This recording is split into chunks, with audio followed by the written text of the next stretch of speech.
Lin Yu fixated on the colossal and intricate quantum collider within the laboratory, his eyes shimmering with excitement and anticipation.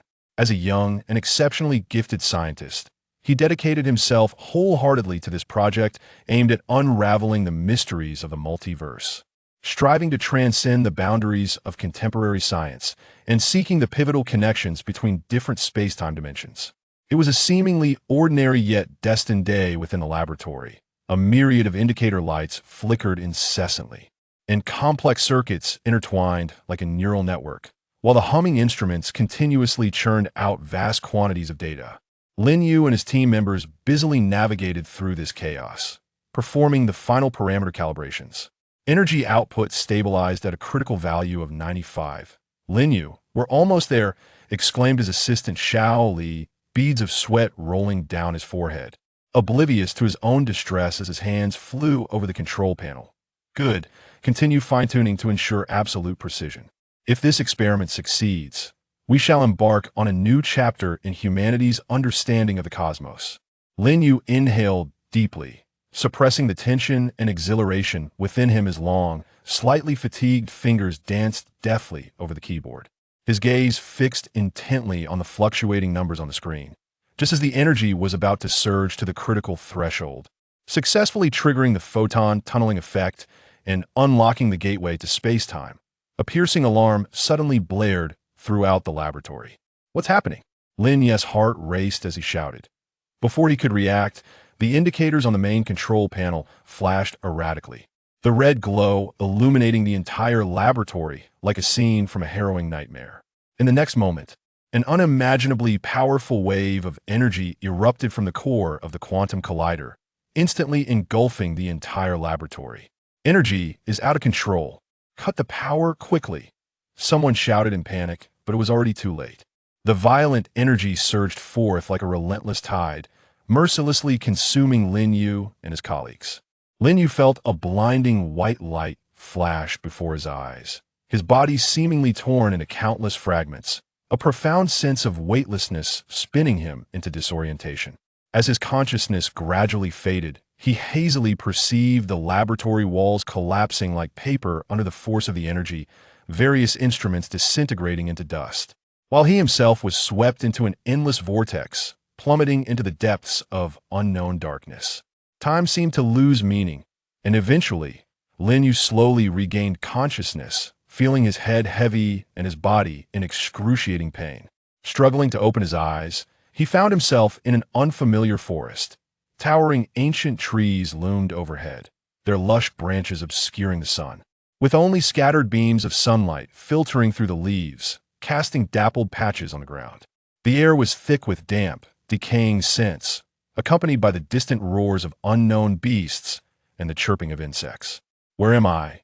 Lin Yu instinctively asked, his voice raspy and dry, sounding particularly jarring in the tranquil woodland. He attempted to rise to his feet, but found his legs weak and unsteady, nearly collapsing to the ground. A glance down revealed that his once pristine lab coat was now tattered and soiled with mud and grass.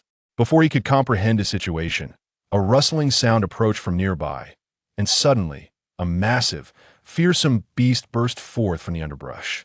The creature resembled a tiger, but bore a pair of enormous tusks, its fur shimmering with a chilling sheen, and its blood-red eyes fixated on Lin Yu. Emitting a low growl that unmistakably marked him as prey, Lin Yu's eyes widened in terror, his heart racing furiously. Having never encountered such a ferocious beast on Earth, his mind went blank, and instinctively, he turned and fled. Yet, his weakened body could barely sustain a swift escape. He stumbled over a protruding tree root and fell forward. Just as Lin Yu thought his life was about to end, a white figure streaked overhead like lightning, followed by a flash of icy blue light. The ferocious beast was instantly encased in a thick layer of ice, rendered immobile. Still shaken, Lin Yu raised his head to see a woman clad in flowing white robes hovering in the air, her countenance ethereal and breathtaking, with a hint of aloofness in her gaze. She wielded a long sword radiating a cold light, its runes shimmering subtly, and her long, lustrous hair danced in the wind, resembling a celestial being descended to earth. "Thank you, miss, for saving my life," Lin Yu gasped, his words stumbling over each other. He felt a surge of gratitude, realizing that had this woman not appeared in time, his fate would have been dire. The woman furrowed her brow slightly, observing Lin Yu's peculiar attire and disheveled appearance. A flicker of curiosity crossing her eyes, yet she did not inquire further. With a gentle wave of her hand, a soft force lifted Lin Yu to his feet, her voice calm and cool as she said, "This place is perilous. How could a mere mortal find themselves alone here? Come with me." With that, she ascended on her sword, soaring deeper into the forest. Lin Yu hesitated for a moment, glancing at the ominous surroundings and the ice-encased beast, before finally gritting his teeth and following the woman's figure. He understood that in this unfamiliar and treacherous world, she might be his only lifeline. Little did he know, he was about to embark on a thrilling and legendary journey of cultivation, and that mysterious demon fruit from Earth would ultimately alter the fate of this world. Lin Yu bore the aches and fatigue of his body, stumbling in pursuit of the white-clad woman. Her flight was unhurried, seemingly considerate of Lin Yu's mortal status, making it challenging for him to keep pace. Curiosity and anxiety filled his mind as his gaze darted across the extraordinary scenery surrounding him. The ancient trees towered into the clouds, their trunks so thick they required multiple people to encircle.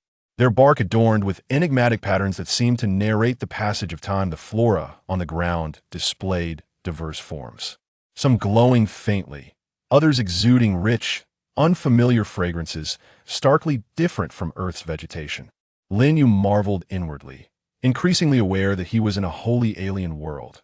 "Miss, may I inquire where this place is?" Lin Yu panted, his voice echoing nervously in the tranquil forest. The woman did not turn back, her frosty voice drifting back to him. "This is the Spirit Illusion continent, within the Qingfeng mountain range.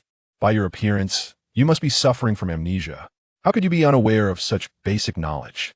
Lin Yu's heart skipped a beat, realizing he could not reveal his identity as a traveler at that moment. Hastily responding, "Perhaps I struck my head earlier. I truly cannot recall clearly." "Thank you for enlightening me." She merely acknowledged with a soft and continued leading the way without further conversation. Soon, they emerged into a clearing, revealing an ancient yet bustling town before them.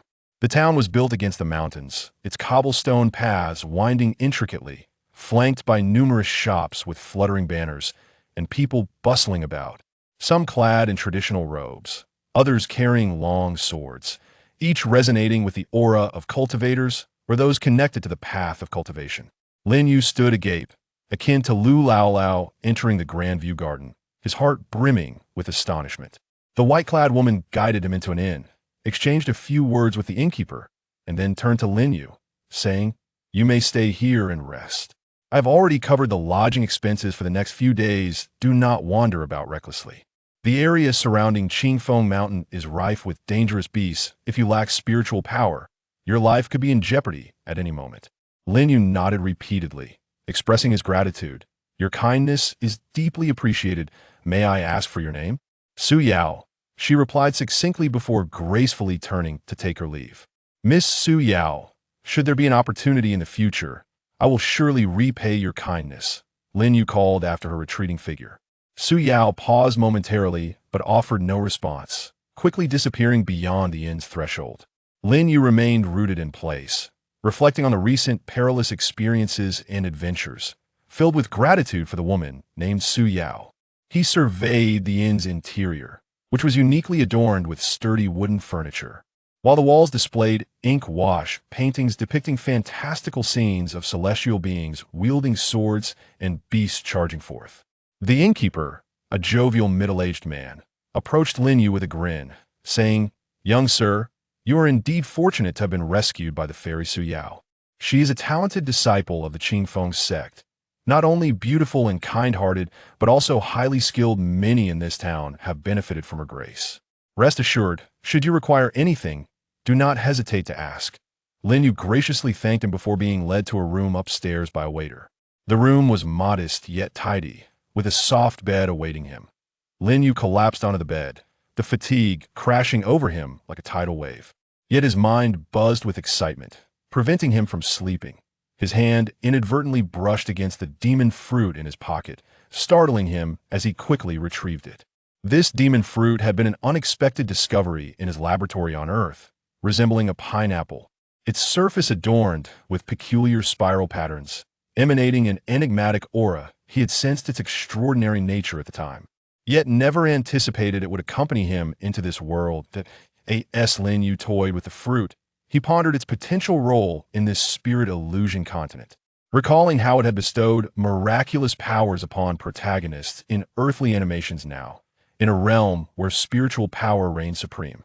He wondered if it could help him establish a foothold. Lost in a whirlwind of thoughts, Lin Yu was suddenly jolted back to reality by a knock on the door. Hastily concealing the fruits, he rose to open it. To his surprise, a young attendant entered, carrying a basin of warm water and a few simple toiletries, and respectfully announced, "Esteemed guest, please refresh yourself and retire early." Although Qingfeng Town is under the protection of the Qingfeng sect, the night may still bring its share of disturbances. Should you feel uneasy, there's a brass bell by your bedside. A mere ring will summon me immediately. Gratefully acknowledging the attendant's service, Lin Yu, after the young man departed, washed up briefly before returning to bed. Outside, the night deepened, with moonlight cascading over the quaint town like liquid silver, occasionally pierced by the haunting calls of nocturnal owls. Gazing out the window, Lin Yu silently vowed to survive in this world, to seek the path back home, and to unravel the mysteries of the devil fruit, embarking on a legendary journey of his own. Chapter 3. The Life of a Handyman. The faint light of dawn filtered through the paper window, casting a mottled glow upon Lin Yu's face, stirring him from the depths of slumber. He rubbed his bleary eyes, momentarily disoriented, before recalling that he was in this unfamiliar realm of Linghuan, far removed from the familiar environment of Earth.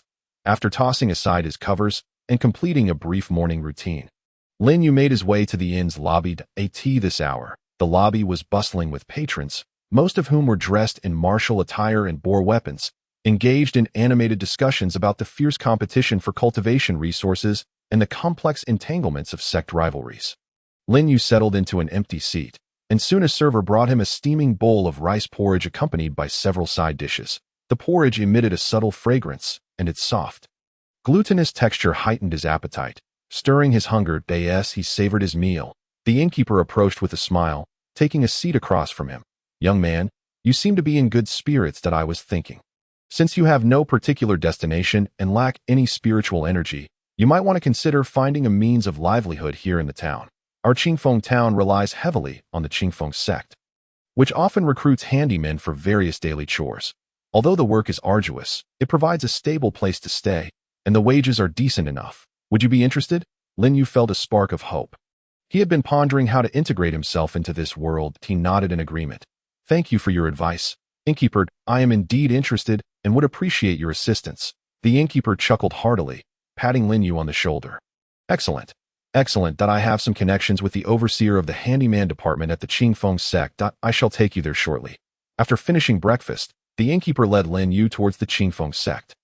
Along the way, Lin Yu marveled at the grandeur of the sect. The distant mountains rolled majestically, with the sect's buildings nestled harmoniously among them, pavilions and towers shrouded in mist, resembling a scene from a celestial paradise.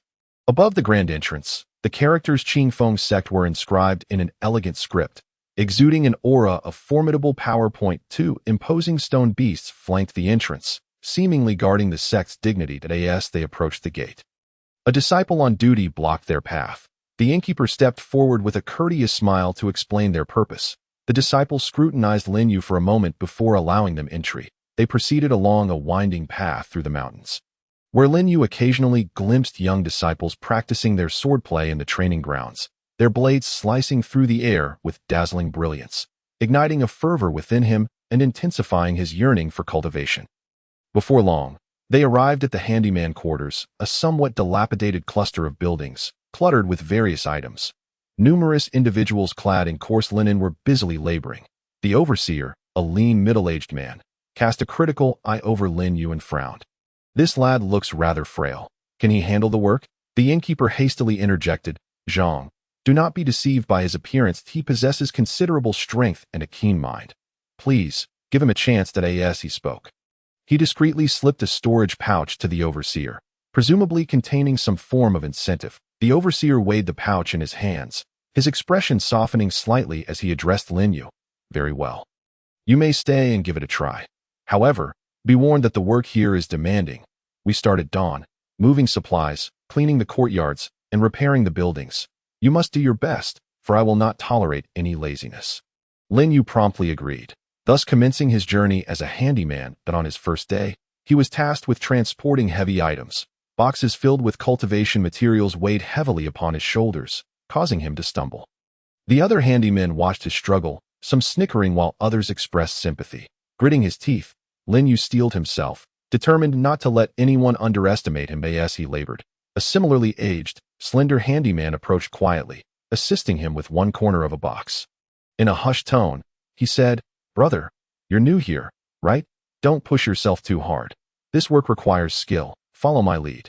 Grateful, Lin Yu glanced at him and replied, "Thank you. My name is Lin Yu. May I know your name?" "I am A Fu. From now on, we're friends and we'll look out for each other." A Fu smiled broadly, revealing a set of uneven teeth. With A Fu's guidance, Lin Yu gradually grasped the nuances of the tasks, increasing his efficiency. After a long day's work, they finally finished for the day. The group returned to the common sleeping quarters to rest. Lin Yu lay on the hard wooden bed, his body aching. Yet his spirits remained high. That day, not only had he made a friend in A Fu, but he had also gained a preliminary understanding of the Qifeng sect. A Fu lay beside him and nudged him gently, whispering, "Lin Yu, do you know? We handymen rank at the very bottom of the Qifeng sect, with almost no hope of rising. Only those with spiritual roots can cultivate and tread the path of immortality, earning respect from others. Our lives will likely consist of nothing more than being handymen, leading a mundane existence." Lin Yu felt a stir in his heart as he recalled his devil fruit. Contemplating silently, perhaps I can break this cycle. Yet, he comforted A Fu, saying, "Don't be disheartened. Who knows when an opportunity might arise." After conversing for a while, they drifted into a deep slumber.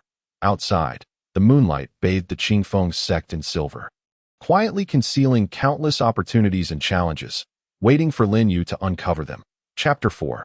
Awakening of the Fruit. As night enveloped the landscape, the common sleeping quarters resonated with the rhythmic sounds of snoring, the weary handyman having succumbed to the embrace of slumber. Yet, Lin Yu lay wide awake on his hard bed, his eyes wide open and sleep eluding him. His hand gently caressed the devil fruit concealed beneath his pillow, his mind racing with thoughts. Earlier that day, while transporting heavy items, he had witnessed the disciples with spiritual roots effortlessly wielding their powers, lifting even heavier objects with ease, and even soaring through the air on their swords. Their graceful demeanor starkly contrasted with the toil of those relying solely on brute strength, piercing Lin Yu's heart with a profound ache. He understood that to truly establish himself in this world, he must discover his own path to cultivation, and this devil fruit might hold the key. After much deliberation, Lin Yu finally resolved to act.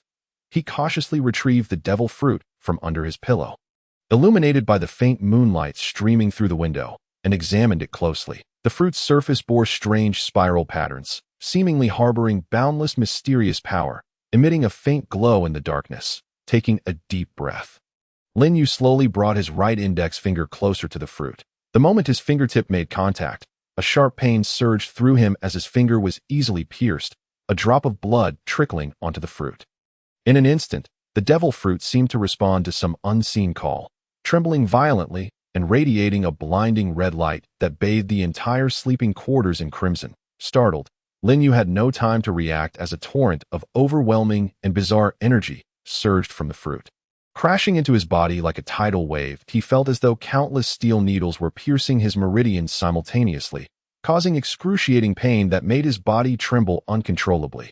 Lin Yu gritted his teeth, stifling any cries of agony, fearing he might awaken the others. Beads of sweat rolled down his forehead, soaking his pillow, while his hands clutched the edge of the bed, knuckles turning white from the strain. At that moment, he felt like a solitary boat in a tempest, on the brink of capsizing. The energy rampaged within him, wreaking havoc on his meridians, as if it were forcibly carving a new path. Lin Yu sensed his consciousness fading. His very soul threatened to be torn asunder by the raw power. Just as he believed he could endure no longer, a warm current suddenly surged from his heart, flowing gently throughout his body. alleviating the pain in its wake. Time lost all meaning as the violent energy gradually subsided, and the devil fruit ceased its trembling, returning to a tranquil state, though its glow had become more subdued, as if every ounce of power had integrated into Lin Yu's being. Slumping onto the bed, he gasped for breath, his clothes drenched in sweat as though he had just emerged from water. Weakly raising his hand, he discovered that his once fair palm was now adorned with intricate black patterns, resembling ancient runes, mysterious and strange. These markings snaked up his arm, disappearing beneath his sleeves. Astonished, Lin Yu attempted to channel the energy within him. And in that instant, a peculiar wave emanated from his palm, distorting the air around him. That he realized that his body had undergone a radical transformation. Not only had his strength surged, but his senses had sharpened to an extraordinary degree, enabling him to perceive the sleeping forms of the other handymen through the walls. To his amazement, he discovered he could sense the internal structures of objects merely by touching them, as if he possessed a pair of X-ray eyes. Containing his excitement, Lin Yu gingerly placed his hand upon the wooden table beside his bed. The moment his fingertips made contact, he could distinctly see the wood's internal grain and the minute holes made by hidden pests. With a surge of inspiration, he applied more pressure, and to his astonishment, a corner of the table began to indent, as if an invisible hand were crushing it. It dawned on him that he could devour objects, assimilating their characteristics to enhance his own power. Is this the power of the devil fruit? Lin Yu murmured, his eyes sparkling with exhilaration and anticipation. Armed with this newfound strength, he firmly believed that he had finally uncovered a glimmer of hope in this world of cultivation. At that moment, a slight rustle from outside the window drew his attention. Lin Yu looked up warily, spotting a night owl leaping silently across the windowsill before vanishing into the darkness. The chill ran down his spine as he realized he must exercise greater caution. If the secret of the devil fruit were to be discovered by others, it could spell disaster for him. Lin Yu reclined once more, closed his eyes, and began to untangle the chaotic energies swirling within him. At this moment, he felt both exhausted and exhilarated, cradling boundless hopes for the future as he gradually succumbed to slumber. In a secluded corner of Qingfeng sect, a seed capable of appending the entire spirit illusion continent had quietly been sown. Chapter 5. The onset of crisis. The morning bell echoed softly above Qingfeng sect, shattering the tranquility of the night. The miscellaneous workers in the common dormitory were roused from their dreams. Bleary-eyed as they embarked on the busyness of a new day, Lin Yu, having risen early, felt a lingering fatigue in his body, yet his spirit brimmed with vitality. The formidable power bestowed upon him by the devil fruit filled him with confidence for the day's labor. After a brief wash, the group gathered in the courtyard of the servant quarters. The stewards stood on the steps, vociferously assigning the day's tasks. Some were to head to the back mountain to transport cultivation supplies, others to clean the front courtyard and various halls, while a few nimble individuals were to accompany him to the warehouse to organize the tools. Lin Yu, as a newcomer, you shall accompany us to the back mountain. Make sure to learn as much as you can. Lin Yu acknowledged with a nod and followed the team toward the back mountain. Along the way, he deliberately maintained a certain distance from the others, discreetly observing the new abilities granted by the devil fruit. He cautiously reached out to touch a stone by the roadside, and in an instant, the mineral structure within the stone became vividly clear before his eyes. Simultaneously, a faint energy flowed from the stone into his body, causing a gentle warmth to spread through his arm. Lin Yu felt a surge of joy. It seemed that this ability to absorb the properties of objects could also serve to replenish his energy at any time and place. However, the energy contained within this ordinary stone was too sparse, rendering the effect rather negligible. Before long, they arrived at the back mountain. This location served as a crucial depot for Qingfeng sect's cultivation supplies. With rare ores, spirit herbs, and unrefined magical materials strewn across the landscape. After the guarding disciples verified their identities, they were permitted to commence their labor. Heavy boxes of supplies were transported onto the carts. And as Lin Yu observed the flurry of activity around him, he took a deep breath and grasped a box filled with spirit iron ore. The box weighed at least 200 to 300 pounds. In the past, even with all his might, he could barely move it an inch. Yet now, empowered by the devil fruit, he effortlessly lifted the box and strode steadily toward the transport cart. Hey, Lin Yu. Who would have thought? You've gained strength overnight. A nearby worker looked at him in astonishment, his eyes brimming with envy. Lin Yu smiled in response. choosing silence while cautioning himself not to draw too much attention. Just as he was about to load the box onto the cart, a sharp whistling sound suddenly pierced the air from a distance, followed by several shadowy figures darting out from the forest, hurtling toward their location. Enemy attack, the guarding disciple shouted, swiftly drawing his sword to confront the threat. Lin Yu focused his gaze and saw that the assailants were clad in black, their faces masked, revealing only their eyes glinting with malice. Wielding long knives, they exuded a palpable surge of spiritual energy, clearly seasoned bandits. The workers immediately descended into chaos, fleeing in terror. Lin Yu's heart raced. He understood that confronting these bandits head-on with his current strength was far from wise. Yet, witnessing his unarmed companions, he could not bear to abandon them. Just as he hesitated, one of the bandits spotted the spirit iron ore in Lin Yu's hands, his eyes alight with greed as he lunged forward, swinging his knife at Lin Yu. Instinctively, Lin Yu sidestepped to evade, sending the box crashing toward the bandit. The bandit easily deflected the box with his blade and charged again, knife flashing menacingly. With no other option, Lin Yu resorted to the powers of the devil fruit. Just as the bandit brought his knife down, Lin Yu deftly sidestepped and swiftly touched the bandit's weapon. In that instant, the internal metal structure and flow of spiritual energy within the knife became vividly apparent to him, and a surge of immense power coursed through his hand, hardening his arm like iron. Humph! Lin Yu let out a cold snort, swinging his fist to meet the bandit's blade, with a resounding crash. The bandit was unexpectedly knocked back several paces, a visible crack appearing in his weapon. The bandit stared in disbelief, clearly taken aback by the prowess of this seemingly ordinary worker. However, just as Lin Yu repelled one bandit, more were already swarming toward him. He gradually felt overwhelmed, sustaining several wounds that stained his clothes with blood. Just as despair threatened to engulf him, a brilliant blue light streaked across the distant sky, followed closely by a familiar white figure soaring on a sword, none other than Su Yao. With an icy gaze, Su Yao swung her sword, unleashing a fierce ice spell that instantly froze several bandits.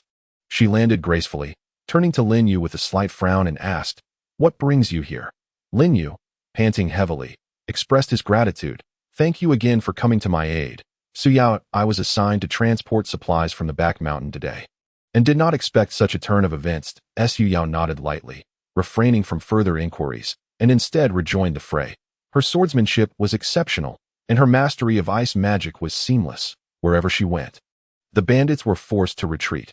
With her and the guarding disciples' combined efforts, the bandits were ultimately repelled, fleeing back into the woods. Lin Yu let out a sigh of relief, his legs weakening as he nearly collapsed. Observing this, Su Yao stepped forward to steady him, concern etched on her face. "You are injured. I shall take you back to the sect for treatment." A warmth surged within Lin Yu as he nodded in agreement.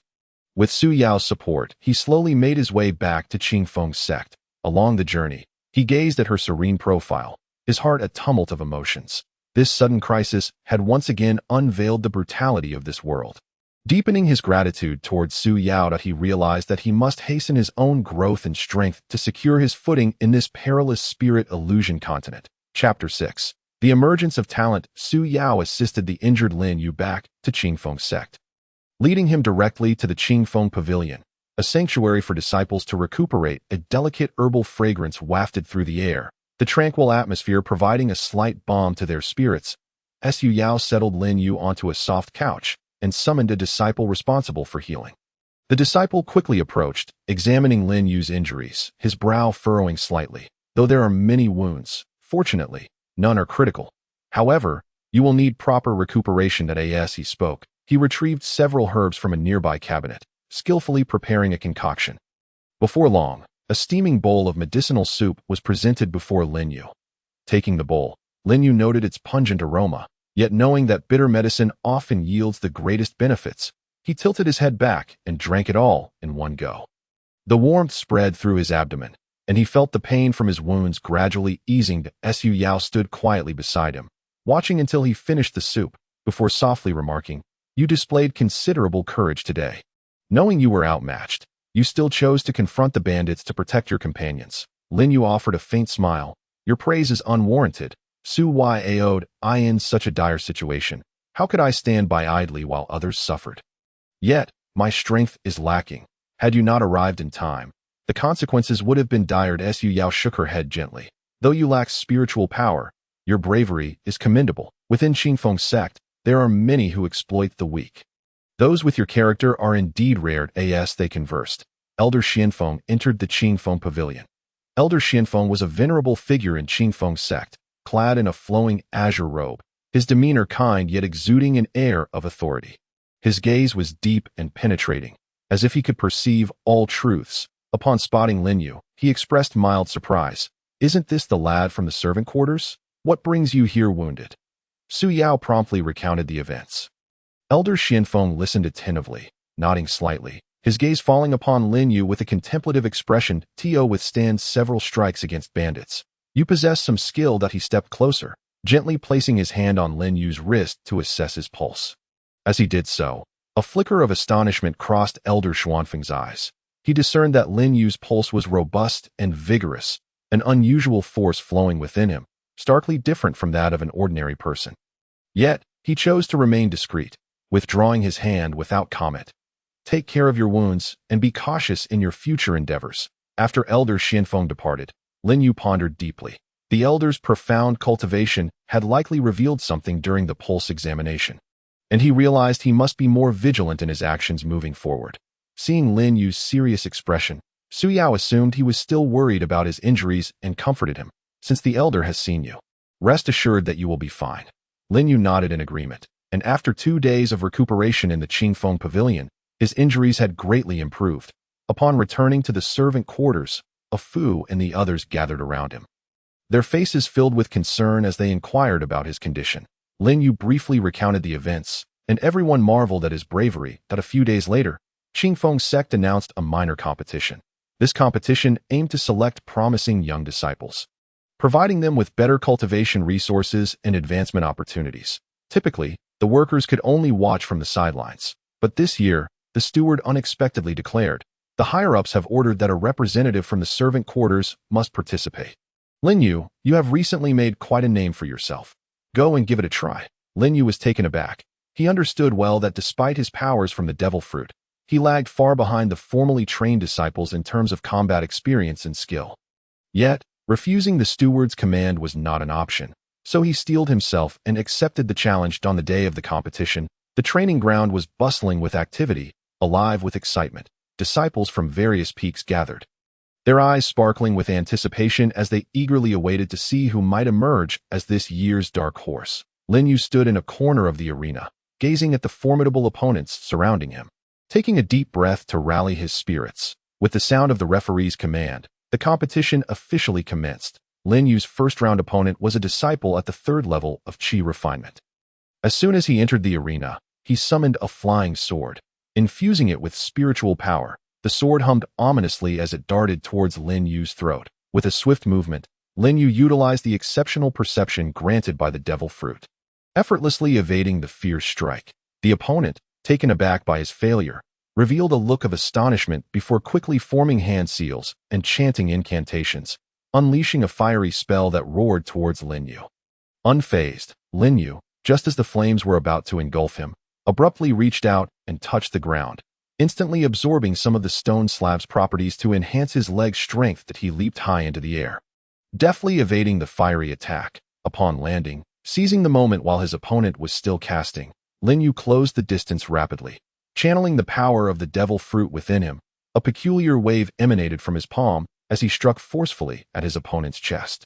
This seemingly mundane strike concealed tremendous strength absorbed from his surroundings, and the opponent, unable to evade in time, was sent flying, crashing to the ground, incapacitated. The crowd erupted in astonishment, as no one had anticipated that this unassuming servant could so effortlessly defeat a disciple at the 3rd level of Qi refinement.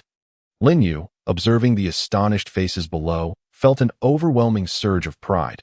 He realized that he had made his mark in the Qingfeng sect today.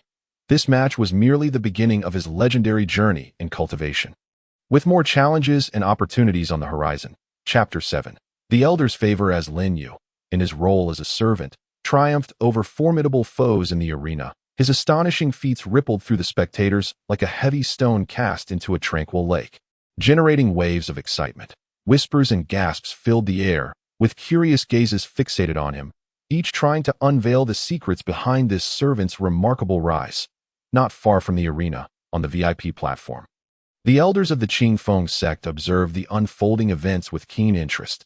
Elder Xianfeng stroked his beard and chuckled, his eyes brimming with approval, his curiosity about Lin Yu intensifying, although he had sensed the peculiar power hidden within Lin Yu.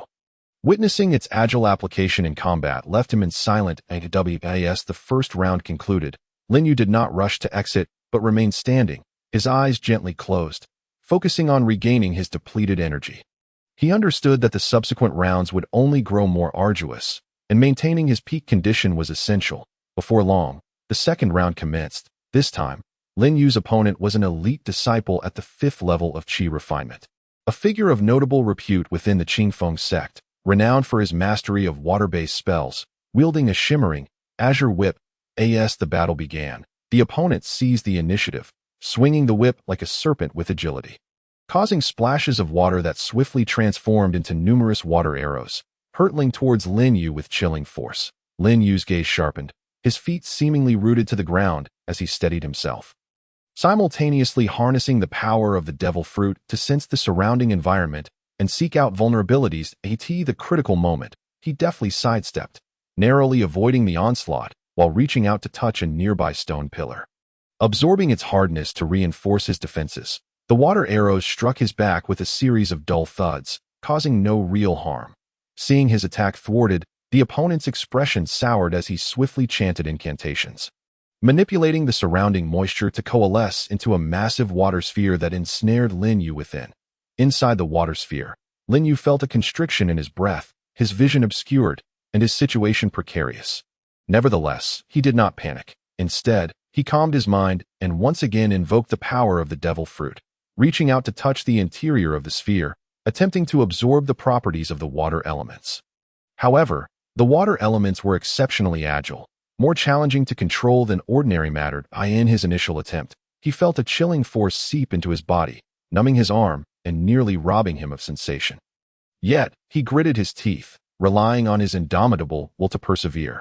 After several attempts, he finally succeeded in absorbing a small portion of the water elements, significantly augmenting his internal power. At this moment, he suddenly opened his eyes, which sparkled with brilliance, and clenched his fists, delivering a powerful strike against the interior of the water sphere. With a deafening crack, he broke through, creating a large hole, and like a beast escaping captivity, he dashed through the opening towards his opponent. The opponent, taken aback, flailed his whip in disarray. Lin Yu pressed his advantage. Upon closing the distance, his palm moved like lightning, infused with the overwhelming power he had absorbed, striking at his opponent's vital points in rapid succession. After a few exchanges, the opponent could no longer withstand the onslaught, collapsing to the ground, utterly defeated. The crowd erupted once more, a cacophony of cheers and gasps ringing out, deafening in its intensity. Lin Yu stood proudly at the center of the arena, chest held high, reveling in the fervent gazes of the audience, his heart swelling with ambition. Meanwhile, on the VIP platform, Elder Xianfeng could no longer contain his excitement. He stood and, in a flash, appeared at Lin Yu's side in the arena. "Good lad, you performed exceptionally," he exclaimed, his voice booming with admiration. Lin Yu, upon seeing this, quickly bowed. "Thank you for your kind words, Elder. I am merely fortunate." Elder Xianfeng shook his head slightly. "Do not be modest. I have witnessed your abilities firsthand. Though you lack a spiritual root, your unique approach to overcoming formidable adversaries is indeed rare. Would you be willing to become my direct disciple?"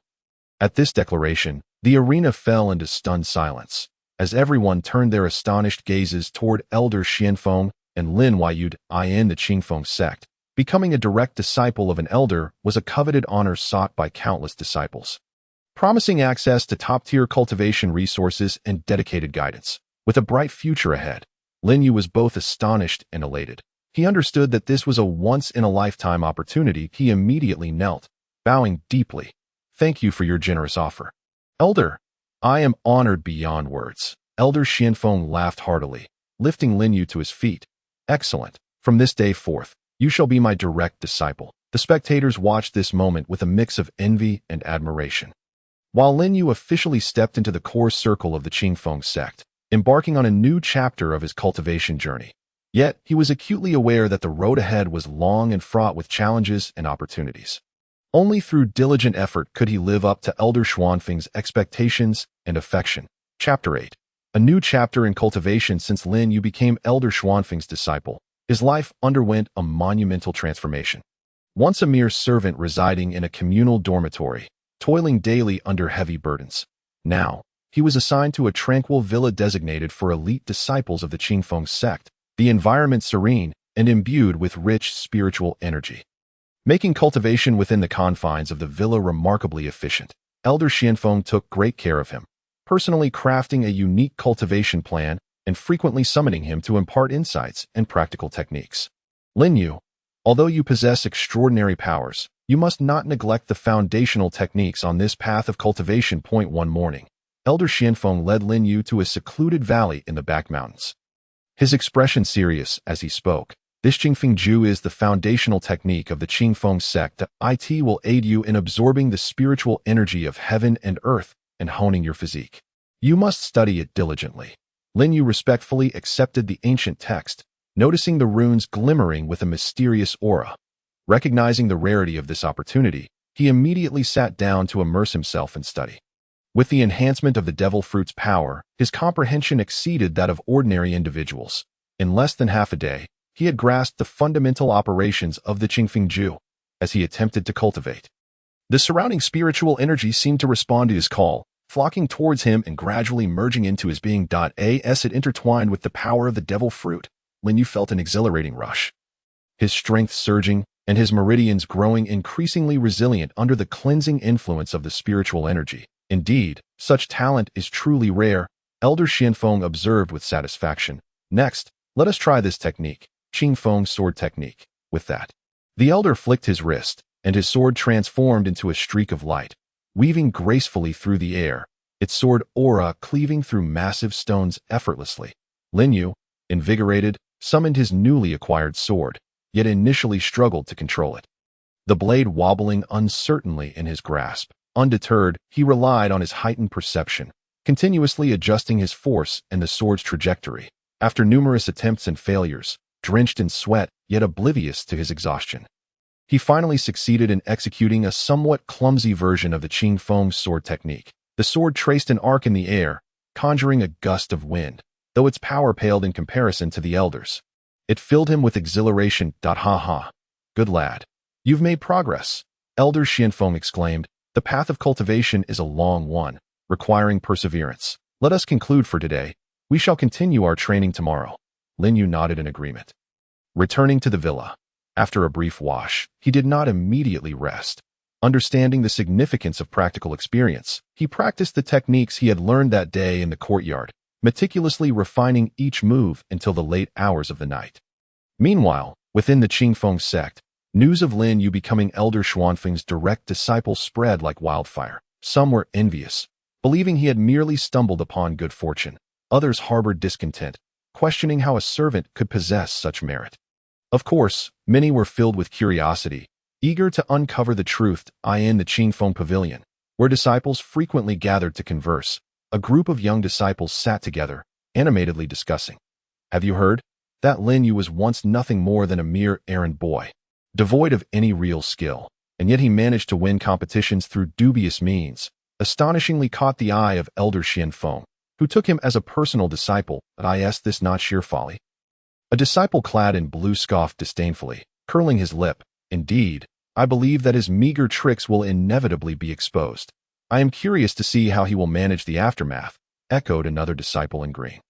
Humph, perhaps the elder was merely momentarily amused, and will soon cast him back to the ranks of errand boys, someone else added with a flourish. However, their whispered conversations did not escape the ears of the observant. Su Yao happened to pass by Qingfeng Pavilion and overheard their words, her brows knitting slightly, a flicker of displeasure passing across her serene visage. She entered the pavilion and cast a cold gaze upon the assembly, stating icily, Lin Yu's achievements today are entirely due to his own efforts and courage. If you have the time to gossip here, you would do far better to devote yourselves to cultivation, lest you fall behind. Upon seeing Su Yao's intervention, the crowd appeared abashed, lowering their heads in silence. Su Yao did not linger, turning to depart. She resolved silently to pay closer attention to Lin Yu and assist him on his path of cultivation. For in her eyes, he was a rare talent worthy of nurturing.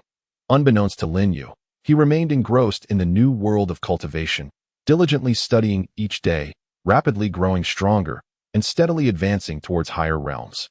Preparing to embrace the myriad challenges and opportunities that lay ahead. Chapter 9. The conflict begins under Elder Xianfeng's meticulous guidance. Lin Yu's cultivation flourished. Every morning, he would promptly venture to the valley on the back mountain, absorbing spiritual energy and honing his swordsmanship until nightfall before returning to his residence. The powers bestowed by the devil fruit, combined with the techniques of Qingfeng's sect, enabled him to progress swiftly along the path of cultivation. Attracting the attention of many disciples that on this particular day, having finished his training as usual, Lin Yu was preparing to return to solidify his learning when several unfriendly figures obstructed his path. At the forefront was Zhao Feng, the blue-clad disciple who had previously mocked him, flanked by a few lackeys. Is this not the great genius Lin Yu? Zhao Feng sneered, deliberately elongating his tone. That I in such a hurry to leave? Lin Yu halted, calmly regarding them. Though a sense of vigilance stirred within him, he was acutely aware that his current prominence would inevitably incite jealousy, making conflict unavoidable. What is it you want? Zhao Feng scoffed. Stepping closer to Lin Yu. You are merely a fortunate errand boy. What right do you have to enjoy the privileges of a personal disciple of the elder? The resources of Qingfeng's sect should not be squandered by someone like you. Lin Yu frowned slightly. He did not wish to provoke trouble, yet he would not tolerate baseless humiliation. How I became a personal disciple of the elder is a matter for the elder to decide. If you are dissatisfied, you are free to prove your worth. Humph, just you. A flicker of malice crossed Zhao Feng's eyes. Today, I will show you that Qingfeng's sect is not a place where someone like you can run amok. With that, he made a sudden sweeping gesture, and his lackeys swiftly fanned out, encircling Lin Yu. Observing this, Lin Yu took a deep breath, the power of the devil fruit subtly surging within him as he clenched his fists slightly. He scanned the group, contemplating his counter-strategy. Although defeating these ordinary disciples was not a challenge for him given his current strength, he did not wish to expose the secret of the devil fruit too readily. Zhao Feng struck first, conjuring a flying sword imbued with spiritual energy. The sword hummed ominously, slicing through the air with lethal intent towards Lin Yu's throat. Lin Yu sidestepped the attack with a swift motion, simultaneously employing the Qingfeng sword technique to retaliate with a strike of his own, the blade's wind forcing Zhao Feng to retreat a few steps. Humph, you have some skill. Zhao Feng, now infuriated, rapidly formed hand seals, incanting a fiery spell that erupted forth, instantly scorching the surrounding air. Lin Yu's gaze sharpened, remaining unflustered. Recalling his previous encounters with water-based spells, he reached out to touch a nearby stone, instantly absorbing some of its hardness to fortify his defenses. As the flames surged toward him, he stood resolutely unscathed. This spectacle left Zhao Feng and his companions wide-eyed in astonishment. They had never anticipated that Lin Yu could so effortlessly neutralize such a formidable fire spell. What secrets does this guy conceal? Zhao Feng pondered, increasingly perceiving Lin Yu as an enigma. Yet, he found himself in a bind. Retreating now would leave him unable to hold his head high among his peers later. Gritting his teeth, he launched another assault, coordinating with his lackeys to attack Lin Yu from various angles. Lin Yu adeptly countered each move, his agility and unique abilities allowing him to navigate the onslaught with ease. However, the commotion of their battle inevitably drew the attention of others. Just then, Su Yao happened to pass by and, upon witnessing Lin Yu being besieged, her expression turned cold. Without a word, she swiftly joined the fray. Su Yao unleashed a powerful ice spell, the cold air radiating from her freezing Zhao Feng and his companion's assault in an instant. Brandishing her sword, she positioned herself protectively in front of Lin Yu. Her gaze icy as she addressed Zhao Feng and his group. You possess great audacity to openly commit violence within the sect. The sight of Su Yao sent a tremor of fear through Zhao Feng and his companions. They were well aware of her formidable prowess and dared not provoke her further. Su Yao, we thought we were merely sparring with Lin Yu. Zhao Feng stammered, attempting to find a way out. Sparring? Xiao scoffed. Is this how you define bullying the weak? Should you dare to act recklessly again, I will report this to the elder and ensure severe punishment is meted out. Zhao Feng and his companions nodded frantically.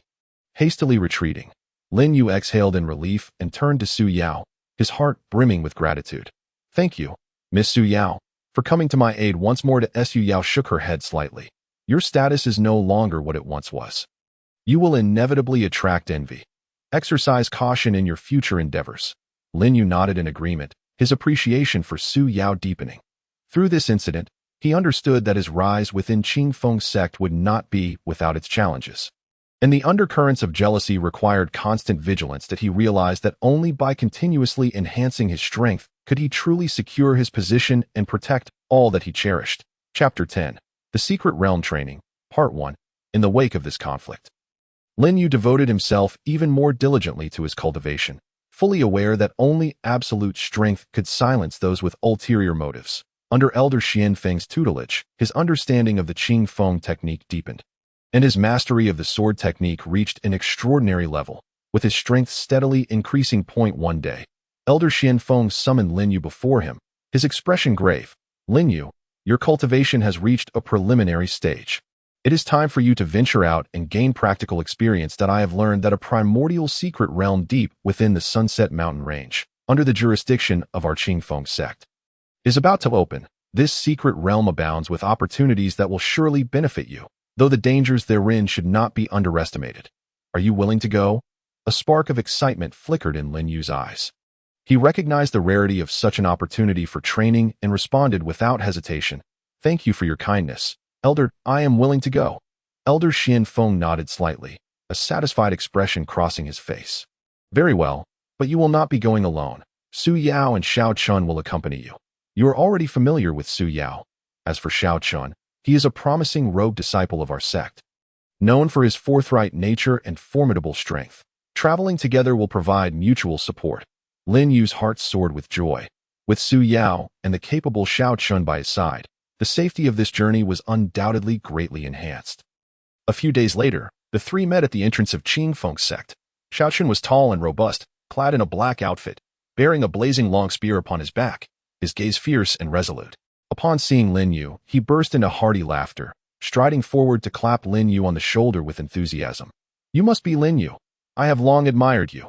I've heard of your rise from errand boy to genius, and I am thoroughly impressed. This expedition into the secret realm will see us forge our path together." Lin Yu responded with a smile. "Brother Xiao Chun, you flatter me. I hope for your guidance." Su Yao stood to the side, her demeanor still as cool as ever, though her eyes revealed a hint of concern. "This secret realm is fraught with peril. Everyone must exercise caution and not act recklessly." Once the trio had gathered their supplies, they set off towards the Sunset Mountain Range.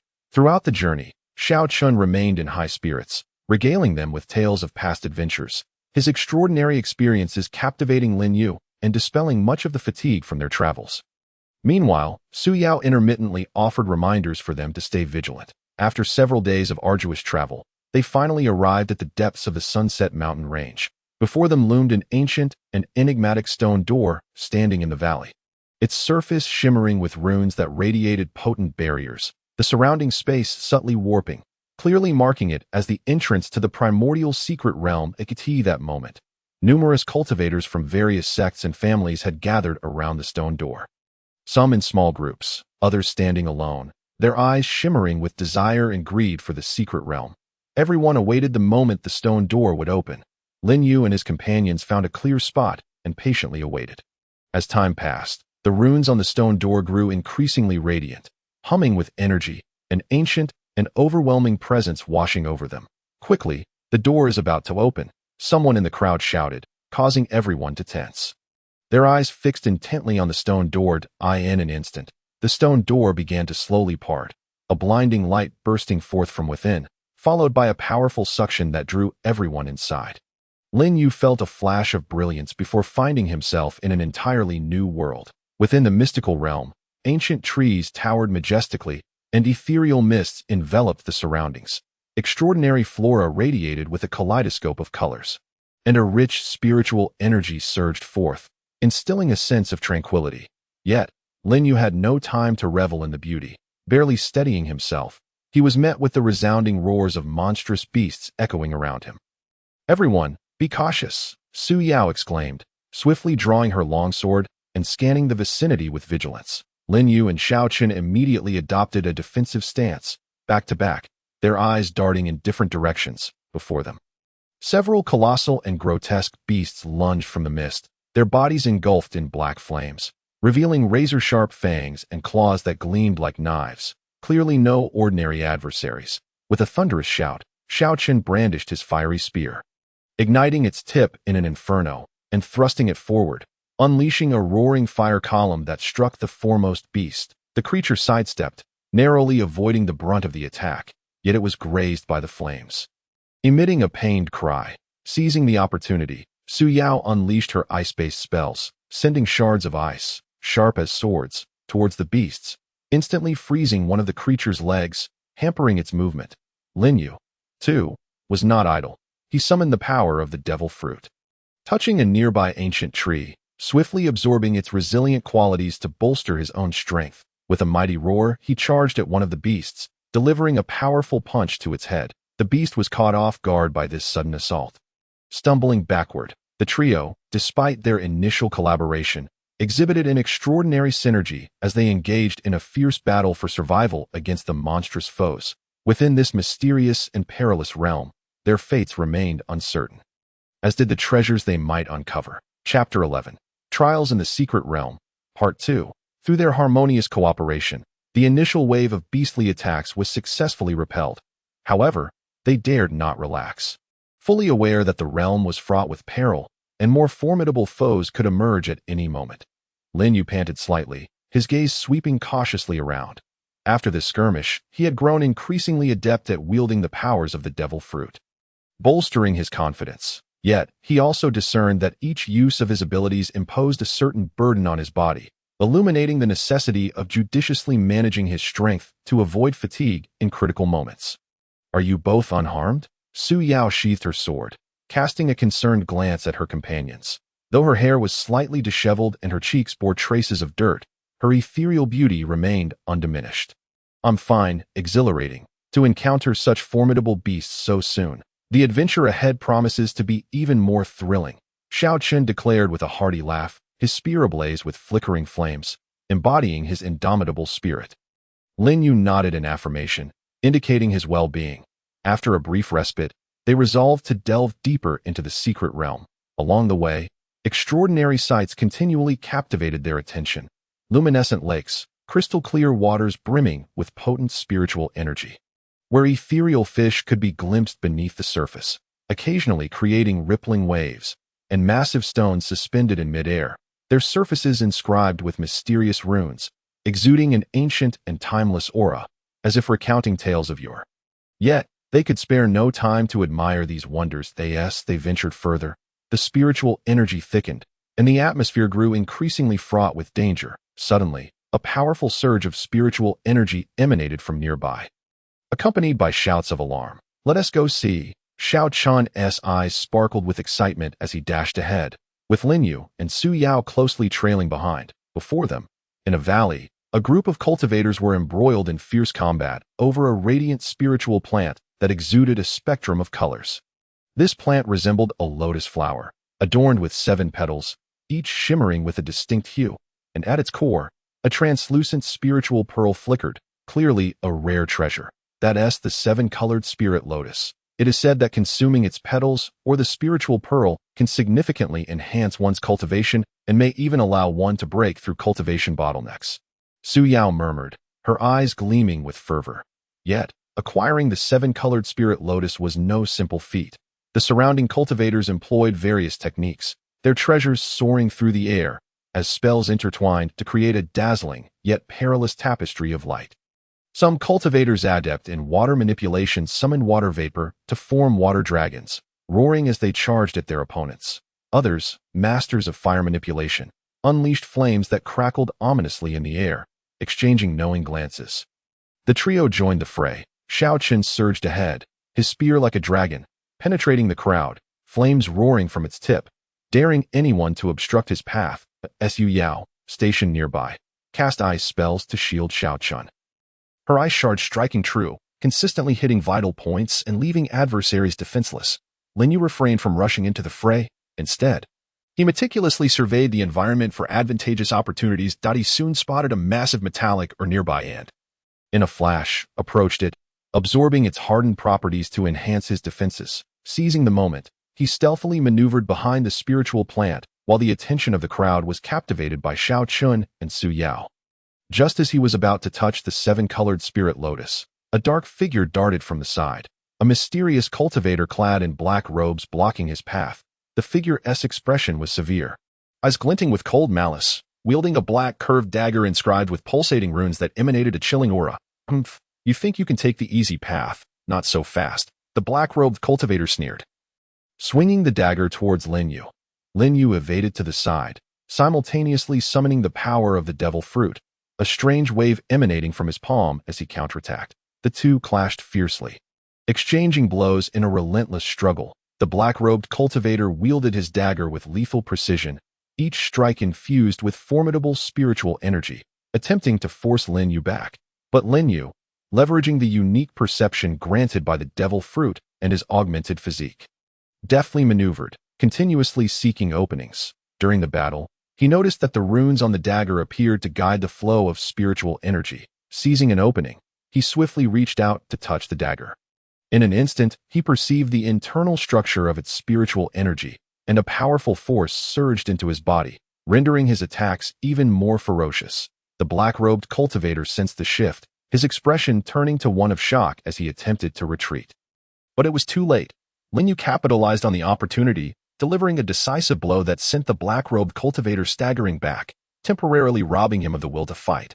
Meanwhile, Xiao Chen and Su Yao had successfully repelled most of their adversaries, and the trio reunited, finally securing the seven-colored spirit lotus. Yet, before they could revel in their triumph, an even more potent surge of spiritual energy surged forth, as if some terrifying entity was awakening. Chapter 12, Trials in the Secret Realm, Part 2. The overwhelming wave of spiritual energy surged forth like a torrential tide, instantly tightening Lin Yu and his companions' nerves, preparing them for impending danger. The air around them felt compressed by this force, heavy and oppressive, while the ground trembled slightly, as though a colossal being were about to emerge from the depths below. Be careful. Su Yao's beautiful eyes focused intently on the direction of the disturbance. Her long sword gripped tightly, icy energy swirling around the blade, ready to confront the unknown threat at any moment. Xiao Chun, too, wore a grave expression, positioning his fiery spear across his chest, its flames illuminating the dim surroundings. As he declared solemnly, "Whatever comes, we cannot falter." Lin Yu took a deep breath, the power of the devil fruit coursing through him, beads of sweat forming in his palms, his heart racing not solely from fear, but from an exhilarating anticipation of the challenge ahead. He was no longer the naive mortal who had first entered the spirit fantasy continent. Having endured numerous trials and battles, he had gained the courage and confidence to face formidable foes head-on. With a thunderous roar, a colossal beast, resembling a mountain, burst forth from the earth. This creature bore a striking resemblance to a qilin, its scales shimmering with a metallic sheen, each scale as impenetrable as a shield. A sharp horn crowned its head, seemingly capable of piercing the heavens. Its blood-red eyes exuded an aura of unbridled savagery and ferocity, instilling a sense of dread, as if its gaze could consume one's very soul. "This is the ancient Taotai beast." Su Yao's complexion paled, her voice tinged with trepidation. She had encountered its description in ancient texts and understood its terrifying nature. The Taotai beast not only possessed immense offensive power, but also had the ability to devour all spiritual energy, converting it for its own use, making it a formidable adversary. As the Taotai beast emerged, it opened its gaping maw, unleashing a powerful suction that ruthlessly drew in nearby spiritual energy, debris, and even injured cultivators, resulting in a cacophony of anguished cries and a scene of utter devastation. "We cannot allow it to wreak havoc any longer," Xiao Chen bellowed, charging at the beast like a bolt of lightning. His spear raised high, flames surging forth to form a massive fire serpent that lunged at the Taotai beast's throat. The creature merely flicked its head, effortlessly dispersing the seemingly fearsome fire serpent into a shower of embers. Immediately after, it lifted its massive paw, crashing it down on Xiao Chun with tremendous force, the gust from its strike tearing the ground apart. Xiao Chun barely managed to evade, using his spear to block the blow. With a deafening crash, he was sent flying, crashing heavily to the ground, blood trickling from the corner of his mouth, evidently wounded. "Xiao Chun," Lin Yu gasped, wanting to rush over to check on him. but Su Yao pulled him back. "Do not act recklessly. We must strike together." As she spoke, she swung her longsword, sending a stream of ice-blue sword energy slicing towards the Taotai beast in an attempt to divert its attention. Lin Yu understood and immediately activated the power of the devil fruit. He surveyed his surroundings and noticed a colossal magnet not far away that a spark of inspiration ignited within him, prompting him to sprint towards it. Upon reaching the magnet, he extended his hand to touch it, instantly absorbing its magnetic essence to enhance his own strength. Subsequently, he exerted force through his legs, leveraging the magnet's attraction to propel himself towards the formidable beast. Like a specter, simultaneously, an unusual wave of energy emanated from his palm as he struck fiercely at the beast's abdomen. The creature, sensing the impending attack, lowered its head abruptly and defended itself with its hardened scales. Although Lin Yu's strike did not inflict tangible harm, it successfully captured the beast's attention, momentarily sparing the injured Xiaochun from its wrath. Seizing the opportunity, Su Yao unleashed her ice-sealing technique, causing icicles to rapidly form beneath the beast's feet in an attempt to hinder its movements. The beast roared in fury, struggling mightily, shattering the ice blocks under its immense power. Yet its pace was slightly impeded at that moment. Xiaochun, gritting his teeth against the pain, rose from the ground to rejoin the fray. Together, he, Su Yao, and Lin Yu formed a triangular formation, alternating between offense and defense in an exhilarating battle for survival against the beast. Lin Yu continuously sought the creature's weaknesses, utilizing the unique trait of his devil fruit to consume various objects to bolster his power and alter his attack strategies. Meanwhile, Su Yao, with her exquisite ice spells, provided cover for her comrades while diminishing the beast's mobility. Despite his injuries, Xiaochun remained valiant and undaunted, wielding his spear like a dragon as he thrust repeatedly towards the beast's vital points. United in their efforts, the trio gradually observed the beast's fatigue, its rhythm of attack slowing. However, they too were nearing exhaustion, each bearing wounds and nearly depleting their spiritual energy. In a critical moment, Lin Yu noticed a dim glow at the base of the beast's single horn, indicating a potential weakness in its defenses. Without a moment to lose, he summoned the last vestiges of his strength, leveraging the rebound from surrounding objects to leap high and strike that vulnerable point with all his might. The beast emitted a pained roar, its massive form swaying before collapsing with a thunderous crash, raising a cloud of dust. The savage light in its eyes gradually extinguished, clearly indicating its inability to continue the fight. The three of them collapsed onto the ground, gasping for breath, exchanging glances that revealed a shared sense of relief at having survived. This fierce encounter with the beast had left them physically and mentally drained.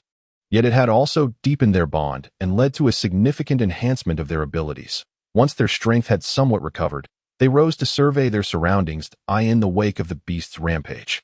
The area lay in ruins, with cultivators suffering heavy casualties. However, they soon discovered a softly glowing inner core where the beast had fallen, imbued with an exceptionally rich spiritual energy, evidently the essence of the beast's millennia of cultivation. This inner core, Lin Yu gazed at it, a glimmer of surprise flashing in his eyes. Su Yao nodded slightly. "This is a rare treasure that will greatly benefit our cultivation, but we must exercise caution in its use to avoid being overwhelmed by its violent power." Xiaochun grinned. "Who cares? Let's just take it for now. Our expedition in this secret realm has truly been fruitful. Not only have we acquired the 7-colored spirit lotus, but we've also slain this ancient beast. Upon our return, those fellows will surely look at us with newfound respect." The trio carefully stowed away the inner core and 7-colored spirit lotus, taking a brief respite before continuing their exploration of the secret realm. They were acutely aware that more opportunities and dangers awaited them within this realm, yet at that moment, their hearts brimmed with confidence, ready to face whatever lay ahead together. Chapter 13. A Bountiful Return. Lin Yu, Su Yao, and Xiaochun, laden with plentiful treasures, continued their exploration of the secret realm. They tread cautiously, leaving no potential corner for opportunities overlooked. As they delved deeper, an ancient palace came into view. The palace emanated a mysterious aura, its grand doors tightly sealed, adorned with various enigmatic runes and patterns, as if narrating a tale from a distant past. This palace appeared extraordinary, possibly housing even more precious treasures. Excitement gleamed in Xiaochun's eyes as he yearned to explore within. Lin Yu furrowed his brow slightly, sensing an elusive danger. "Everyone, be cautious. This place feels peculiar. We must not rush in recklessly." Su Yao nodded in agreement. scrutinizing the palace's surroundings for clues to entry. Just then, she noticed two recesses on the stone pillars flanking the palace doors, shaped remarkably like the two spirit pearls they had previously obtained in the secret realm. Perhaps these spirit pearls are the keys to unlocking the palace doors. As she spoke, Su Yao produced the spirit pearls and handed them to Lin Yu and Xiao Chun. The two received the pearls and, aligning them with the recesses on the pillars, embedded them accordingly. Instantly, the runes ignited, radiating brilliance as the doors slowly creaked open, a waft of ancient air rushing forth. The three exchanged glances before stepping inside the palace. The interior was dim and eerie, with walls embedded with luminous gemstones that barely illuminated their path. Progressing along the corridor, they discovered walls inscribed with various martial arts manuals and combat techniques. These techniques appeared extraordinary. If mastered, their strength would undoubtedly surge.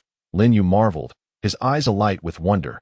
However, just as they prepared to scrutinize the texts, an eerie laughter echoed throughout the palace. Suddenly, a swarm of ethereal ghosts surged from all directions, encircling them. These specters bore grotesque visages, radiating a chilling aura that sent shivers down their spines. Be careful.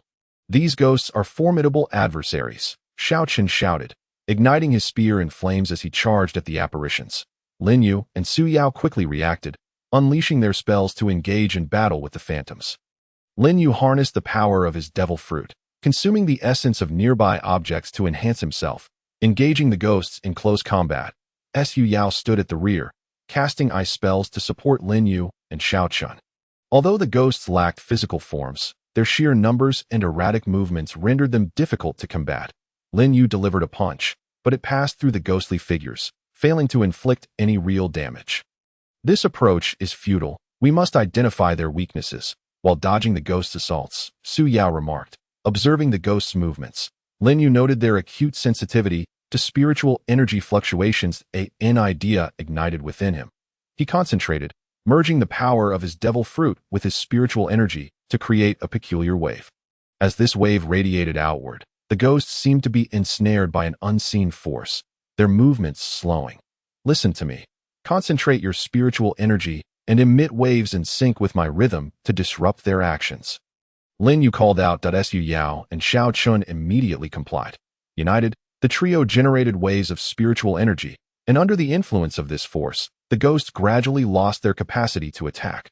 Ultimately, the phantoms dissipated into the air, vanishing without a trace. With the ghosts vanquished, the three continued deeper into the palace. At the end of the hall, they discovered a massive stone platform upon which lay an ancient tome radiating a golden glow. This tome. Could it be the fabled ancient manual? Xiao Chun exclaimed with excitement, reaching out to seize it. Wait. Lin Yu interjected, sensing a powerful barrier surrounding the tome. Recklessly touching it could trigger danger. Lin Yu carefully examined the barrier surrounding the tome, utilizing the perception abilities granted by his devil fruit to decipher it. After considerable effort, he finally identified a flaw in the barrier and successfully dismantled it. Cautiously, Lin Yu picked up the ancient tome, revealing the title, Chaos Reversion Technique. Upon opening it, he discovered it contained a remarkable cultivation method that could transform various forms of spiritual energy into chaotic power, thereby enhancing the cultivator's strength. This technique is tailor-made for us, Lin Yu exclaimed, passing the tome to Su Yao and Xiao Chun. The trio took turns studying the tome, gaining a preliminary understanding of its techniques. They resolved to find a safe spot within the palace to enter seclusion and cultivate to elevate their abilities.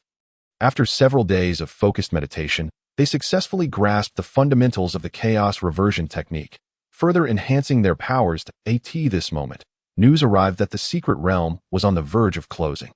The trio packed their belongings, laden with bountiful rewards, and embarked on their journey back to Qifeng sect. Along the way, they reminisced about their myriad experiences within the secret realm, their hearts filled with profound sentiment. Upon their return to Qifeng sect, their arrival sparked a wave of excitement. Upon learning of their adventures and treasures from the secret realm, fellow disciples cast envious glances their way. Lin Yu, due to his outstanding performance in the secret realm, had become a prominent figure within Qifeng sect. Yet, he understood that this was merely the beginning of his journey in cultivation, with countless challenges still awaiting him. Chapter 14.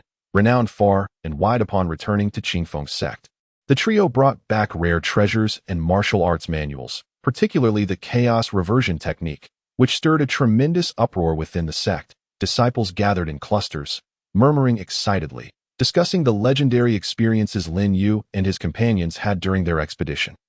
Have you heard? Not only did they slay the ancient beast, but they also obtained the seven-colored spirit lotus and a mysterious inner core, and now they've returned with an unparalleled martial art. This trip has truly been extraordinarily rewarding. Indeed, Lin Yu, who started as a mere errand boy, continues to create miracles time and again. His accomplishments now are remarkable that it seems he will surely carve out a place for himself within Qingfeng's sect. Sigh, how unfair it is. We toil and struggle in our training, yet cannot compare to the rewards of a single adventure like theirs. That it truly evokes envy and jealousy. Amidst the discussions, Lin Yu's reputation soared like a bird taking flight, rapidly spreading throughout every corner of Qingfeng's sect, even reaching the ears of neighboring sections. Several minor sects dispatched envoys, ostensibly to congratulate the disciples of Qingfeng's sect on their remarkable achievements. Yet their true intention was to probe into the strengths and weaknesses of Lin Yu and his companions, as well as to glean details about the enigmatic cultivation technique. The sect leader of Qingfeng's sect was well aware of their ulterior motives, sitting majestically on the throne in the grand hall. He cast a stern gaze upon the assembly before him and then spoke softly. Lin Yu, Su Yao, and Xiao Chun have rendered great service to our sect and are deserving of commendation. Relay my orders. Grant Lin Yu a high-grade magical artifact and several rare elixirs. Su Yao and Xiao Chun shall also receive generous rewards. Upon hearing this, Lin Yu stepped forward and knelt in gratitude, exclaiming, "Thank you, sect leader, for your generous bestowal. I shall strive even harder to bring glory to our sect." Su Yao and Xiao Chun promptly followed suit, expressing their heartfelt appreciation once the rewards were conferred. Elder Xianfeng called Lin Yu aside, concern mingled with expectation in his expression. "Lin Yu, your renown has spread far and wide. You must remain steadfast in your composure. Although the chaos return to origin technique is exquisite, the path of cultivation is long and arduous, so do not rush for immediate success. Should you encounter any difficulties in the future, do not hesitate to seek my counsel." Lin Yu respectfully nodded, replying, "Rest assured, Elder, I understand. The bountiful gains I have achieved today are largely thanks to your past guidance, which I shall forever cherish." However, Lin Yu's rise to prominence inevitably attracted envy from certain individuals. Within the sect, a few self-proclaimed geniuses, bolstered by their family backgrounds or slightly higher cultivation levels, grew increasingly arrogant. Witnessing Lin Yu's extraordinary success, they felt deeply unsettled, particularly one disciple named Wang Hao, who was the pampered nephew of a sect elder. Despite being in the late stage of qi refinement, he squandered his days in idleness and lacked ambition to attain this moment. He was gathered with a few cronies, their faces shadowed with malice. Humph, that Lin Yu merely stumbled upon good fortune. A mere servant, what right does he have to receive such benefits? And to be favored by the sect leader? I see him as nothing more than an opportunist. Wang Hao seethed, his folding fan creaking ominously in his grip. Indeed, Brother Wang speaks true that we must find an opportunity to teach him a lesson, to remind him who truly holds sway in Qingfeng's sect. Another chimed in, his eyes glinting with treachery. Having conspired, they began covertly tracking Lin Yu's movements, seeking a chance to instigate trouble. Meanwhile, Lin Yu was wholly immersed in the cultivation of the chaos return to origin technique. Blissfully unaware of the brewing storm, in a secluded courtyard, he diligently contemplated the technique day and night, attempting to blend the power of the devil fruit with the newly acquired chaotic energy. With each session of cultivation, his spiritual energy surged like a tidal wave, steadily enhancing his power point. One day, having concluded his usual practice, Lin Yu prepared to head to the valley in the back mountain to solidify his learning. Midway, Wang Hao and his entourage suddenly appeared, blocking his path. Wang Hao stood before him, brimming with arrogance, flanked by several subordinates who adopted a provocative stance. "Lin Yu, long time no see. I've heard you've been rather glorious of late." Wang Hao sneered. Lin Yu halted, his gaze calm as he regarded them, though he remained internally vigilant, aware that trouble had indeed found him. "Brother Wang, what brings you here?" Wang Hao smirked, a hint of mockery gracing his lips. "Oh, nothing of great import, just that I find you displeasing and wish to spar a bit, to see just how much weight your so-called genius carries." Lin Yu frowned slightly. He was not inclined to stir trouble, but would not tolerate undue humiliation. "Brother Wang, if we are to spar, I hope we can keep it civil and not damage the harmony among our fellow disciples. Humph, spare me the pleasantries. Wang Hao interrupted impatiently, snapping his folding fan, unleashing a wave of spiritual energy that surged towards Lin Yu's face. Lin Yu's eyes narrowed, swiftly sidestepping the attack, his chaotic energy activating in an instant, readying him for the impending conflict. Thus commenced a clash between disciples, and all awaited to see whether Lin Yu could once again leverage his formidable strength to navigate this crisis and safeguard his hard-earned reputation. Chapter 15. Dominating power in the face of Wang Hao's provocation, Lin Yu's gaze sharpened, his chaotic energy coursing relentlessly through his veins, tautening every fiber of his being as he entered a state of readiness. He understood that this bout was not merely a clash of pride, but rather a pivotal moment for his standing within Qingfeng's sect. To show weakness now would invite ceaseless troubles in the future. Wang Hao, noticing Lin Yu's resolute demeanor, felt a flicker of malice cross his face. With a swift flourish, he unfurled his folding fan, channeling a torrent of spiritual energy into it. The ink bamboo painting on the fan seemed to come alive, the leaves rustling ominously as they transformed into a flurry of razor-sharp wind blades, descending upon Lin Yu like a tempest. Though the wind blades appeared gentle, they concealed a deadly edge, each imbued with piercing spiritual force capable of easily slicing through skin and tearing garments. Lin Yu remained unfazed, his feet firmly planted like an ancient pine deeply rooted in the earth. Drawing a deep breath, he masterfully fused the power of the devil fruit with the chaotic energy, erecting an invisible yet resilient spiritual shield before him. The wind blades howled as they crashed against the shield, creating a dazzling display of spiritual ripples, yet failing to breach it even a fraction. Humph, you possess some skill, Wang Hao remarked, though surprise flickered within him that he had anticipated that this move would leave Lin Yu flustered. Yet he was unprepared for how effortlessly Lin Yu had neutralized his assault. However, he was not one to relent easily. With a flicker of movement, he darted towards Lin Yu like a wraith, retracting his fan to wield it as a short staff, striking swiftly at Lin Yu's temple with a fierce jab. His movements rapid and ruthless, showcasing his lethal technique. Lin Yu's gaze sharpened, and he evaded the lethal strike by a hair's breadth. In the same motion, he countered with a palm strike, his chaotic energy swirling in a tempestuous vortex. Exuding a powerful force that seemed capable of devouring all in its path, Wang Hao felt an immense force tugging at him, causing his body to lurch forward involuntarily, panic washing over him as he hastily retreated.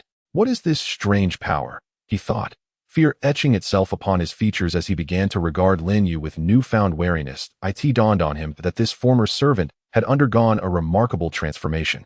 Now wielding power far beyond his grasp, Lin Yu pressed the advantage, refusing to grant Wang Hao a moment's respite. His movements were as agile as a cunning rabbit, each strike infused with chaotic energy. Exuding a ferocious might, Wang Hao found himself retreating step by step, barely managing to defend himself as the fan in his hand creaked ominously under the relentless barrage of Lin Yu's assault. As more disciples gathered to witness the clash, their expressions morphed from anticipation to astonishment. Initially, they had expected a contest of equals, given Wang Hao's modest reputation and respectable cultivation level within the sect. Yet, they were taken aback by Lin Yu's overwhelming dominance, rendering Wang Hao utterly helpless. Lin Yu is truly formidable. Brother Wang stands no chance against him. Indeed, look at his prowess. It's no wonder he achieved such astonishing feats in the secret realm. I believe we must regard Brother Lin Yu with newfound respect in Qingfeng's sect. As the murmurs of the crowd grew, Lin Yu intensified his onslaught, keenly observing a flaw in Wang Hao's defense. He leaped high into the air, his legs descending like a war axe with tremendous force. Wang Hao's eyes widened in terror as he attempted to evade, but it was too late. He could only raise his arms in futile defense. A deafening crack echoed as Lin Yu's strike landed, causing excruciating pain to radiate through Wang Hao's arms, as if his bones might shatter. The impact sent him crashing to the ground, utterly defeated. Lying on the ground, gasping for breath, Wang Hao's eyes reflected a mix of despair and indignation. Lin Yu stood tall, gazing down upon him with an unwavering calmness, his voice steady yet imbued with undeniable authority. Brother Wang, our sparring today has reached its conclusion. Do you concede? Wang Hao clenched his teeth, his face flushed with anger. Though filled with resentment, he recognized the reality of his defeat and begrudgingly replied, I concede.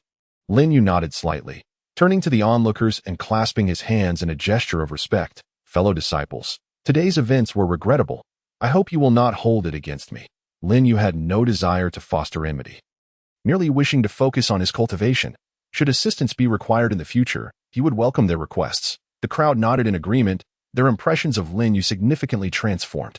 Through this battle, Lin Yu not only defended his reputation with strength but also earned the respect of many disciples. He understood that in the path of cultivation, strength was the foundation for survival, and only by continually enhancing himself could he face the myriad challenges that lay ahead. From that day forth, he dedicated himself even more fervently to his training, immersing himself in the pursuit of higher realms. Chapter 16. New challenges. Following this confrontation, Lin Yu firmly established his standing within Qingfeng's sect. The disciples regarded him with respect, no longer daring to provoke him lightly. However, he did not let this newfound status lead him to arrogance. He was acutely aware that in the vast expanse of the cultivation world, powerful adversaries were abundant, and he had merely scratched the surface of his potential. Each day, he remained engrossed in his practice, diligently studying the chaos return to origin technique, relentlessly probing into the deeper mysteries of merging the power of the devil fruit with chaotic energy. Striving to elevate his own strength to greater heights. One day, Elder Qianfeng summoned Lin Yu, his demeanor grave, devoid of the usual warmth. Lin Yu felt a chill run down his spine, sensing that something significant was afoot. Lin Yu, Elder Qianfeng began, your cultivation has progressed well, and you have gained a measure of renown within our sect. However, I must tell you, this is merely the beginning. Greater challenges await. Elder Qianfeng paused, his gaze drifting towards the horizon as if peering through layers of mountains to behold a broader world. Our Qifeng sect has harbored long-standing grievances with the neighboring Haiyan sect, and recent tensions have escalated. Both sides are on the brink of conflict, and you, as a distinguished member of the younger generation of my sect, must be fully prepared for battle. Upon hearing this, Lin Yu felt a mixture of nervousness and excitement in his heart. Nervous because this would be his first time representing the Qingfeng sect in the conflict between the two sects, facing adversaries that would undoubtedly be more formidable than ever before. Excited because he yearned to test his growth in real combat, to contribute to his sect, and to further prove his worth. Rest assured, Elder, I shall give my all and live up to the expectations of our sect. Lin Yu clasped his fists and spoke with unwavering determination. Elder Qianfeng nodded slightly, a hint of satisfaction gracing his features. Good. With your words, I can rest easy. However, the disciples of the Haiyan sect are not to be underestimated. They excel in earth-based spells, possessing formidable defensive capabilities, and their attacks often carry the weight of solid rock, capable of shattering mountains with ease. You must familiarize yourself with this in advance and devise appropriate countermeasures.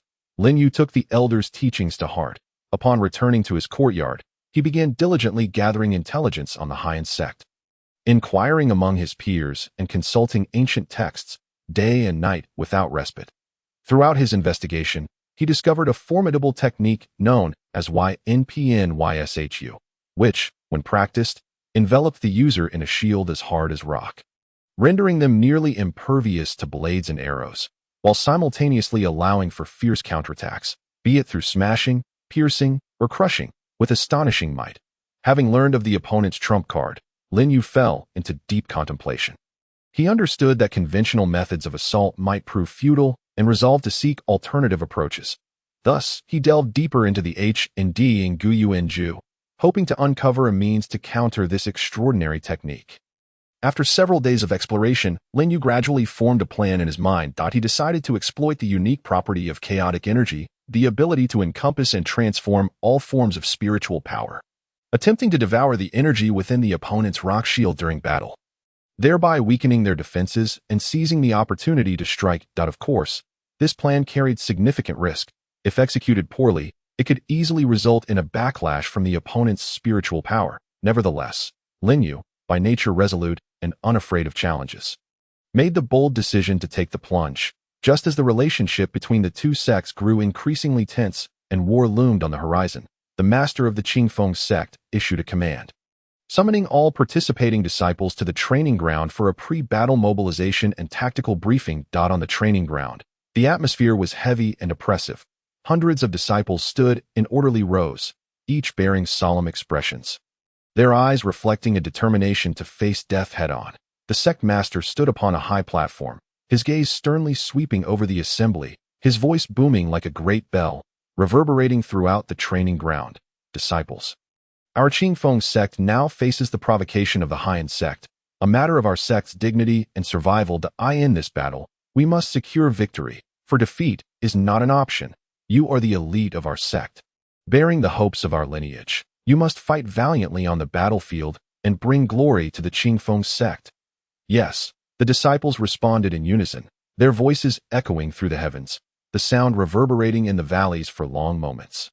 Lin Yu stood in the ranks, gazing at his fervent peers, his heart swelling with ambition that he clenched his fists, silently vowing to shine brilliantly in this great conflict, to protect every inch of Qingfeng sect's land, and to ensure that everyone knew he was no mere empty name.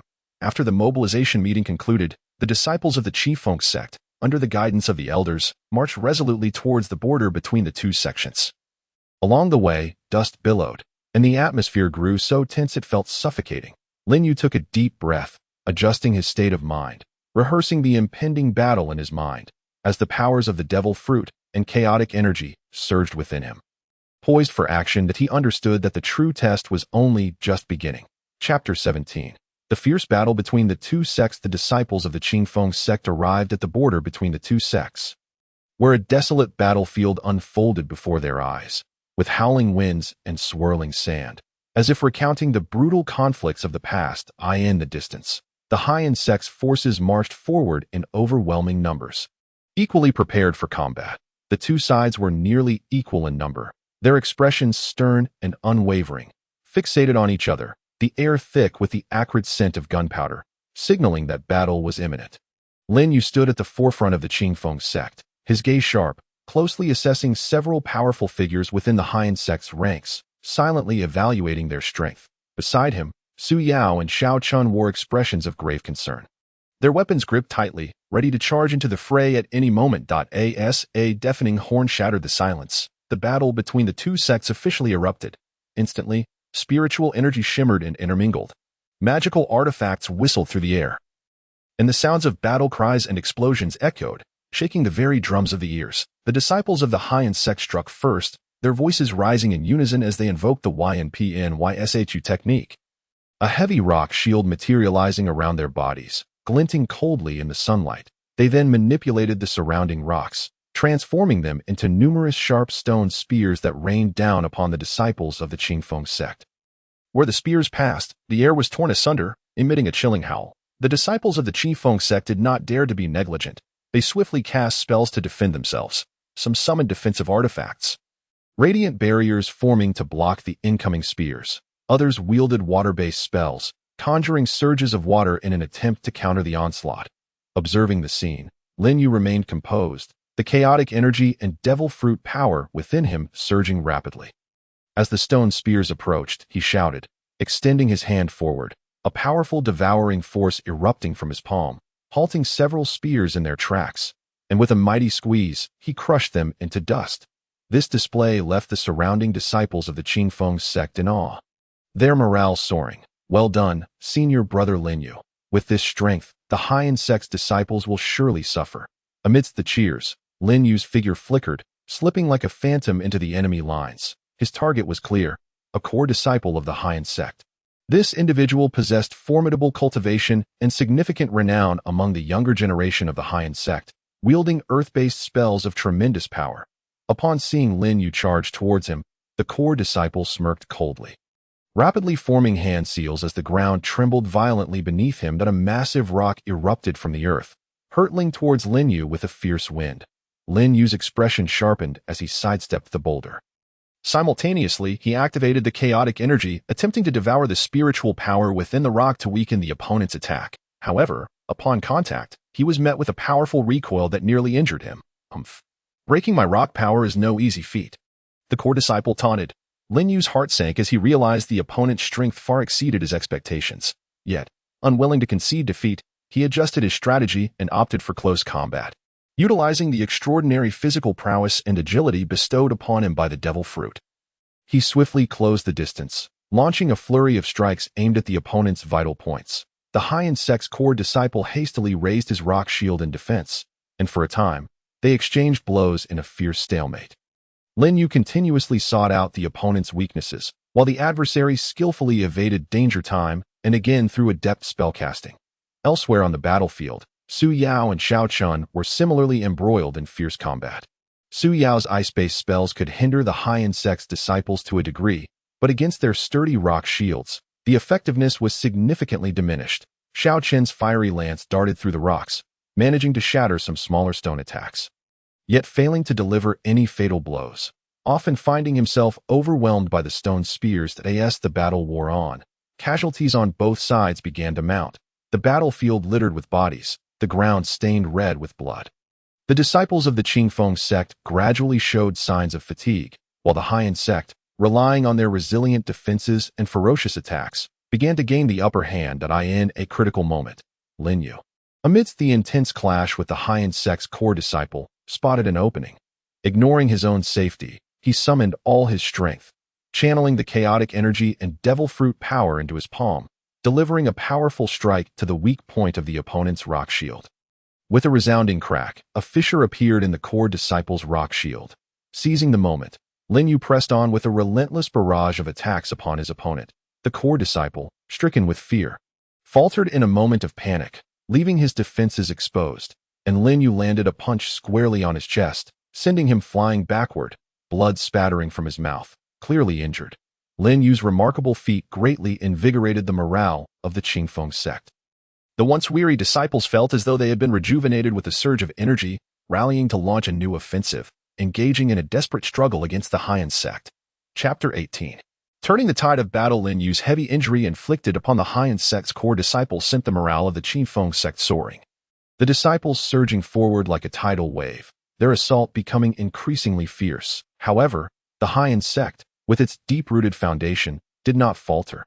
The remaining strong fighters quickly adjusted their tactics, stabilizing their formation, plunging both sides back into a bitter stalemate.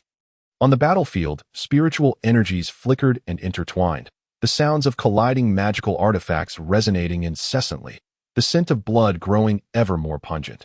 Though Lin Yu was greatly exhausted, his gaze remained resolute, fully aware that he could not afford to relax even for a moment. As he dodged the attacks from the Haiyan sect's disciples, he kept a watchful eye on the overall battlefield, searching for new breakthrough points. That moment, he noticed several elders from the Haiyan sect in the rear, casting a large formation, its light shimmering as it continuously supplied spiritual energy to the frontline disciples, bolstering their defenses and attacks, which allowed the Haiyan sect to resist fiercely despite their disadvantage. That formation must be destroyed, Lin Yu thought to himself. He scanned his surroundings and found Su Yao and Xiao Chun fighting valiantly, positioned not far from the formation. In a flash, he closed the distance to them, dispatching several Haiyan sect disciples along the way. Su Yao, Xiao Chun, follow me to destroy the formation at the rear of the Haiyan sect, Lin Yu shouted. Upon hearing this, Su Yao and Xiao Chun understood immediately, fighting their way free from their opponents to join Lin Yu. The three of them provided cover for each other as they charged towards the formation. As they journeyed onward, the disciples of the Black Rock sect fought valiantly to obstruct their progress, launching a barrage of rock projectiles that descended upon them like a torrential storm. Su Yao conjured ice magic, forming a formidable ice wall ahead to deflect some of the stone spears, simultaneously exuding an icy aura that hindered the enemy's movements. Meanwhile, Xiao Chun wielded a blazing spear, its fiery tip roaring as he shattered the approaching rocks, clearing a path for their advance. Lin Yu provided support from the center, utilizing the powers of chaos and the devil's fruit to mitigate the crisis. The trio worked in perfect harmony, inching closer to the magic formation, just when they were a mere few dozen yards away. An elder clad in black robes suddenly emerged from the formation. His gaze was cold and piercing, and he clutched a black staff, the gem atop it shimmering with an eerie glow. This man was none other than the Grand Elder of the Black Rock sect, tasked with guarding the magical formation, his formidable cultivation rendering him a figure of great respect within the sect. If you wish to disrupt the formation, you must first contend with me, the black-robed elder sneered, waving his staff as a swirling vortex of dark spiritual energy surged toward the trio, imbued with a powerful tearing force that threatened to draw everything into an abyss of darkness. Lin Yu's expression sharpened. He swiftly formed hand seals, compressing the chaotic energy within his palm and launching forth a beam of golden light in an attempt to counteract the vortex. Su Yao and Xiao Qin also unleashed their most potent spells. The ice-blue sword energy and the blazing spear flames converging upon the elder. The clash of their powers erupted in a deafening explosion, the brilliance so intense that it was blinding. The trio was staggered back several steps by the force of the blast, their vitality surging, while the black-robed elder furrowed his brow, clearly impacted as well. This old man is no easy foe. Xiao Qin wiped the blood from the corner of his mouth, gritting his teeth. But we cannot give up. We must break through. Lin Yu's eyes shone with determination as he charged toward the elder once more. This time, he altered his strategy, feigning a frontal assault while subtly maneuvering behind the black-robed elder using the unique abilities of the devil's fruit. Sensing something amiss, the elder turned, but Lin Yu was already upon him. He concentrated the chaotic energy into his fist and struck fiercely at the elder's back. The elder hastily defended himself, managing to block the blow, yet exposed a vulnerability. Seizing the moment, Su Yao unleashed a precise shard of ice that struck the elder's shoulder, causing him to cry out in pain, the light of his staff dimming slightly. Observing this, Xiao Qin bellowed, his spear lunging like a dragon, thrusting with all his might into the elder's abdomen. The elder could not evade in time, and the spear struck true, causing him to stagger, disbelief evident on his face. Capitalizing on this opportunity, Lin Yu and his companions united their efforts, breaking through the elder's defenses and reaching the magic formation. Without hesitation, Lin Yu poured all his chaotic energy into the formation. Striving to disrupt its spiritual flow, Su Yao and Xiao Qin joined in, attacking with spells and weapons alike, causing the formation to flicker erratically under their relentless assault, on the brink of collapse. Ultimately, with a resounding crash, the formation shattered, scattering into countless fragments that dissipated into the air. The disciples of the Black Rock sect, stripped of the formation's support, found their strength severely diminished, their defenses weakened, and their attacks losing their edge. Witnessing this, the disciples of the Clear Wind sect erupted in cheers, seizing the opportune moment to launch a fierce counteroffensive. The disciples of the Black Rock sect retreated in disarray, suffering heavy casualties, unable to mount any further resistance. This fierce battle between the two sects, through the efforts of Lin Yu and his allies, had finally reached a pivotal turning point, with the Clear Wind sect gradually gaining the upper hand. The dawn of victory clearly within reach. Chapter 19. A triumphant return. With the formation dismantled, the fortunes of the Black Rock sect waned, and the remaining disciples, devoid of will to fight, scattered in retreat. The disciples of the Clear Wind sect pursued relentlessly, thoroughly cleansing the battlefield and seizing a substantial haul of magical artifacts, elixirs, and cultivation resources. Lin Yu, Su Yao, and Xiao Qin played pivotal roles in this fierce confrontation. Though each bore varying degrees of injury, they looked upon the fluttering banners of the Clear Wind sect with hearts full of pride and satisfaction. Su Yao's garments were tattered, her hair disheveled. Yet her face radiated a victorious smile. At last, we have triumphed. This battle was truly arduous. Xiao Qin leaned on his blazing spear, panting heavily, grinning as he said, "Indeed, had it not been for Lin Yu's brilliant strategy to dismantle the formation, we might still be fighting. Lin Yu, you have once again achieved great merit." Lin Yu modestly shook his head, humbly responding, "This is a collective achievement. Without the full cooperation of both of you, I would have found it difficult to succeed." At that moment, the elders of the Clear Wind sect arrived, and upon seeing the situation on the battlefield secure, their faces reflected joy. Elder Xianfeng approached Lin Yu and his companions swiftly, his gaze filled with admiration and concern. "Your performance today has been exemplary. You have rendered great service to the sect. Upon our return, you shall be richly rewarded."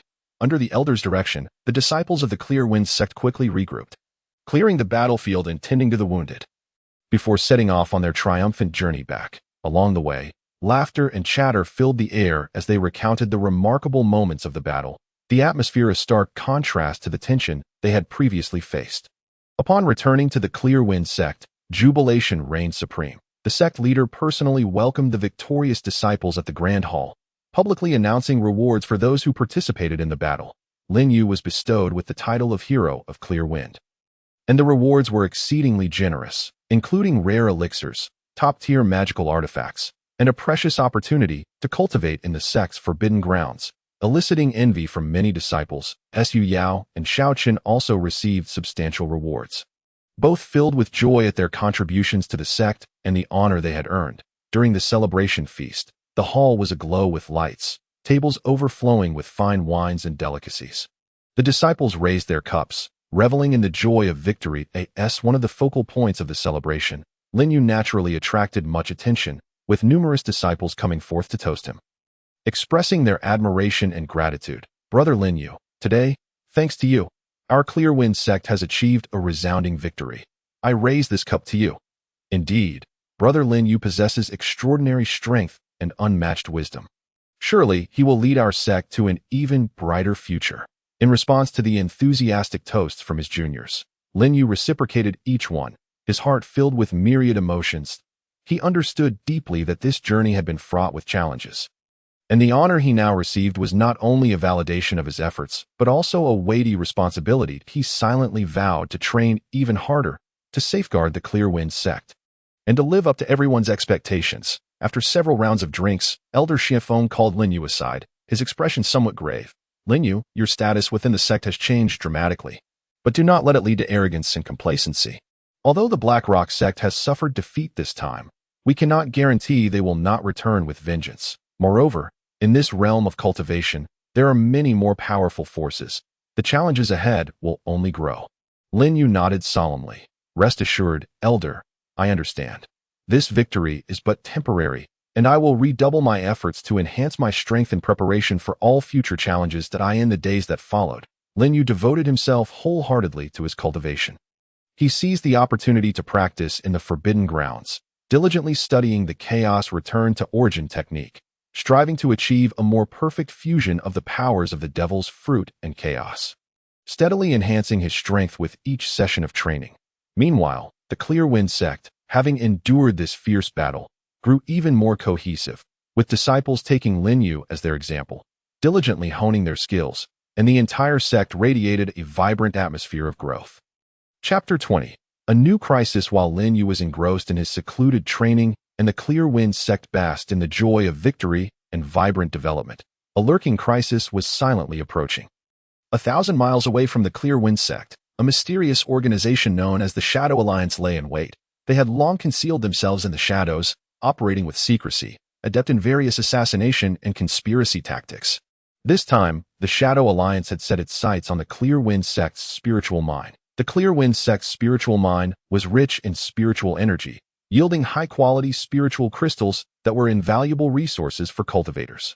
After extensive planning and preparation, the Shadow Alliance dispatched a team of elite assassins who, under the cover of night, stealthily infiltrated the spiritual mine area of the Clear Wind sect, clad in black stealth gear with their faces veiled.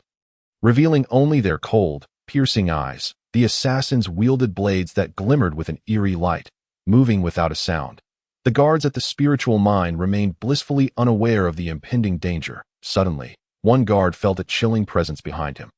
Before he could react, a blade had already pierced his throat, his eyes widening in silent shock as he collapsed. Following this, the other assassins sprang into action, swiftly eliminating the guards who were caught completely off guard. After dispatching the guards, the assassins quickly set up a formation, attempting to seal off the spiritual mine area to prevent any support from the Clear Wind sect. Simultaneously, they began to excavate greedily within the mine, filling specially crafted storage bags with the precious spiritual crystals. The following morning, the disciple responsible for the routine patrol of the mine discovered the massacre of the guards and the illegal occupation of the mine. His heart sinking in horror as he rushed back to the sect to report. Upon receiving the news, the sect leader was enraged, summoning the elders immediately to devise a strategy.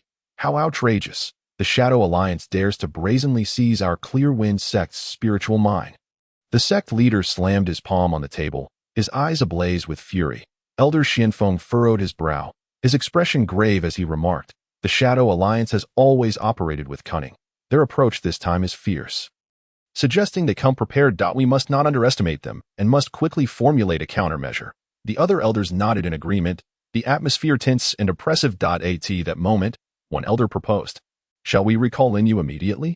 He performed exceptionally in the battle against the Black Rock sect. Perhaps he could lead us in repelling the Shadow Alliance." The sect leader pondered for a moment and replied, "Lin Yu is in the midst of crucial training. Interrupting him now could disrupt his cultivation.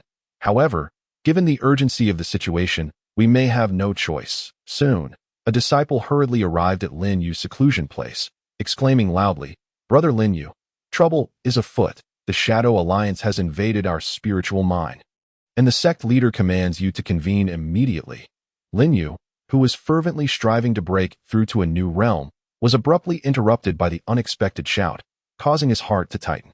Yet, understanding the gravity of the situation, he swiftly adjusted his breath, concluded his meditation, and hastened to the grand hall with the disciple.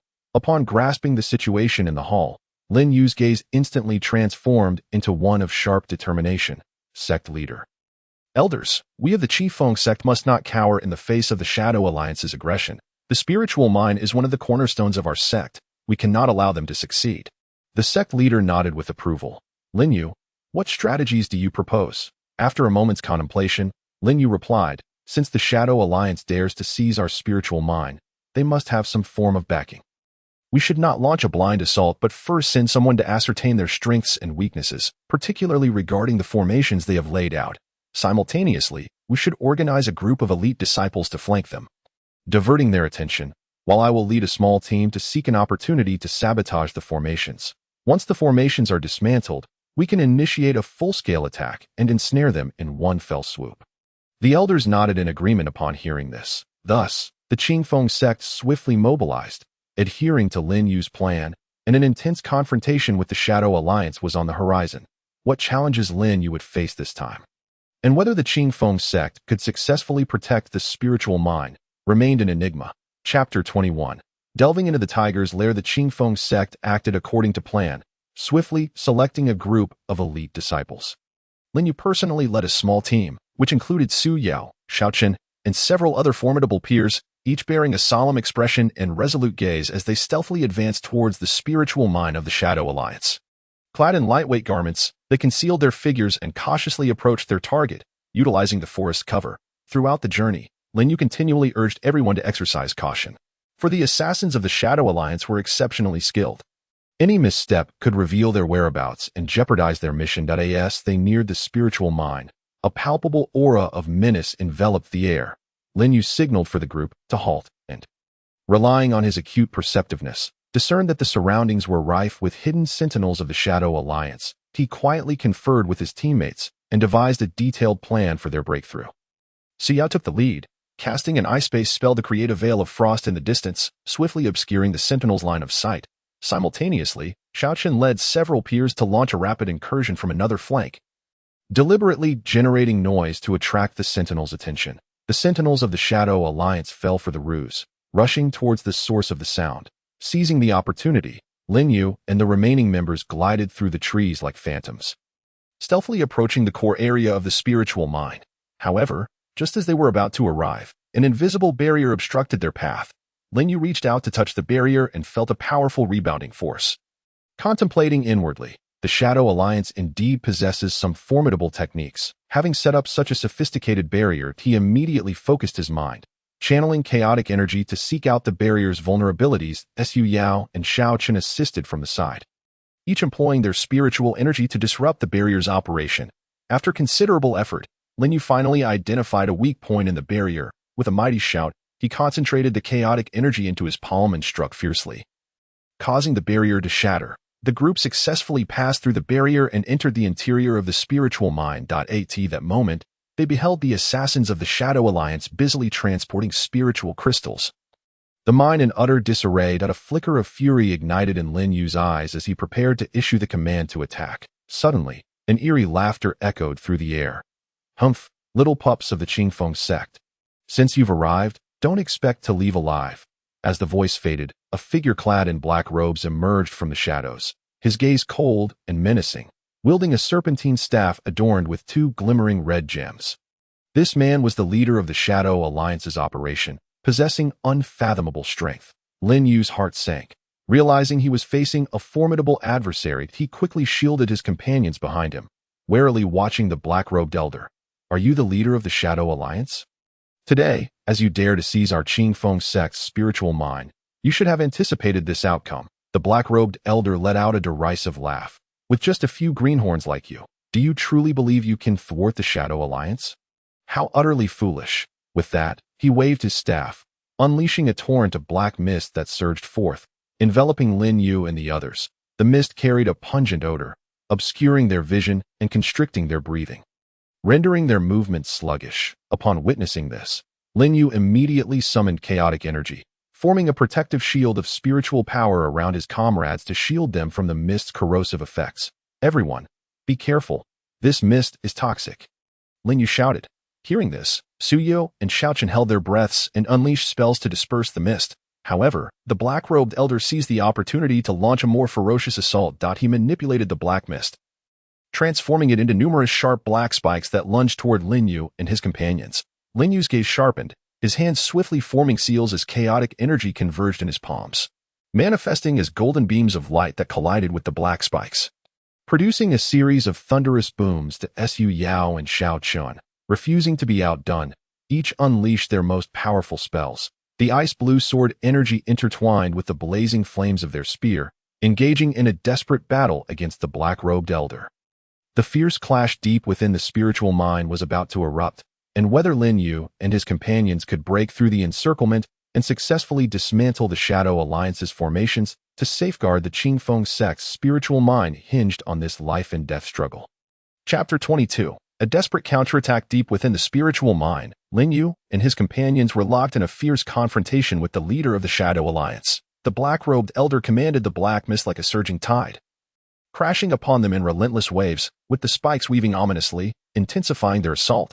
Sweat beaded on Lin Yu's forehead, yet his gaze remained steadfast and resolute, while he defended against the black spikes with chaotic energy. He shouted, "Everyone, hold steady. Do not panic." Su Yao bit her lip, her complexion pale, as she wielded her ice sword, summoning a defensive barrier of ice-blue energy to keep the toxic mist at bay.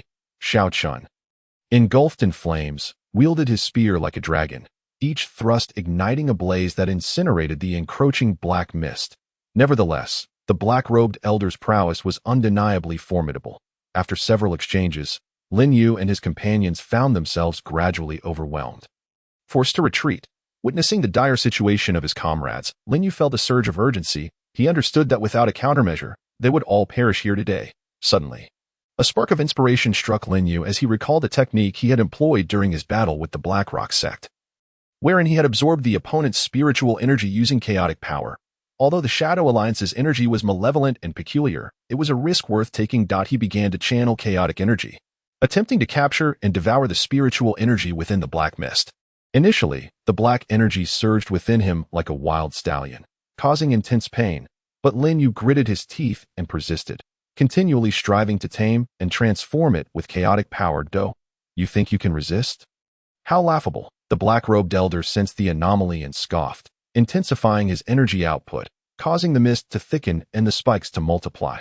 Ignoring the agony coursing through his body, Lin Yu exerted himself to the fullest, channeling chaotic energy. As time passed, he was delighted to find that his chaotic energy was gradually adapting to the black energy, beginning to assimilate and absorb it. His aura grew stronger, radiating a faint golden light. How is this possible? The black-robed elder's expression turned to one of disbelief. Seizing the moment of the elder's astonishment, Lin Yu bellowed, "Now is the time. Everyone, attack together." Su Yao, Xiao Chun, and the others felt invigorated, shouting in unison as they unleashed their full abilities against the black-robed elder. Lin Yu's figure flickered, darting like a specter toward the black-robed elder. At that moment, his speed and strength were greatly enhanced, his strikes imbued with the formidable power of the fusion of chaos and shadows, a torrential onslaught.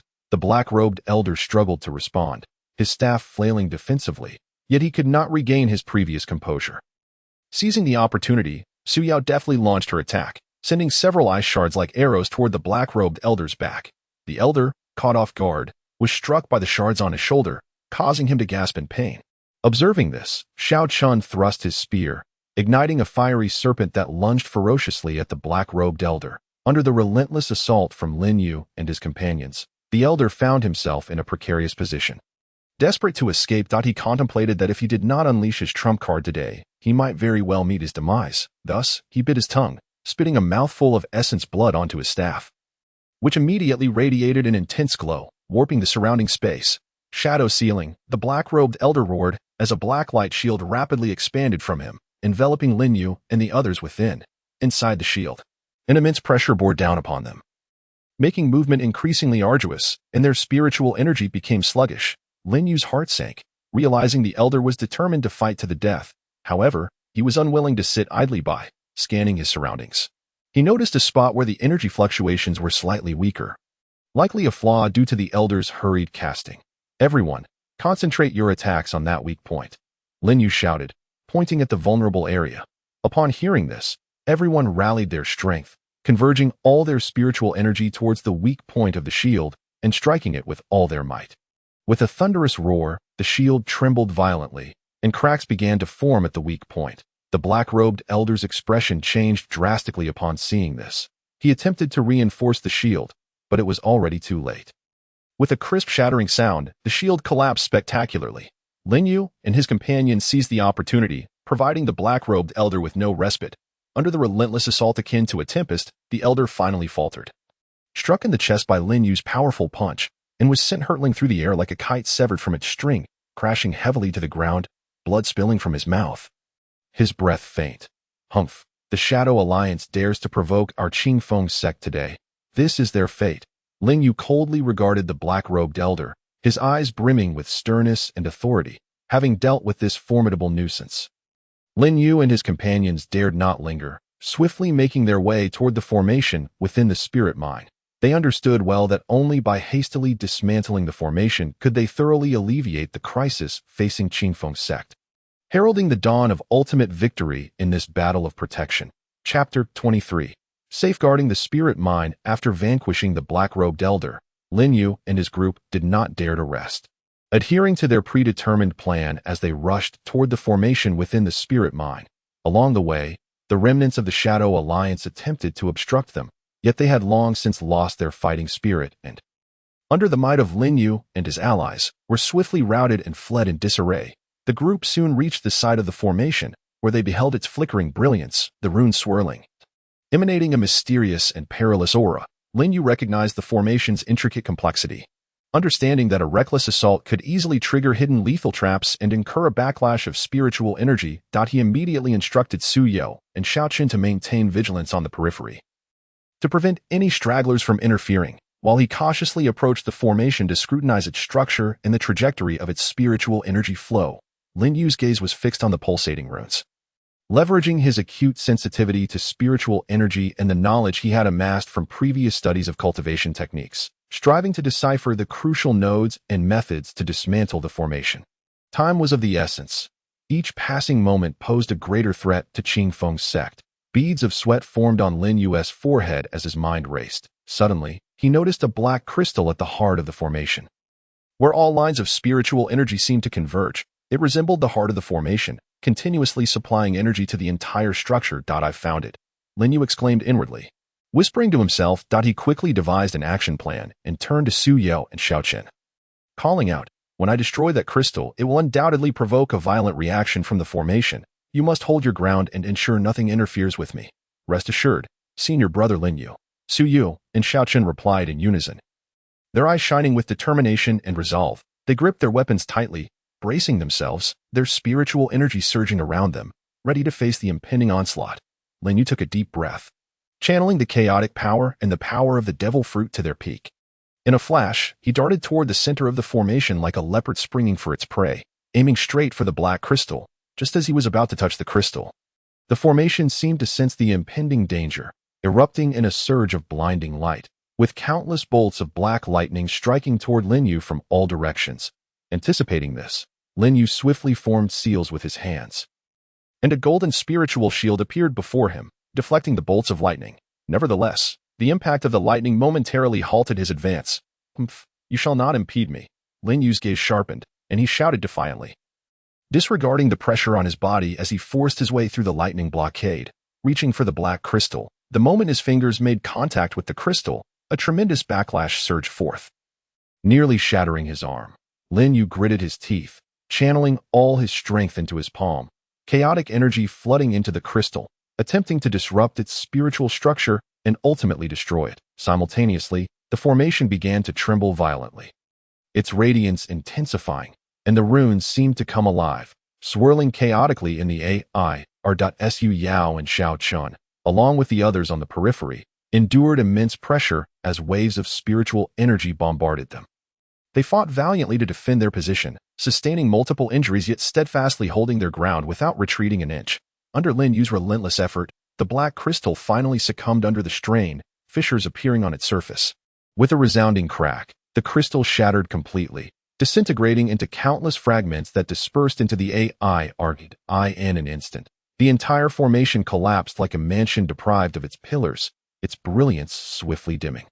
The runes ceasing their dance, ultimately crashing down with a thunderous roar. We did it. Lin Yu exhaled deeply, a look of satisfaction gracing his face. Suu, and Xiaochen erupted in cheers, celebrating the arduous yet pivotal accomplishment. At that moment, the remnants of the Shadow Alliance, bereft of the formation's protection, found themselves utterly powerless against the approaching reinforcements from Qi Feng's sect, surrendering en masse. Qi Feng's sect successfully safeguarded the spirit mine, and the disciples rejoiced, celebrating this hard-won victory. Lin Yu surveyed the ravaged spirit mine, his heart a mix of triumph and contemplation for the future. He understood that on this path of cultivation, dangers and challenges would follow in quick succession. Only through relentless self-improvement and unity among his fellow disciples could they protect every inch of Qi Feng's sect's territory, ensuring its resilience in a world rife with formidable adversaries. In the days that followed, the members of Qi Feng's sect united in purpose, dedicating themselves to the restoration and rebuilding of the spirit mine. Lin Yu, due to his outstanding performance, once again became a paragon admired by all. His name echoing throughout the sect, inspiring generations of Qi Feng disciples to strive for excellence and to pursue greater heights. Chapter 24.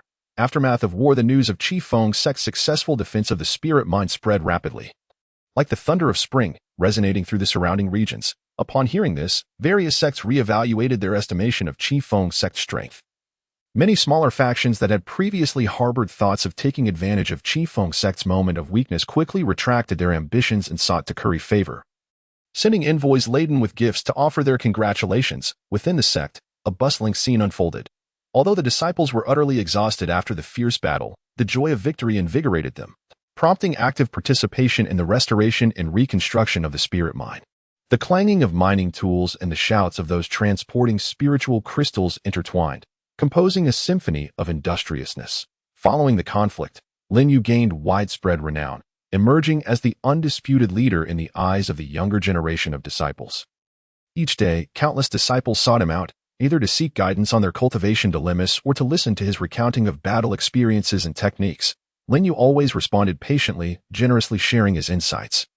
Fully aware that the future of Qi Feng's sect depended on the collective efforts of each disciple. However, beneath the glory, Lin Yu remained grounded. He understood that the Shadow Alliance, having suffered a setback, would not simply relent. They would undoubtedly return with renewed vigor, armed with more ruthless tactics and deeper animosity. To prepare for the looming threat, Lin Yu assisted the sect with various affairs during the day and retreated into seclusion at night. Diligently studying the chaos return to origin technique, seeking to uncover the deeper mysteries of spiritual energy and striving to achieve a more harmonious fusion of the power of the devil fruit and chaotic energy. Each training session became a battle with himself, his clothes soaked in sweat as spiritual energy surged violently within him. He gritted his teeth, persisting in his efforts to enhance his strength by even the slightest margin. One day, Elder Xiefeng summoned Lin Yu to a tranquil valley. The valley, adorned with vibrant blossoms and enshrouded in spiritual mist, carried a weighty atmosphere. Lin Yu, your contribution in safeguarding the spirit mine has been monumental. Garnering accolades from all corners of the sect, Elder Xuanfeng's gaze was gentle, tinged with a sense of pride, but he had summoned Lin Yu today to impart a crucial lesson. The path of cultivation is long and arduous. Your current achievements are but a drop in the ocean. Though the Shadow Alliance has temporarily retreated, the forces behind them are intricately intertwined. We must prepare ourselves for what lies ahead. Lin Yu nodded solemnly, his expression grave. Rest assured, Elder, I understand that I will not become complacent due to transient success and will strive doubly hard to enhance my strength and protect the sect. Elder Xianfeng nodded slightly, producing an ancient jade slip from his hand and presenting it to Lin Yu. This is a fragment of a cultivation technique I fortuitously acquired during my early years of training, titled Spirit Control 9 Transformations, though incomplete. It contains profound methods of spiritual energy manipulation that may greatly benefit your cultivation. Study it well. Should you grasp even a fraction, your strength will undoubtedly ascend to new heights. Lin Yu's heart soared with joy as he eagerly accepted the jade slip with both hands. Bowing respectfully, "Thank you, Elder, for your generosity. I will not disappoint your expectations." Upon returning to his courtyard, Lin Yu could hardly contain his excitement as he delved into the Spirit Control 9 transformations. The text within the jade slip was cryptic and challenging to comprehend. With runes shimmering as if imbued with the mysteries of the cosmos, Lin Yu immersed himself in the study, losing track of time as he meticulously examined each character, attempting to simulate them using his own spiritual energy to validate the techniques contained within. At first, progress was slow. The operation of spiritual energy often deviated from the intended path, and several times he nearly lost control, suffering considerable setbacks. Yet, Lin Yu's inherent resilience would not allow him to surrender easily. After countless attempts and adjustments, finally, on a quiet night, Lin Yu successfully executed the first transformation of the Spirit Control 9 transformations. In an instant, his spiritual energy radiated brilliantly around him, like resplendent stars. Fluidly transforming, not only did his defensive capabilities significantly enhance, but the potency of his offensive spiritual energy also became more concentrated and swift. Realizing the substantial boost in his power, Lin Yu's eyes sparkled with exhilaration. He knew this was merely the beginning. A longer journey lay ahead in this turbulent realm of cultivation. Only through continual breakthroughs could he safeguard Qingfeng's sect and those he cherished, steadily advancing on the path to the pinnacle. Chapter 25. The storm reawakens. The tranquil days did not last long. As Lin Yu had anticipated, the Shadow Alliance was secretly orchestrating their revenge. They scoured the land for powerful allies, colluding with rogue cultivators harboring ill intentions. And their strength surged exponentially within just a few months. One day, dark clouds suddenly gathered above Qifeng's sect, accompanied by flashes of lightning and roars of thunder. A powerful and oppressive aura descended like a mountain pressing down, causing alarm bells to ring throughout the sect. The disciples halted their tasks, gazing skyward with solemn expressions. Lin Yu was the first to sense this looming threat. He flickered and appeared at the center of the sect square. Looking up, he beheld a swarm of figures clad in black robes surging toward them like a tide of darkness. At the forefront was the leader of the Shadow Alliance, who had been defeated at the Spirit Mine last time. Now, he emanated an even deeper aura, his eyes filled with boundless hatred and murderous intent. "Humph, Qifeng sect, today marks your demise," the leader of the Shadow Alliance bellowed, his voice booming like rolling thunder, striking painfully against the ears. Lin Yu's gaze hardened as he replied loudly, "Shadow Alliance, I spared your life last time, and you showed no remorse. Today, if you dare to intrude again, I shall ensure you never return." With that, Lin Yu's inner spiritual energy surged, intertwining the powers of chaos and the devil fruit, radiating a dazzling light around him. Su Yao, Shaochen, and the other disciples quickly arrived, forming a disciplined line behind Lin Yu, their faces resolute and fearless. The Shadow Alliance launched their attack in an instant, unleashing a torrent of bizarre dark spells. Black flames slithered like venomous serpents, scorching the air with a sizzling sound. Foul-smelling poison mist spread rapidly, attempting to corrode the bodies of the Qifeng sect disciples, and shadowy blades, as tangible as steel, whistled through the air, gleaming with a chilling light. Seeing this, Lin Yu shouted, "Everyone, hold steady. Do not panic." He swiftly formed hand seals, casting the first transformation of Spirit Manipulation 9 changes, unleashing a radiant shield of golden light that deflected most of the incoming attacks. Su Yao conjured ice spells, erecting translucent walls of ice that exuded a biting chill, further diminishing the enemy's onslaught. Shaochen wielded a blazing spear, its fiery tip roaring as he shattered the approaching shadow blades.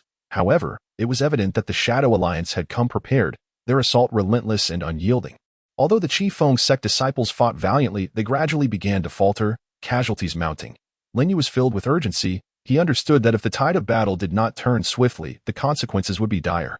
Surveying his surroundings, he noticed several black-robed elders at the rear of the Shadow Alliance, collaboratively casting a massive formation, its brilliance flickering as it infused powerful energy into the attacks ahead, rendering the Shadow Alliance's offense so formidable.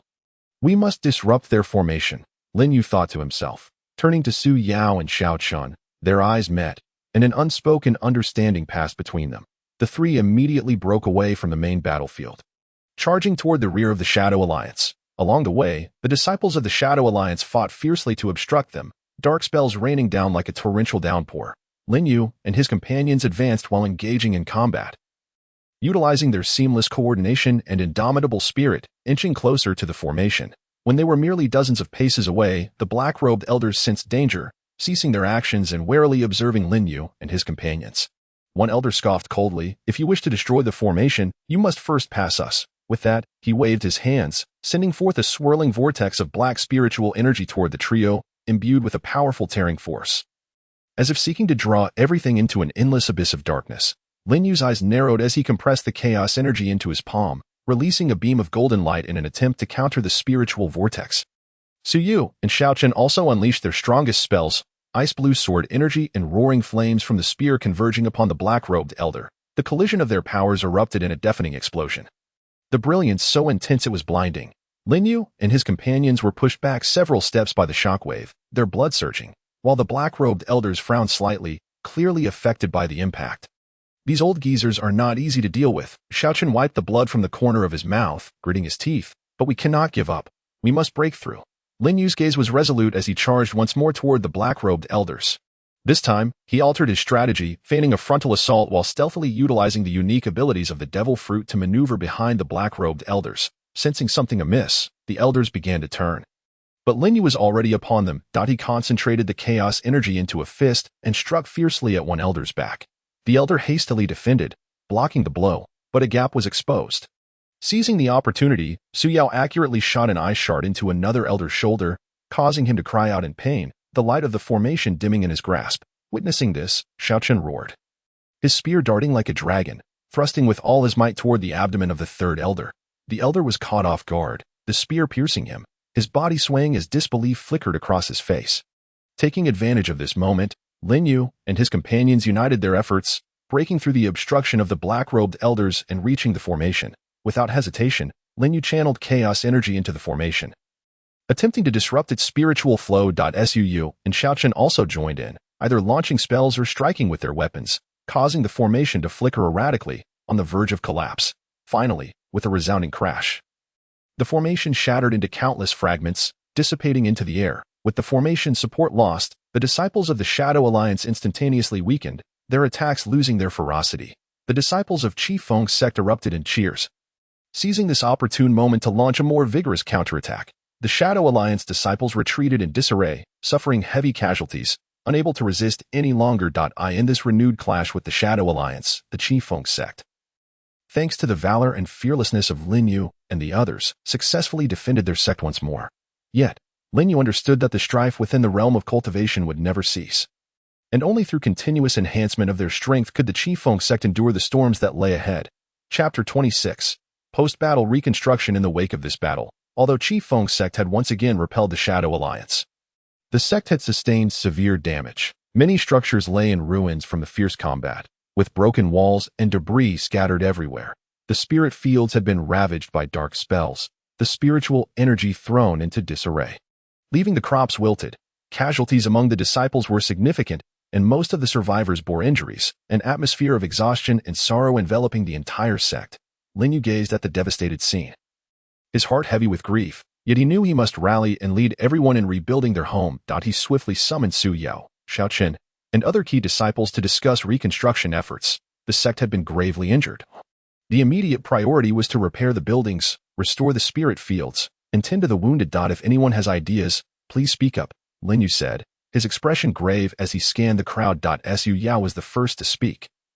"I can lead a group of disciples skilled in construction to oversee the repairs, but we will need a considerable amount of materials and manpower for gathering and preparation." Xiaochen followed suit. "Leave the spirit fields to me. I will invite a few elders proficient in spirit planting to help stabilize the spiritual energy and replant as soon as possible." The group exchanged ideas, quickly formulating a detailed reconstruction plan.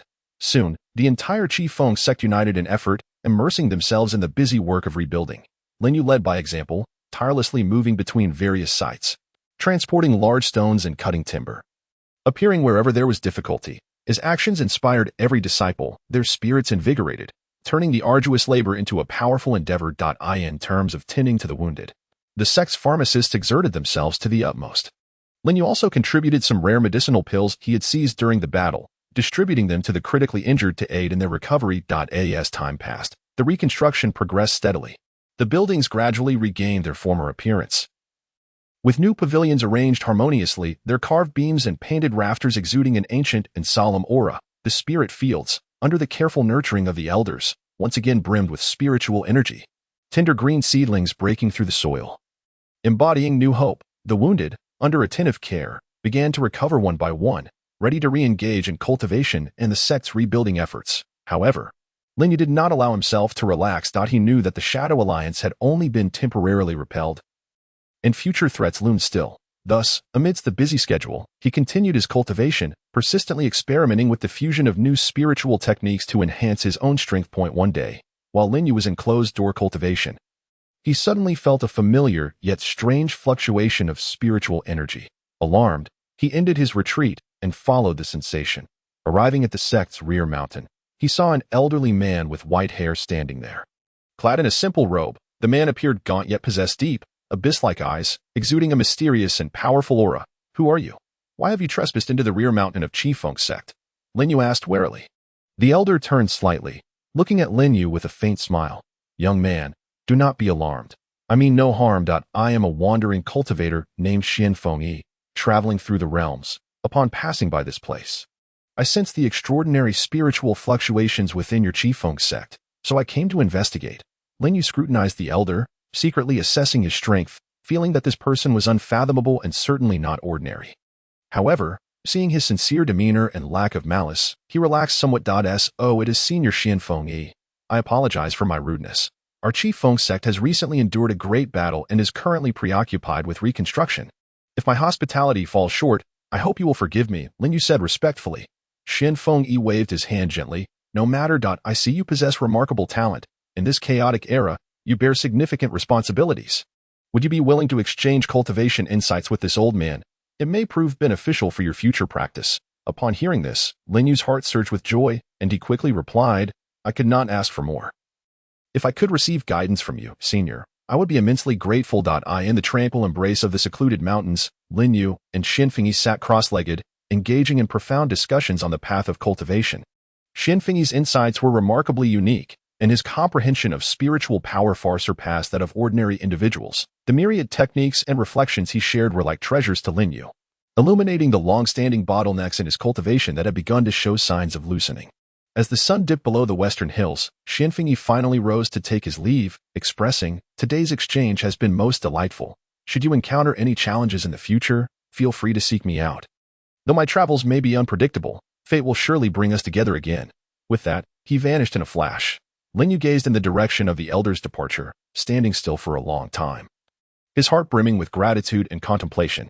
This fortuitous encounter undoubtedly lit a new beacon on his path of cultivation. He understood that only by incessantly absorbing knowledge and forging ahead could he safeguard the Qifeng sect amidst the tumultuous realm of immortal cultivation and ascend to greater heights. Chapter 27. A brand new adventure under the guidance of the esteemed Qianfeng Yi. Lin Yu's journey of cultivation became increasingly smooth, and his strength steadily grew. The Qifeng sect, through the collective efforts of its members, had fully regained its former glory, even surpassing its previous splendor. The architecture was grand and magnificent, the spiritual fields thrived with vitality, and the disciple spirits reached new heights. However, Lin Yu was acutely aware that while the Qifeng sect enjoyed a temporary peace, the realm of immortal cultivation was rife with undercurrents. To ensure the long-term protection of the sect, it was imperative to take the initiative, seek out the unknown, and enhance both personal and sexual foundations. One day, Lin Yu gathered his close friends, Su Yao and Xiao Chun, to share his thoughts. "Now that the sect has been rebuilt, we cannot grow complacent. I have heard whispers of a mysterious relic that has emerged in the distant far north. It is said to harbor ancient treasures and lost techniques. If we can acquire them, it will undoubtedly bolster our sect's power immensely. I intend to explore this further. What say you?" Lin Yu's gaze was resolute as he looked at his companions. Xiao furrowed her brow, a hint of concern on her face. "Lin Yu, the far north is fraught with perilous conditions and lurking unknown beasts. This journey is far too risky." Yet, Xiaochen thumped his chest, brimming with enthusiasm. "What is there to fear? With Lin Yu leading the way, united we shall overcome any obstacles. Moreover, this is a golden opportunity to enhance our sect's strength. It would be a shame to miss it." After much deliberation, the group ultimately resolved to accompany Lin Yu on this uncertain expedition. Before their departure, Lin Yu bid farewell to the sect leader and elders, although the leader was filled with reluctance and concern. He understood the necessity of this endeavor for the long-term development of the sect and offered his unwavering support. Lin Yu and his companions packed their belongings, bringing ample provisions, healing elixirs, and essential artifacts, and set forth from the Qingfeng sect as the sun rose on the horizon. Throughout their journey, they traversed mountains and valleys, braving the elements. Initially, the path was relatively smooth, and they easily dealt with any beasts they encountered. However, as they drew nearer to the far north, the temperature plummeted, and the biting winds cut like knives against their faces, with snow blanketing the surroundings in a vast expanse of white, severely obstructing their visibility. Everyone, be cautious. The environment here is treacherous, and danger may arise at any moment, Lin Yu warned, vigilant as he channeled his spiritual energy to fend off the cold. Upon reaching a valley, the ground trembled violently, and amidst the swirling snowflakes, a colossal ice-armored rhinoceros roared forth. Its body was encased in thick ice armor, its eyes glowed like blood, emanating a chilling aura. Each stomp of its feet sent tremors through the ice beneath them. This beast appears formidable. Everyone, proceed with caution and coordinate your efforts, Lin Yu shouted, leading the charge toward the ice-armored rhinoceros, chaos energy coalescing in his palms as he struck fiercely at the creature's head. Yu followed closely behind, her delicate hand waving as several shards of ice shot forth like arrows, whistling through the frigid air as they aimed for the joints of the rhinoceros to hinder its movements. Xiaoqun brandished his blazing spear, engaging in close combat with the beast, each thrust sending shards of ice and sparks flying. The other disciples unleashed their unique skills, and the valley was soon illuminated with flashes of spiritual energy. The sounds of explosions echoing throughout. Though the ice-armored rhinoceros had tough skin and ferocious attacks, the unity of their efforts gradually wore it down. Seizing the moment, Lin Yu unleashed the second transformation of Lin Yu Jiubian, his body radiating with spiritual light as his speed and strength surged to several times their usual capacity. He leaped high into the air, channeling all his spiritual energy into a single punch that crashed down onto the rhinoceros's back. With a resounding boom, the ice-armored rhinoceros fell to the ground, struggling a few times before falling silent. The group let out a collective sigh of relief, but just as they were about to rest and recuperate, they noticed the snow around them beginning to shift ominously with a rustling sound. This is bad. It's an avalanche. Lin Yu's expression changed drastically as he shouted, "Everyone, quickly run to the higher ground on both sides of the valley." In a panic, the group hurriedly fled. The avalanche surged down like a torrent of white, moving at an astonishing speed. As Lin Yu ran, he used his spiritual energy to clear a path for the disciples behind him, while Su Yao and Xiaoqun assisted their injured comrades. In a critical moment, they finally reached the high grounds on either side of the valley, the avalanche rushing past beneath them, accompanied by a chilling wind that made them shiver. Once the avalanche subsided, the group felt a profound sense of relief at having survived. And we have barely reached the edge of the far north. The journey ahead is sure to be even more perilous, one disciple remarked, shaken. Lin Yu's gaze remained steadfast as he looked into the distance. We must not falter. For the sake of the Qifeng sect and the pursuit of truth, we must forge ahead with courage. After a brief rest, they continued on their way, advancing toward the direction of the mysterious relic, unaware of the breathtaking challenges that awaited them. Chapter 28. The Secret of the Relic. After enduring numerous hardships, Lin Yu and his companions finally arrived at the fabled location of the mysterious relic. Before them stood an ancient and grand edifice at the edge of the ice plains, its walls etched with peculiar runes that exuded an enigmatic aura, as if recounting tales of past grandeur and sorrow. This is it.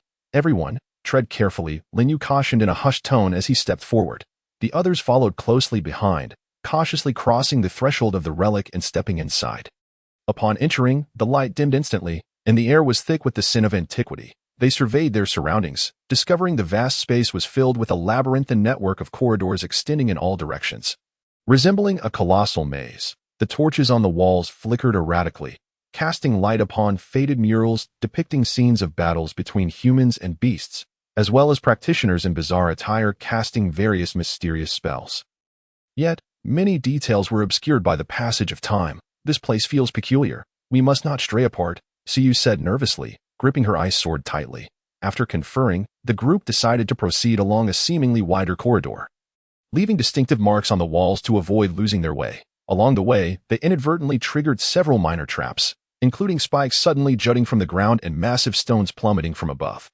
Thankfully, their quick reflexes and agile movements, combined with their spiritual barriers, allowed them to narrowly escape each peril. As they turned a corner, a low, rumbling growl suddenly reverberated ahead. Lin Yu signaled for everyone to halt and stealthily approached to investigate. They beheld an ice soul wolf, radiating a ghostly blue luminescence, standing guard before a tightly shut stone door. Its form was live, eyes ablaze with intensity, and its fangs glinted menacingly. Sensing their approach, it immediately assumed an aggressive stance. its fur bristling and its blue glow intensifying. There must be something extraordinary behind that stone door to warrant such a guardian, Lin Yu whispered. Xiaochen scoffed. What of the beast? Those who obstruct our path shall perish. With that, he brandished a spear, ready to charge. Lin Yu quickly interposed. Do not act rashly. The Ice Soul Wolf is formidable. We must devise a well-thought-out strategy. After careful observation, Lin Yu discerned that the Ice Soul Wolf's movements were restricted. It could only roam within a 3-zhang radius in front of the stone door, likely due to some sort of restraint set within the relic. Thus, Lin Yu devised a plan, instructing Suyo and several adept long-range disciples to cast spells from a distance to draw the Ice Soul Wolf's attention. While he and Xiaochen circled around to the creature's blind spot, preparing for a decisive strike. Following the plan, Suyo and the others unleashed a barrage of ice shards and fireballs upon the Ice Soul Wolf. As anticipated, the beast became enraged and lunged toward the source of the attacks. In that fleeting moment of its turn, Lin Yu and Xiaochen struck like phantoms from the shadows. Lin Yu activated the second transformation of Ling Yu Jiu Bian. His speed and strength soaring as chaos energy enveloped his fists, delivering a powerful blow to the wolf's flank. Xiaochen, brandishing his flaming spear, targeted the wolf's vulnerable neck, the flame searing its fur with a crackling sound. The Ice Soul Wolf howled in pain, thrashing wildly as it attempted to retaliate. However, Lin Yu and Xiaochen maintained their coordinated assault, leaving no opportunity for the creature to recover. The other disciples, witnessing the unfolding battle, joined the fray, and soon, the corridor was filled with dazzling displays of spiritual energy and the echoes of battle cries. Under the relentless onslaught of their combined efforts, the Ice Soul Wolf gradually succumbed, its breath becoming increasingly shallow, until it ultimately collapsed, dissipating into a swirl of ghostly blue light. At last, it is done, the group exhaled in relief. Lin Yu approached the sealed stone door, closely examining its mechanisms. The door was adorned with intricate patterns, featuring a central circular indentation surrounded by several softly glowing gemstones. Drawing upon his keen perception of spiritual energy, Lin Yu sensed that these gemstones were likely the key to activating the mechanism and needed to be infused with spiritual energy in a specific order. He calmed his mind, meticulously recalling the patterns he had seen in the murals within the relic, and after much contemplation, a plan began to form in his mind. Lin Yu, following the hypothesized sequence, gradually infused the chaotic energy into the gemstones. With each infusion, the gems radiated brilliant light, and when the final gem illuminated, a deep, resonant sound echoed as the stone door slowly creaked open, releasing an ancient and formidable aura that enveloped them. Chapter 29. The astonishing treasure. As the stone door gradually opened, a powerful and ancient aura surged forth, and the group, filled with anticipation, stepped inside. The interior was spacious, adorned with countless treasure chests, their lids shimmering with golden and silver glimmers. Floating at the center was an ancient tome radiating a mysterious blue light, its cover inscribed with flowing runes that seemed to encapsulate the boundless mysteries of the universe. Could this truly be the legendary ancient artifacts and lost techniques? A disciple's eyes widened in astonishment, his voice trembling with excitement. Lin Yu, equally astonished, quickly regained his composure after a fervent glance around. Everyone, refrain from rushing forward. Let us first observe for any hidden mechanisms or traps. The group, suppressing their excitement, cautiously approached. Lin Yu drew near to the floating tome, scrutinizing it closely, and discovered it was shielded by an invisible barrier of spiritual energy. He channeled his chaotic energy and gently touched the barrier, testing its strength, and felt a gentle yet resilient recoil. Meanwhile, Su Yao and others examined the area around the treasure chests and noticed intricate patterns of spiritual energy etched into the ground, evidently part of a triggering mechanism that could lead to unpredictable consequences if activated. The barrier surrounding the tome must be connected to the mechanisms on the ground. They needed to find a way to break the seal. Lin Yu furrowed his brow in contemplation. As everyone pondered, Xiaochen suddenly pointed to the wall. Look, there is a mural. The group turned to see a faded yet discernible mural coming into view. In the image, a robed cultivator had his hands clasped together, with light gathering in front of him, strikingly similar to the positions of the tome and treasure chests, as well as the flow of spiritual energy. Lin Yu gazed at the mural, a realization dawning upon him. Could this be a clue? They needed to simulate the actions of the cultivator depicted in the mural using their spiritual energy to unlock the seal. Determined, he stepped into the center of the room, closed his eyes, and concentrated, gradually forming hand seals while channeling his inner chaotic energy, extending it in all directions. As Lin Yu moved, the surrounding spiritual energy seemed to awaken, flowing gently and resonating with the energy of the ground and the tome. The barrier's glow flickered, gradually weakening, while the patterns on the ground also dulled. Upon witnessing this, the group's expressions brightened. Quickly, seize this opportunity, Lin Yu urged, extending his hand to gently pass through the barrier and grasp the tome. In that instant, a torrent of profound knowledge surged into his mind, revealing an unparalleled technique named the chaotic heavenly spirit formula, which could aid in the deep integration of various spiritual energies and significantly elevate one's cultivation realm. Other disciples eagerly opened the treasure chests, and in an instant, radiant treasures overflowed.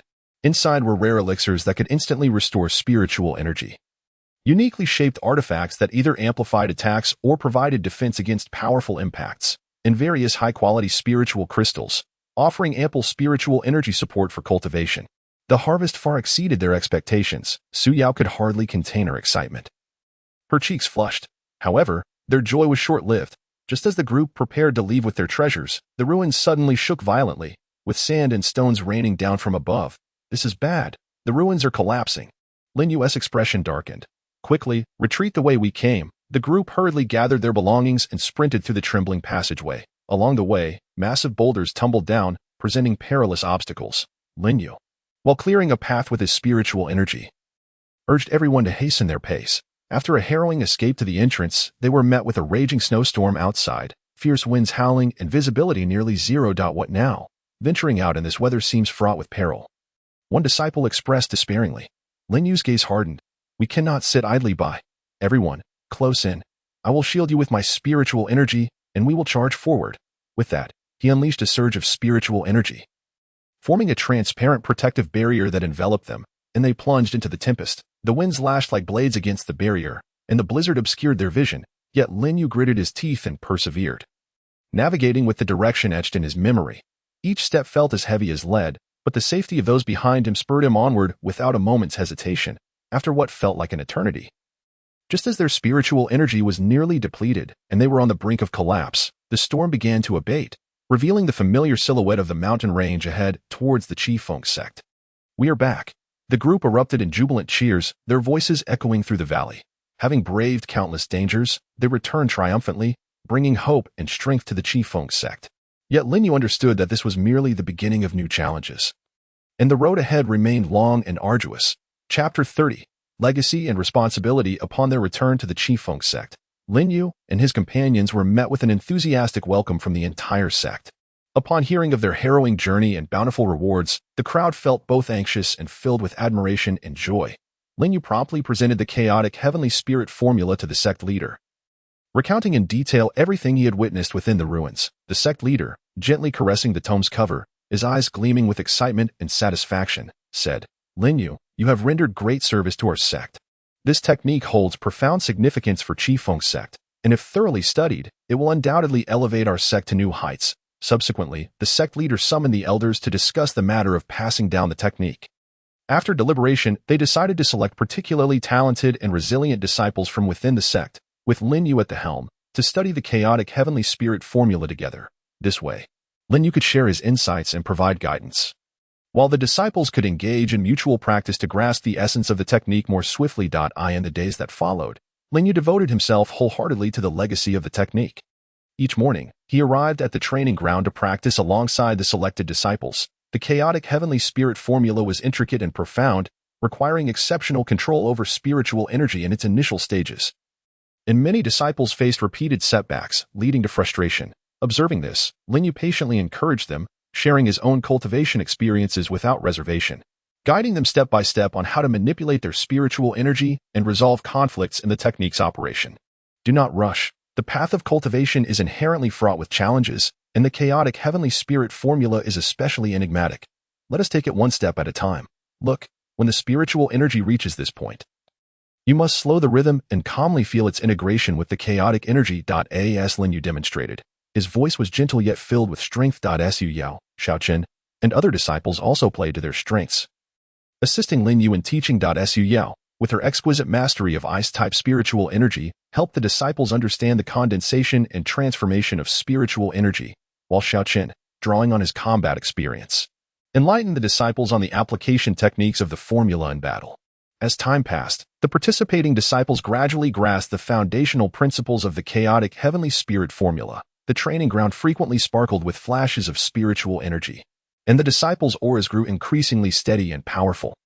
However, Lin Yu did not allow himself to relax due to the smooth transmission of the technique. He understood that the growth of the Qifeng sect relied not solely on techniques but also on abundant resources.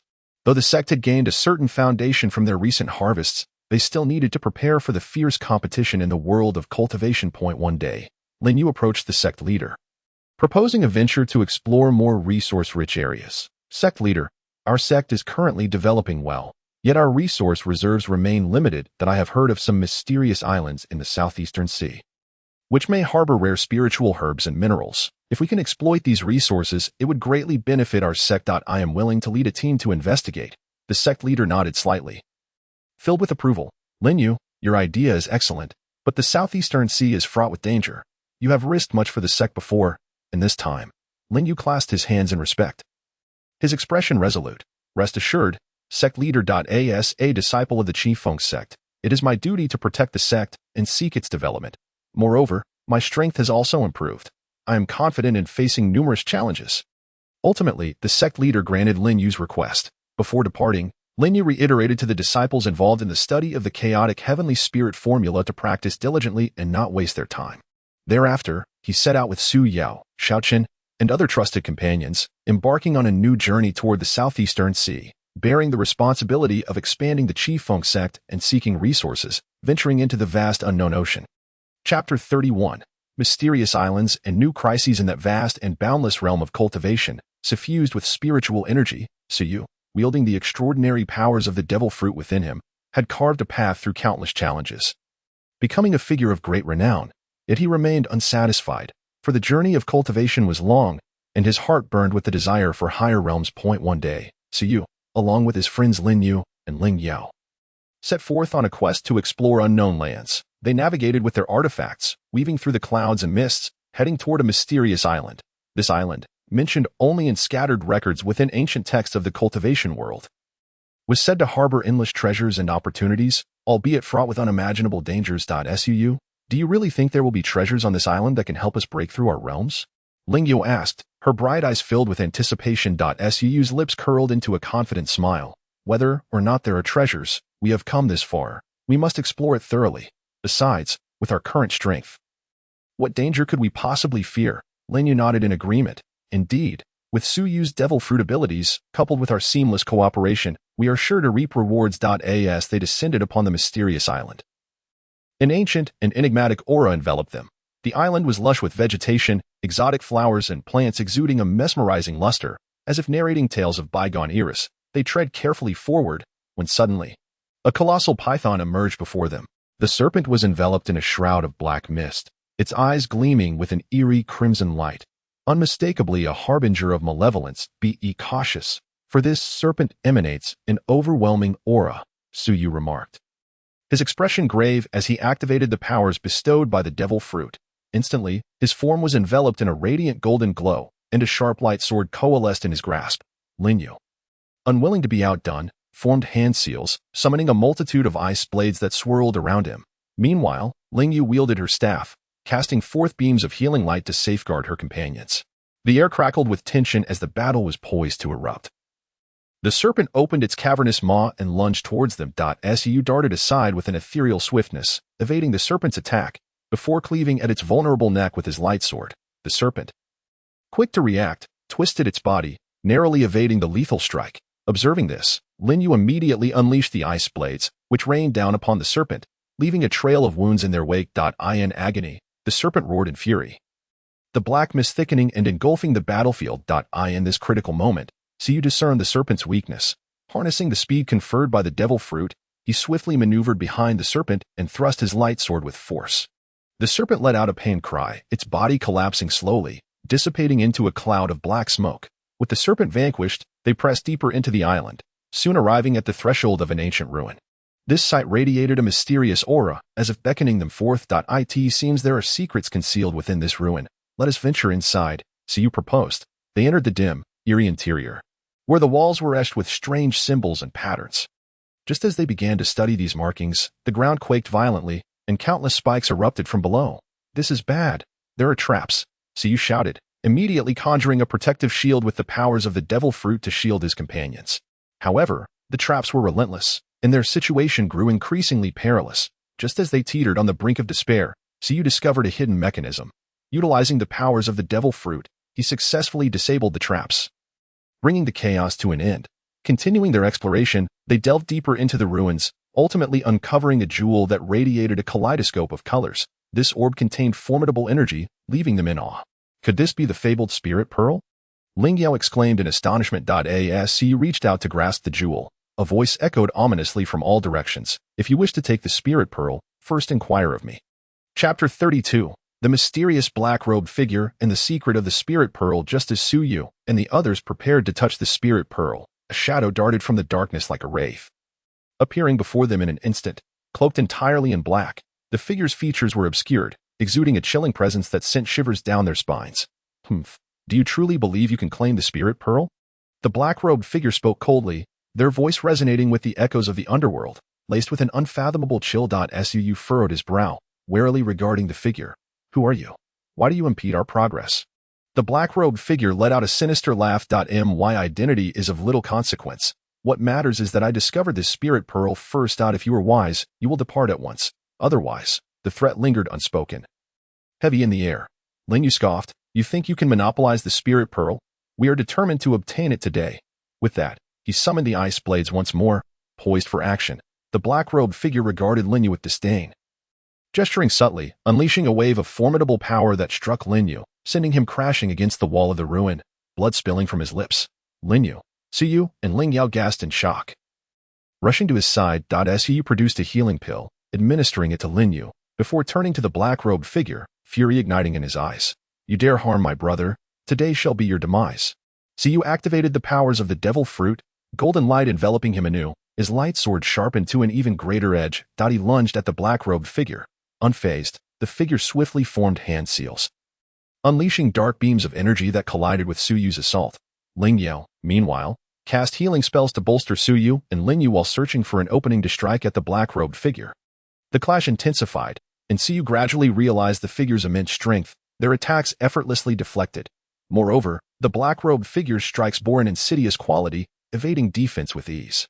Just as Yu found himself in dire straits, he recalled an ancient tome he had discovered on the mysterious island, detailing a powerful technique known as the star technique, which purportedly harnessed the power of the stars. With determination, he resolved to take a risk.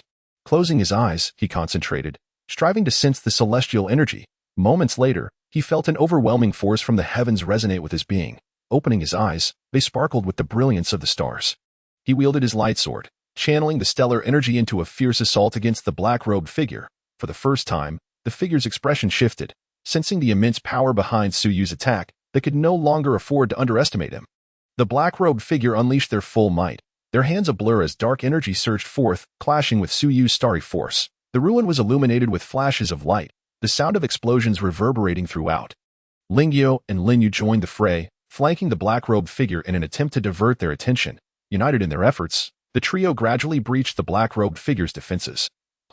You may be formidable, but I shall spare you for today. However, the spirit pearl will eventually be mine, the black-robed figure declared, sensing the tide turning, before dissipating into a shadow, vanishing into the gloom. Yu and his companions refrained from pursuit, aware that the figure's strength was not to be trifled with, and that even a confrontation might yield unfavorable results. Their focus shifted back to the mystery of the spirit pearl. Yu approached the radiant jewel, examining its surface, which was adorned with intricate symbols and patterns that seemed to harbor some enigmatic power. What purpose does this spirit pearl serve? Lin Yu inquired, her curiosity piqued. Yu shook his head. I do not know, but I can sense the immense energy within. Perhaps it can aid us in transcending our limits. At that moment, Yu felt a powerful pull emanating from the spirit pearl, drawing him inexorably closer. Alarmed, he attempted to resist the force with his spiritual energy, but to no avail. Lin Yu and Lin Yu cried out, rushing to assist, only to be repelled by an unseen barrier. Yu found himself drawn inexorably to the jewel, and just as his hand was about to make contact, the spirit pearl erupted in a blinding radiance, illuminating the entire ruin as if it were day. In that instant, Yu's vision blurred, and he succumbed to unconsciousness. Chapter 33. The Awakening of the Spirit Pearl and the New Journey Before Losing Consciousness. Yu felt himself enveloped by a vast, ancient force, a call resonating from the depths of the cosmos. Time lost its meaning, and eventually, he stirred to find himself in an extraordinary realm, surrounded by countless twinkling stars, the spirit pearl hovering before him, radiating a soft, multicolored glow. "Where is this?" Siyu murmured, attempting to harness his spiritual energy and discovering a subtle enhancement in his strength. At that moment, the spirit pearl emitted a brilliant light, enveloping him, and an influx of knowledge flooded his mind. It was revealed that the spirit pearl was an ancient artifact, containing boundless stellar energy with the potential to reshape the world. However, it had drawn the attention of many powerful beings, and to prevent it from falling into the wrong hands, its original master had sealed it within the ruins of this mysterious island, surrounded by numerous traps and guardians. Su realized that he had forged a unique bond with the spirit pearl, sensing its emotions and fluctuations of power. Suddenly, he heard the anxious voices of Lin Yu and Lin Yu, as if they were calling from a great distance. Su, where are you? Wake up, Su. You must not be harmed. Motivated by their cries, Siyu concentrated, utilizing his connection with the spirit pearl to discover a path back to the real world. In an instant, a flash of light erupted, and he reappeared before Lin Yu and Lin Yu. Su, you are awake at last. We were so worried, Lin Yu exclaimed, rushing into his embrace, tears glimmering in her eyes. Lin Yu exhaled in relief. What in the world happened? Why did you suddenly lose consciousness? Siyu recounted his experiences in that peculiar realm and the secrets of the spirit pearl, leaving both of them astounded. I had no idea the spirit pearl was so extraordinary. What should we do next? Lin Yu inquired. After a moment of contemplation, Siyu replied, since the spirit pearl has chosen me, I must not betray its trust. I plan to enter seclusion here to cultivate and attempt to master the power of the spirit pearl. You both can utilize this time to absorb the stellar energy emanating from it and enhance your own abilities. Lin Yu and Lin Yu nodded in agreement, and thus the three of them found a secure location within the ruins to begin their period of focused cultivation. During the course of his cultivation, Siyu discovered that the power of the spirit pearl was immensely formidable. Each fusion with the power of the stars placed tremendous strain on both his body and soul. Yet, through sheer willpower and unwavering conviction, he repeatedly transcended his limits, gradually mastering a fragment of the spirit pearl's power. Lin Yu and Lin Yu also experienced significant enhancements in their abilities. Nourished by the celestial energies, Lin Yu's ice-based spells became increasingly exquisite, allowing him to summon powerful ice spirits to fight on his behalf. Lin Yao's healing arts reached a new pinnacle, enabling her not only to mend injuries but also to purify souls and dispel inner demons. It was uncertain how much time had elapsed when Siyu finally completed his cultivation. He slowly opened his eyes, which sparkled with a star-like brilliance, emanating a formidable and enigmatic aura. At that moment, he had transformed into someone entirely different, having attained an unprecedented level of strength. It was time to depart. Su rose to his feet and addressed Lin Yu and Lin Yu. The two also stood, their eyes brimming with anticipation and determination. They understood that this adventure was merely a new starting point on their path of cultivation, with countless challenges and opportunities awaiting them in the future. As they exited the ruins, they found that the mysterious island had undergone a tremendous transformation. The once dense vegetation had flourished even more, and the air was thick with rich spiritual energy, as if it had become a realm of immortals. It seems the power of the spirit pearl has not only elevated our strength but has also altered the environment of this island, Lin Yu remarked. Su nodded in agreement. This might very well be a gift from the spirit pearl. However, we must remain vigilant. The world still harbors many unknown dangers and formidable foes, and we must continuously enhance our own capabilities. The trio took to their magical artifacts and departed the mysterious island. On their journey back, they encountered a group of cultivators. Upon seeing Siyu and his companions, greed flickered in the eyes of the onlookers. Who are you? Why have you come from that mysterious island? Did you acquire some treasures? The leader of the cultivators inquired coldly.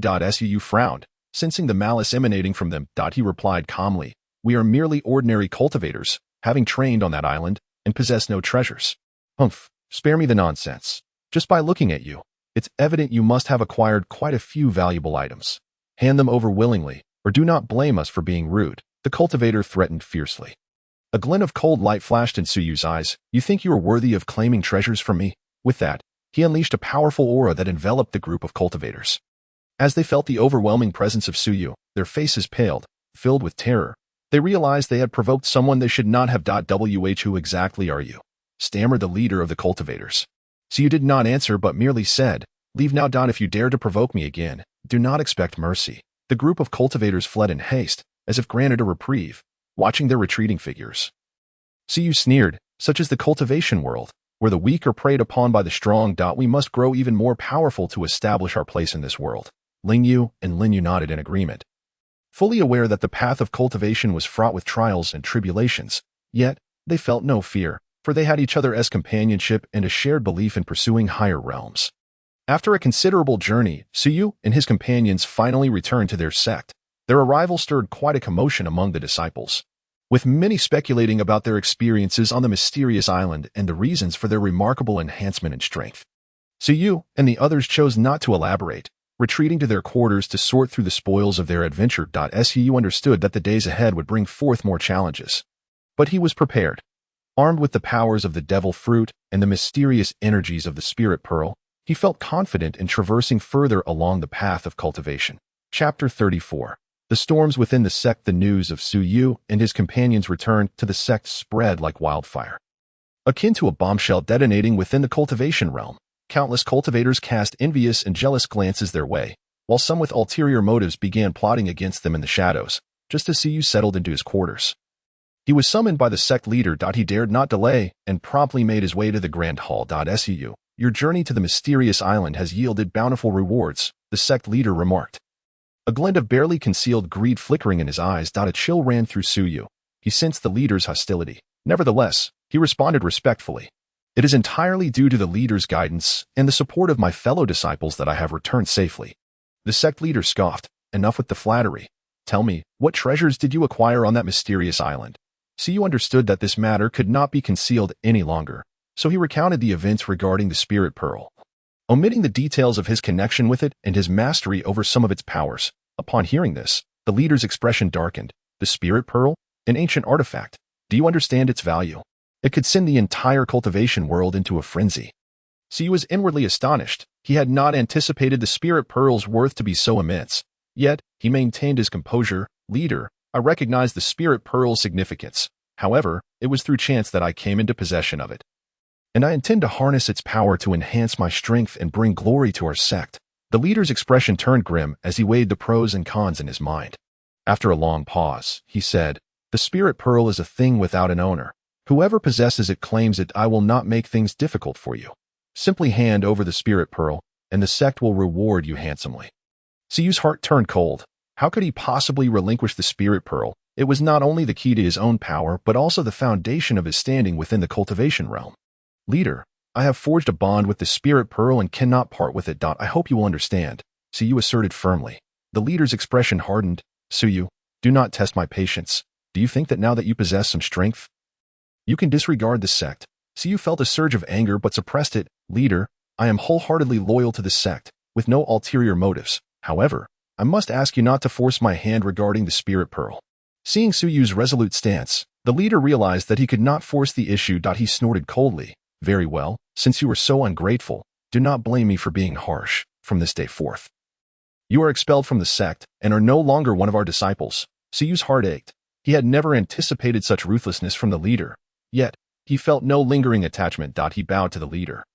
In that case, I have nothing more to say. I am grateful for the leaders and the sect's guidance thus far.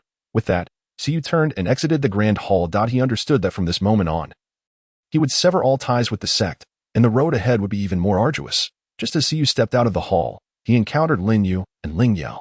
Upon seeing Suyu's expression, they instantly sensed that something was amiss. Suyu, what happened? Why did the leader summon you? Lin Yu asked anxiously. Suyu recounted the events, and both were incensed upon hearing his tale. How outrageous! To expel you from the sect over the spirit pearl! Lin Yu exclaimed angrily. Lin Yu wore a worried expression. Suyu, what will you do now? Suyu took a deep breath. It's all right. Since they cannot accommodate me, I shall leave. I believe that with our strength, we can carve out our own path in the cultivation realm. Lin Yu and Lin Yu exchanged glances, then resolutely nodded. All right, we will accompany you. We are in this together. Suyu felt a surge of gratitude. Having friends like them was a privilege. However, we cannot simply leave like this. We must make them understand that we are not to be trifled with. With that, Suyu unleashed a powerful aura that enveloped the entire sect. The leader and the elders felt the intensity of Suyu's presence, their faces turning pale. What is this aura? How can it be so powerful? The leader stammered in fear. The other elders wore expressions of shock. Is this the power of the spirit pearl? Suyu coldly regarded the sect. From this day forward, I, Suyu, have no ties with you. But if you dare to provoke me again, do not blame me for being ruthless. With that, Suyu departed the sect, flanked by Lin Yu and Lin Yu. Their figures gradually faded into the vast expanse of the cultivation realm. And their legendary journey was only just beginning. Chapter 35, The Pursuit of the Mysterious Organization. After Su Yu and his companions left the sect, they flew eastward, seeking a secluded place to focus on their cultivation and enhance their strength. However, unbeknownst to them, a crisis was quietly descending upon them. Behind them, a group of mysterious individuals trailed closely, cloaked in black robes that obscured their faces. Their cold and sinister aura made it clear that they were no ordinary foes. "Boss, those three brats are just ahead. Should we take action?" a small-statured member of the group whispered. The leader of the mysterious individual snorted. "Not yet. They still possess some strength. If we act rashly, we may not gain the upper hand. Let us follow them for now. When they lower their guard, we will strike decisively." "Understood, boss," the others replied in unison. Su and his companions continued onward, eventually arriving at a valley surrounded by towering mountains. The precarious terrain made it an ideal location for cultivation. "Let us settle here for the time being," Su remarked. Lin Yu and Lin Yu nodded in agreement as they began to arrange defensive formations within the valley, preparing for their secluded cultivation. However, unbeknownst to them, a group of enigmatic individuals had stealthily taken position outside the valley. In the following days, Su Yu and his companions devoted themselves entirely to their training. Thanks to the powers of the devil fruit and the spirit pearl, Su Yu's cultivation progressed at an astonishing pace, continuously enhancing his strength. Lin Yu and Ling Yao also persevered in their training, achieving significant improvements in their abilities. Yet, their good fortune was not to last. One day, while Su Yu was immersed in his practice, an overwhelming sense of impending danger suddenly washed over him. He opened his eyes to find that the defensive formation surrounding the valley had been breached, and a group of mysterious figures was advancing toward them. "This is bad. We have enemies approaching," Su Yu shouted, simultaneously rousing Lin Yu and Ling Yao. The trio quickly sprang into action, preparing for battle. The mysterious individuals soon stood before them, and the leader, a shadowy figure, fixated on Su Yu and coldly declared, "Boy, hand over the spirit pearl, and we may spare your lives." A chill ran down Su Yu's spine. He had not anticipated that these enigmatic individuals were aware of the spirit pearl. Clenching the light sword tightly, he retorted, "If you desire the spirit pearl, then it depends on your capabilities." Upon hearing this, the mysterious figures launched their attack. Their strength was formidable, and their coordination impeccable, plunging Su Yu and his companions into a fierce struggle. Su, who are these people? How do they know about the spirit pearl? Lin Yu inquired as he fended off the attackers. Su shook his head. "I do not know, but judging by their demeanor, they must be after the spirit pearl. We must remain vigilant. As the battle intensified, Su Yu and his companions began to feel overwhelmed. Just then, a thought struck Su Yu. He concentrated his mind, channeling the power of the spirit pearl, and immediately unleashed a powerful radiance. The light surged forth, causing the mysterious figures to stagger back, fear evident in their eyes. Seizing the opportunity, Su Yu charged forward, brandishing his light sword. Lin Yu and Ling Yu followed closely behind, engaging in a life-and-death struggle with the attackers. Under Su Yu's leadership, the trio gradually gained the upper hand. Sensing the tide turning against them, the mysterious figures attempted to flee. Su Yu, however, was not about to let them escape easily. He activated the abilities of the devil fruit and swiftly caught up to the leading figure. "Speak. Who are you, and why do you covet the spirit pearl?" Su Yu demanded coldly. The mysterious figure scoffed. "Dream on if you think I'll divulge anything." A glint of cold light flickered in Su Yu's eyes as he tightened his grip. "In that case, do not blame me for being ungracious." Just as Su Yu prepared to strike, the mysterious figure suddenly produced a signal flare from his pocket and launched it into the sky. Realizing the gravity of the situation, Su Yu knew this flare would summon reinforcements. "We must flee. Their backup will arrive shortly," he urged. The trio swiftly turned and took to the skies outside the valley. However, as they exited, they spotted a new wave of powerful mysterious figures approaching. The expressions of Su Yu and his companions darkened. "It seems we are in for a tough battle today," Su Yu stated. Lin Yu and Ling Yu nodded resolutely, their eyes filled with determination. No matter the obstacles they faced, they would not waver, for they were comrades bound by life and death. Chapter 36. A turn of fortune in despair surrounded by the mysterious organization's reinforcements. The atmosphere crackled with tension, and danger loomed. Each new member of the organization emanated a formidable aura, particularly the elderly leader whose white hair contrasted starkly with his piercing, hawk-like gaze, shrouded in an eerie black mist that hinted at his formidable prowess. "You cannot escape. Surrender the spirit pearl, and perhaps you may leave with your lives," the elder intoned, his voice chilling as if laced with a millennium of frost. Su positioned Lin Yao and Lin Yu behind him, Gripping his light sword tightly, its brilliance flickering in tandem with his surging spiritual energy. If you wish for the spirit pearl, you are sorely mistaken in thinking you are worthy. With that, he initiated the attack. Channeling the powers of the spirit pearl and the devil fruit, unleashing a golden radiance intertwined with stellar energy, like a meteor streaking across the sky, aimed squarely at the elder. The elder scoffed, swiftly forming hand seals, as the black mist coalesced into a massive demonic hand, lunging towards Su Yu. With a deft sidestep, Su Yu evaded the grasp, swinging his light sword to unleash a fierce sword energy toward the elder. Unperturbed, the elder summoned a black shield with a flick of his wrist, effortlessly deflecting Su Yu's strike.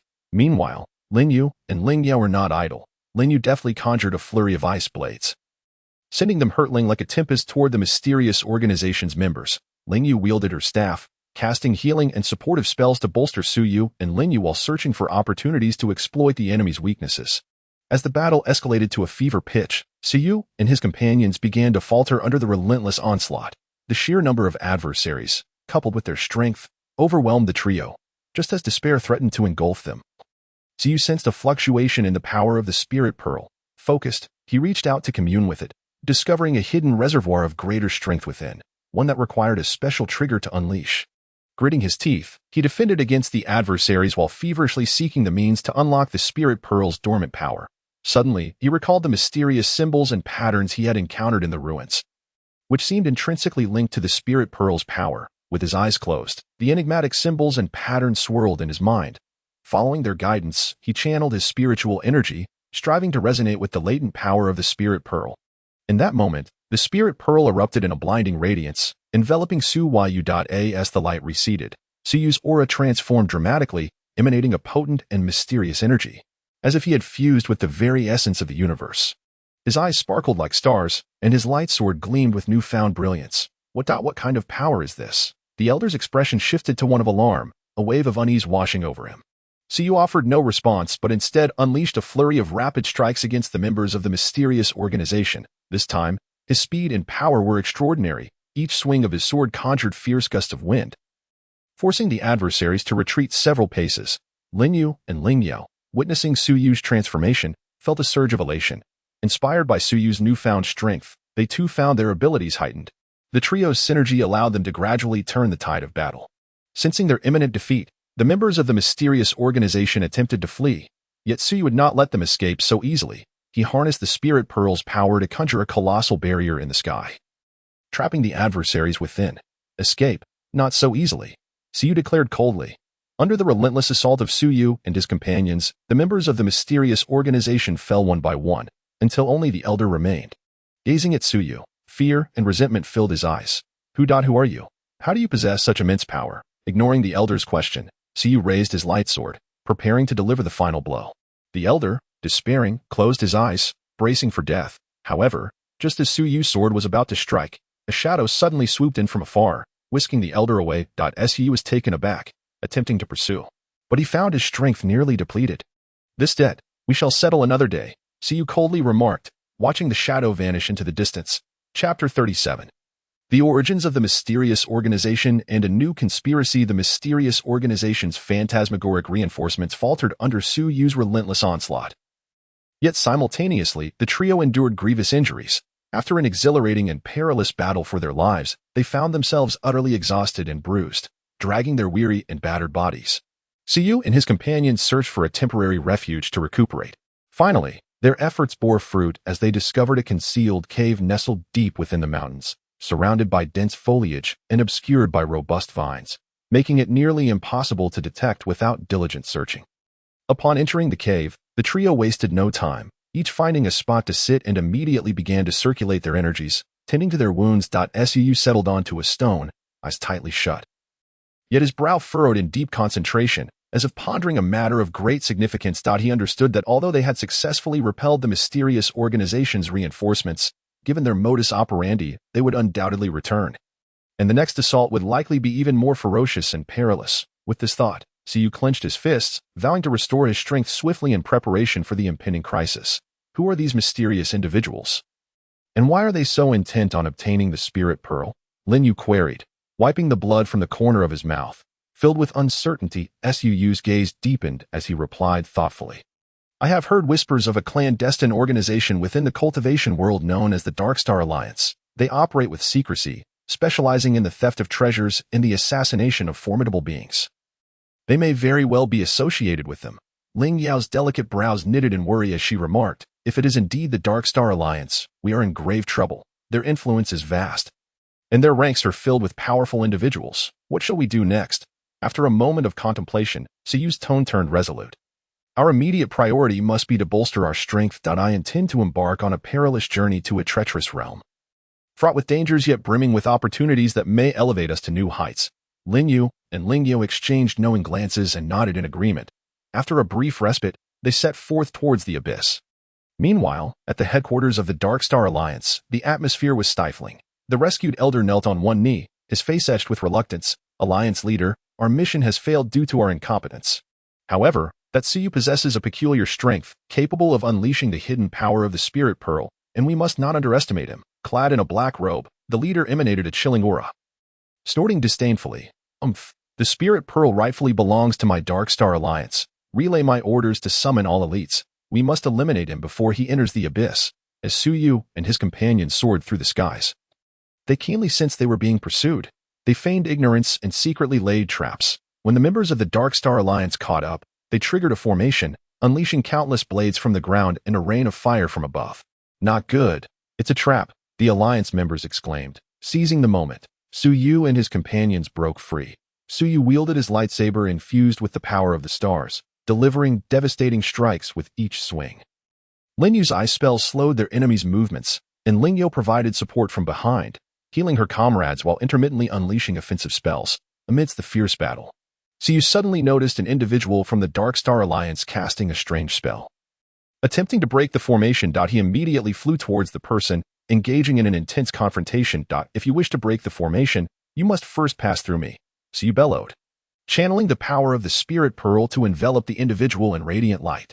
The person's countenance shifted dramatically as he fought back with all his might, but gradually succumbed to Suyu's overwhelming assault. Just as Suyu prepared to finish him off, a beam of black light shot towards him from afar.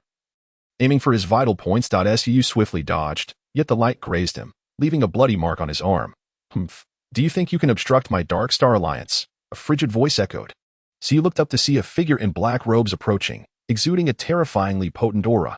Chapter 38. The Abyssal Expedition and Ancient Legacy. The figure in black drew closer, emanating an aura that instilled dread, each step seeming to tread upon the hearts of Suyu and his companions. Suyu closed his eyes, brow furrowed slightly, taking a deep breath as he summoned the tumultuous power within him.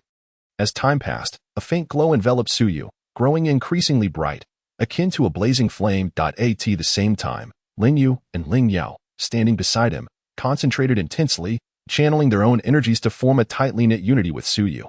The three stood back to back, their energies intertwining, resembling an impregnable fortress. The atmosphere around them grew palpably tense, as if the very air had solidified. Faced with the impending unknown peril, Suyu, Lin Yu, and Ling Yao remained fully focused, bracing themselves for a life-and-death struggle. The figure in black spoke coldly. Surrender the Spirit Pearl, and I shall spare your lives. Otherwise, today shall be your grave. Unfazed, Suyu's eyes gleamed with determination. If you seek the Spirit Pearl, you must first overcome me. With that, he swung his lightsaber, merging the power of the stars with the might of the devil fruit, creating a dazzling beam aimed at the figure in black.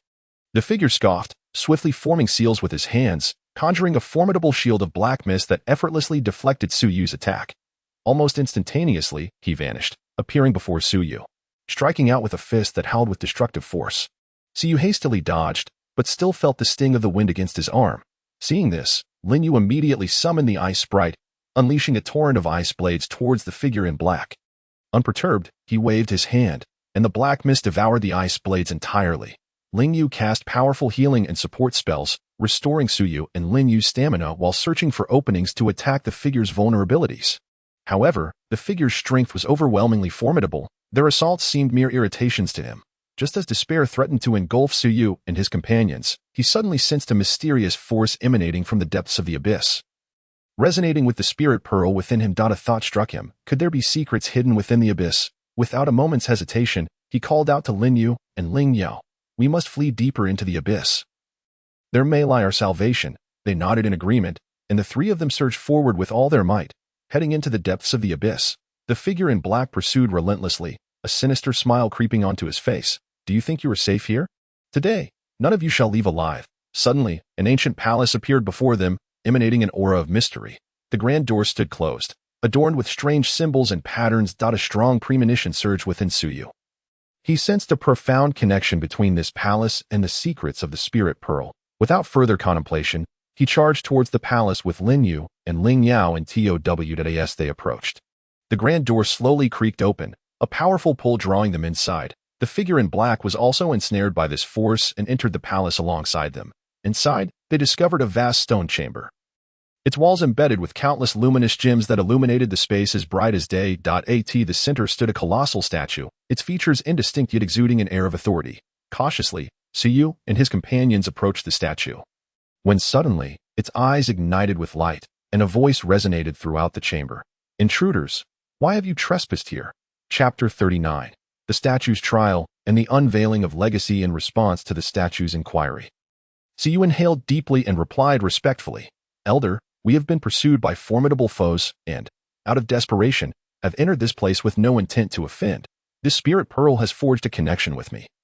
I seek to uncover its secrets to enhance my strength and protect those important to me. I implore you for guidance.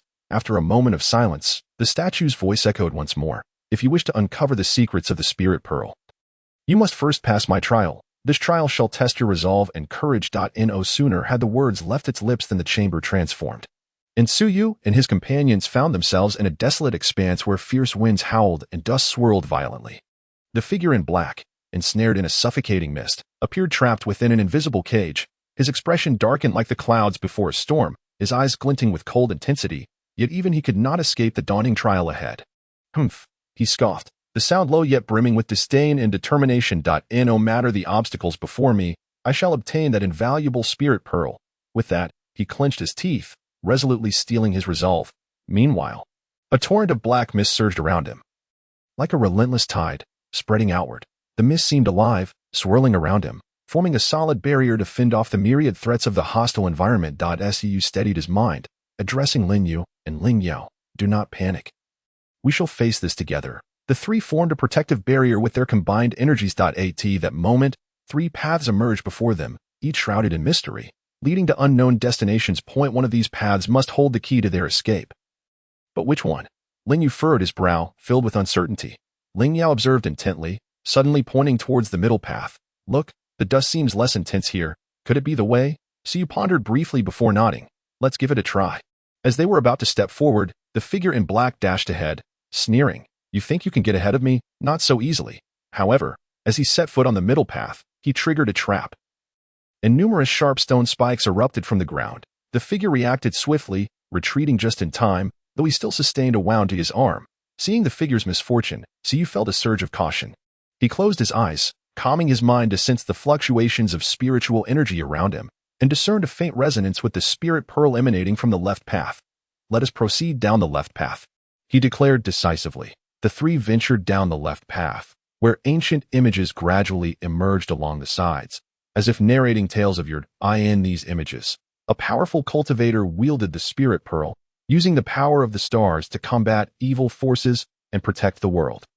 A realization dawned upon Suyu as he grasped the mission of the Spirit Pearl. As they delved deeper, a massive stone door loomed ahead, etched with symbols akin to those on the surface of the Spirit Pearl. Suyu approached, channeling his energy into the symbols as he had learned from the pearl. The stone door creaked open slowly, releasing a powerful force that surged towards them, imbued with boundless star energy and the essence of a mysterious legacy. Chapter 40. The Trial of Legacy and the Emergence of Truth. As the heavy, resonant sound echoed, the long-sealed stone door gradually opened. In an instant, an immensely powerful force surged forth like a tidal wave. Seemingly intent on engulfing Suyu and his companions, their hearts began to pound uncontrollably. A tumultuous blend of anxiety and anticipation weaving together to form a complex and ineffable emotion. As they cautiously stepped over the threshold and entered the stone chamber, they were greeted by a breathtaking spectacle, an immense circular space that resembled a magnificent underground palace. Its vastness was capable of accommodating thousands of people standing simultaneously, gazing around. One could see the walls densely engraved with ancient runes. These runes flowed with graceful lines and varied forms, akin to exquisite scrolls embedded within the stone walls. They shimmered with a faint yet enigmatic glow, seemingly harboring boundless mysteries and power. Some runes resembled flickering flames, radiating a searing light. Others flowed like a gentle spring, exuding a refreshing and pleasant aura. Still others took the shape of soaring birds, vibrant and free. The entire space was enveloped in this peculiar luminescence, imparting an ethereal quality to the surroundings. A commanding voice resounded once more. This is the place of inheritance. To obtain it, one must endure 3 trials. The first, the realm of illusions, confront your innermost fears. The second, the barrier of spirit, surpass your own limits. The third, the enigma of wisdom, unravel the ancient mysteries. The figure in black robe snorted disdainfully. Humph, do they think these trials can challenge me? With that, he boldly stepped into the realm of illusions. Instantly, he was engulfed by mist, his expression contorting in agony, clearly tormented by the phantoms of the illusion.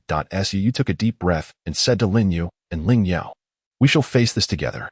The 3 joined hands and entered, where Su Yu was confronted with a scene of the sect's members spurning him, witnessing his loved one suffering before him, yet feeling powerless to intervene. However, he quickly regained his composure, channeling his spiritual energy to dispel the mist, shouting, "Merely a delusion. How could it ensnare me?" Lin Yu and Ling Yao also struggled within the illusion. Lin Yu saw himself forever trapped at a standstill in his cultivation. Rendered useless, Ling Yu beheld Su Yu and Lin Yu perishing before her. Yet, through their unwavering resolve, they successfully emerged from the illusion. The figure in black, though emerging as well, appeared pale and disheveled. Next came the barrier of spirit. A colossal spiritual barrier manifested before them, obstructing their path. Su was the first to act, his light sword infused with the power of the stars cleaving towards the barrier, yet only causing a ripple. Lin Yu and Ling Yu joined in, wielding ice blades and healing energies in relentless assault, but the barrier remained steadfast. The figure in black, witnessing this, scoffed and gathered all his spiritual energy, unleashing a tide of black mist towards the barrier. Just as despair threatened to overwhelm them, Su Yu suddenly recalled the secrets of spiritual energy manipulation mentioned in the ancient tome. He guided the trio's energy to flow along a unique trajectory, forming a formidable collective force. Boom! The barrier finally shattered, allowing the 3 to progress to the 3rd trial. Within the enigma of wisdom, a vast stone platform was inscribed with intricate patterns and text, indicating that unraveling the mystery would grant them the inheritance. The figure in black, in a fit of impatience, attempted to decipher it but triggered a trap, nearly crushed by a falling boulder. Su calmed himself, meticulously studying the patterns and inscriptions, discovering similarities with symbols he had encountered before in the ruins in the spiritual orb. Drawing upon his memory, he touched the runes on the stone platform in a specific sequence, causing a box to slowly rise, containing an ancient tome radiating soft light and a crystal exuding pure power. The tome revealed the complete secret of the spiritual orb. It was an artifact forged in ancient times to combat dark forces, meant only for those with a righteous heart and unwavering will.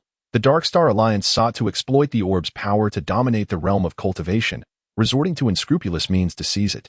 Chapter 41. Guardianship and Choice. Su Yu gently closed the ancient tome, his heart heavy with shock and responsibility.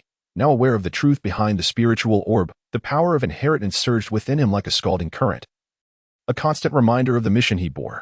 Lin Yu and Ling Yao were solemn expressions, exchanging determined glances that conveyed their shared resolve. The spiritual orb must not fall into the hands of the Dark Star Alliance.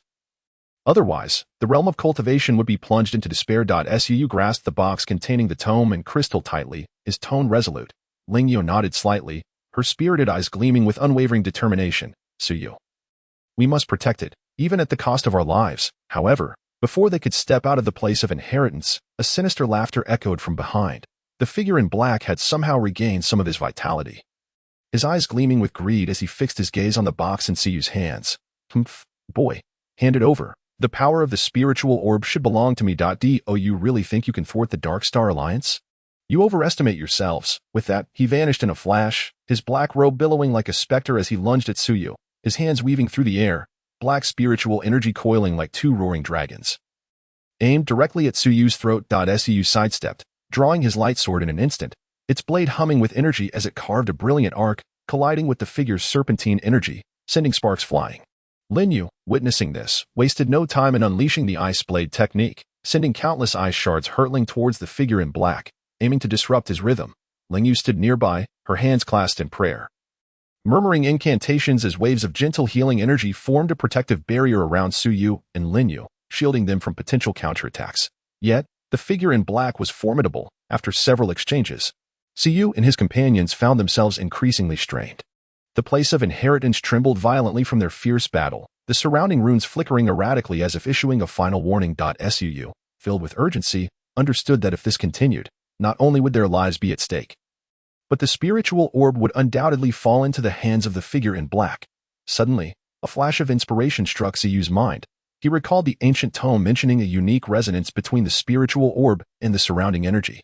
Thus, he ceased to fight head-on, instead evading the figure's attacks while guiding his own energy to resonate with the orb. In an instant, the orb blazed with radiant light, a tremendous force emanating from Yu and expanding outward. The figure in black sensed danger and attempted to retreat, but it was too late. The force ensnared him like a massive net, binding him tightly. His eyes widened in terror as he struggled, realizing that his own power felt insignificant before this mysterious force. How is this possible? You wretched boy. The figure in black howled, his expression filled with disbelief. Yu's demeanor grew steely as he approached the imprisoned figure. The Dark Star Alliance has committed countless atrocities. Today marks your end. The power of this spiritual orb shall be used for protection, not to satisfy your selfish desires. With that, he raised his sword high, prepared to deliver a fatal blow to the figure in black.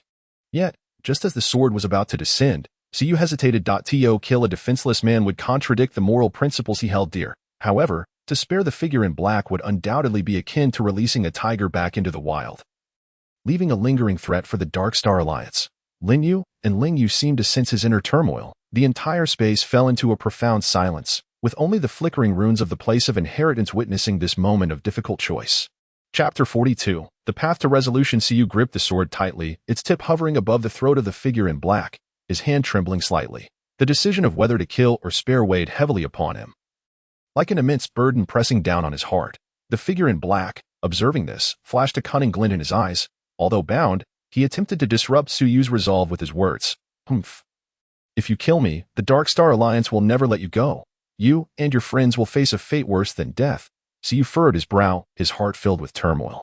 Ling Yao stepped forward softly, urging, Yu, do not be swayed by his words. We have our own ways to counter this. Lin Yu chimed in as well. Indeed, killing him will only sully your hands.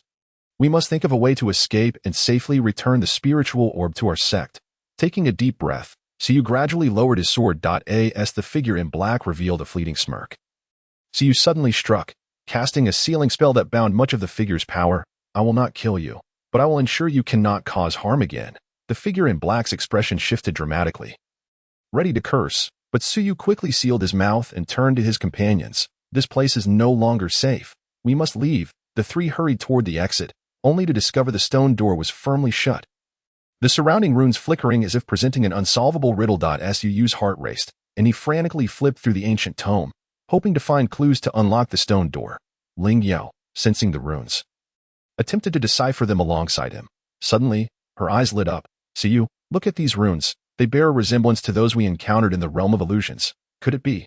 Hearing this, Yu examined them closely, a plan forming in his mind. He began to channel his energy into the runes, following the method he employed to dispel the mist in the realm of illusions. In an instant, the stone door trembled, emitting a deep rumble. Yet, before it could fully open, an immense force surged from outside, causing the stone door to begin closing once more. Lin Yu exclaimed, This is bad. It must be reinforcements from the Dark Star Alliance. Gritting his teeth, Yu realized that if they were trapped inside at this moment, all their efforts would be in vain, and they would face dire consequences. Without hesitation, he withdrew the spiritual orb, channeling a torrent of energy into it, attempting to force the stone door open with its immense power. The orb blazed with light, resonating with the runes on the stone door, creating an unusual repelling force. With the combined strength of the orb and the three of them, the stone door finally began to creak open, revealing a group of Dark Star Alliance experts cloaked in black robes. The leader, with a cold gaze, spotted the spiritual orb in Yu's hands and snorted, Hand over the spiritual orb, and we might spare your lives. Yu and the others stood back to back, adopting a defensive stance. Yu's heart raced with determination as he quietly spoke to his companions. Wait for a moment.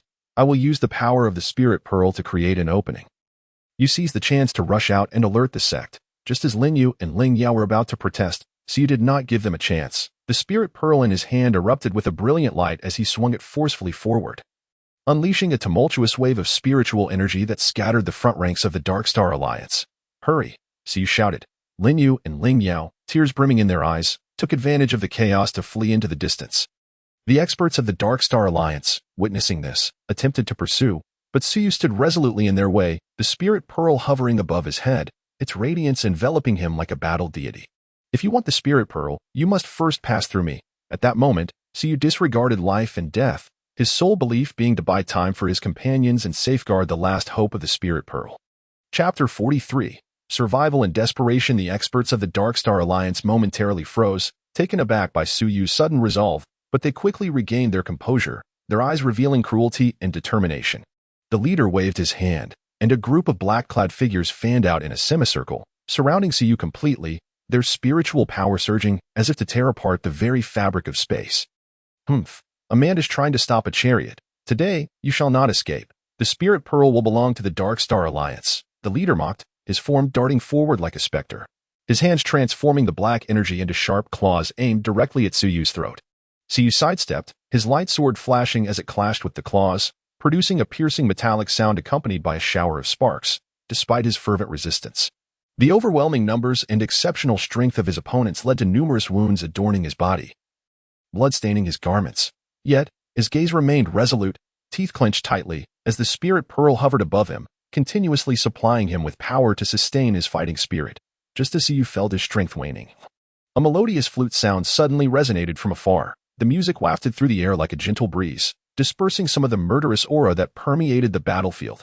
Then, a figure clad in white descended from the heavens with incredible speed. Wherever she went, the black-clad members of the Dark Star Alliance were repelled by a gentle force. Su Yu focused intently and realized that the newcomer was a woman dressed in a flowing white robe. Her demeanor serene, yet her eyes radiating compassion. Holding a jade flute, she played a tune that transformed her spiritual energy into visible musical notes, swirling through the air to form defensive barriers that shielded Su Yu within. "Who are you?" the leader of the Dark Star Alliance questioned warily. The woman ceased her playing, the flute resting against her lips as she softly replied, "I am Ling Shui, the head of the Lingyin Pavilion. You commit heinous acts, attempting to seize the spirit pearl. Today, I shall not allow it." With that, she turned her flute, playing an exhilarating melody, the notes morphing into sharp blades that lunged towards the members of the Dark Star Alliance. The experts of the Dark Star Alliance scrambled to defend themselves, and for a moment, spiritual energy surged chaotically on the battlefield, light flashing wildly. Seizing the opportunity to catch his breath, Su Yu felt immense gratitude swell within him. He understood that had Ling Shui not arrived in time, he would undoubtedly have perished today. As Ling Shui approached, continuing her melody, she whispered, "Young friend, do not panic. I am here to assist you." With Ling Shui's help, the tide of battle gradually shifted. The offensive of the Dark Star Alliance was effectively curtailed, many sustaining injuries and beginning to waver in their resolve. Yet, unwilling to relinquish the spirit pearl easily, they continued to resist fiercely. At that moment, Su Yu's mind sparked with an idea. He recalled the ancient texts mentioning the resonance of the spirit pearl. If he could establish a connection with Ling Shui's spiritual energy, they might unleash an even greater power to repel the Dark Star Alliance. Thus, he channeled his spiritual energy, attempting to communicate with Ling Shui's essence. Sensing his intention, Ling Shui nodded slightly, the melody of her flute becoming increasingly harmonious. In an instant, the spirit pearl radiated with resplendent light, perfectly resonating with Ling Shui's energy, and a cataclysmic force began to coalesce between them. "Now," Su Yu shouted, propelling this might towards the Dark Star Alliance. A blinding flash erupted, scattering the members of the Dark Star Alliance in disarray, their cries echoing as their leader, gravely injured, fled in a panic with his remaining subordinates. Exhaling deeply, Su Yu's legs weakened, nearly causing him to collapse. Ling Shui quickly supported him, her concern evident as she asked, "Young friend, are you all right?" Su Yu shook his head, expressing his gratitude. "Thank you, miss, for saving my life. Without you, I would certainly have met my end today." Ling Shui smiled gently, saying, "Your determination to safeguard the spirit pearl is commendable. I shall naturally assist you. However, this spirit pearl is of great importance. What are your plans moving forward?"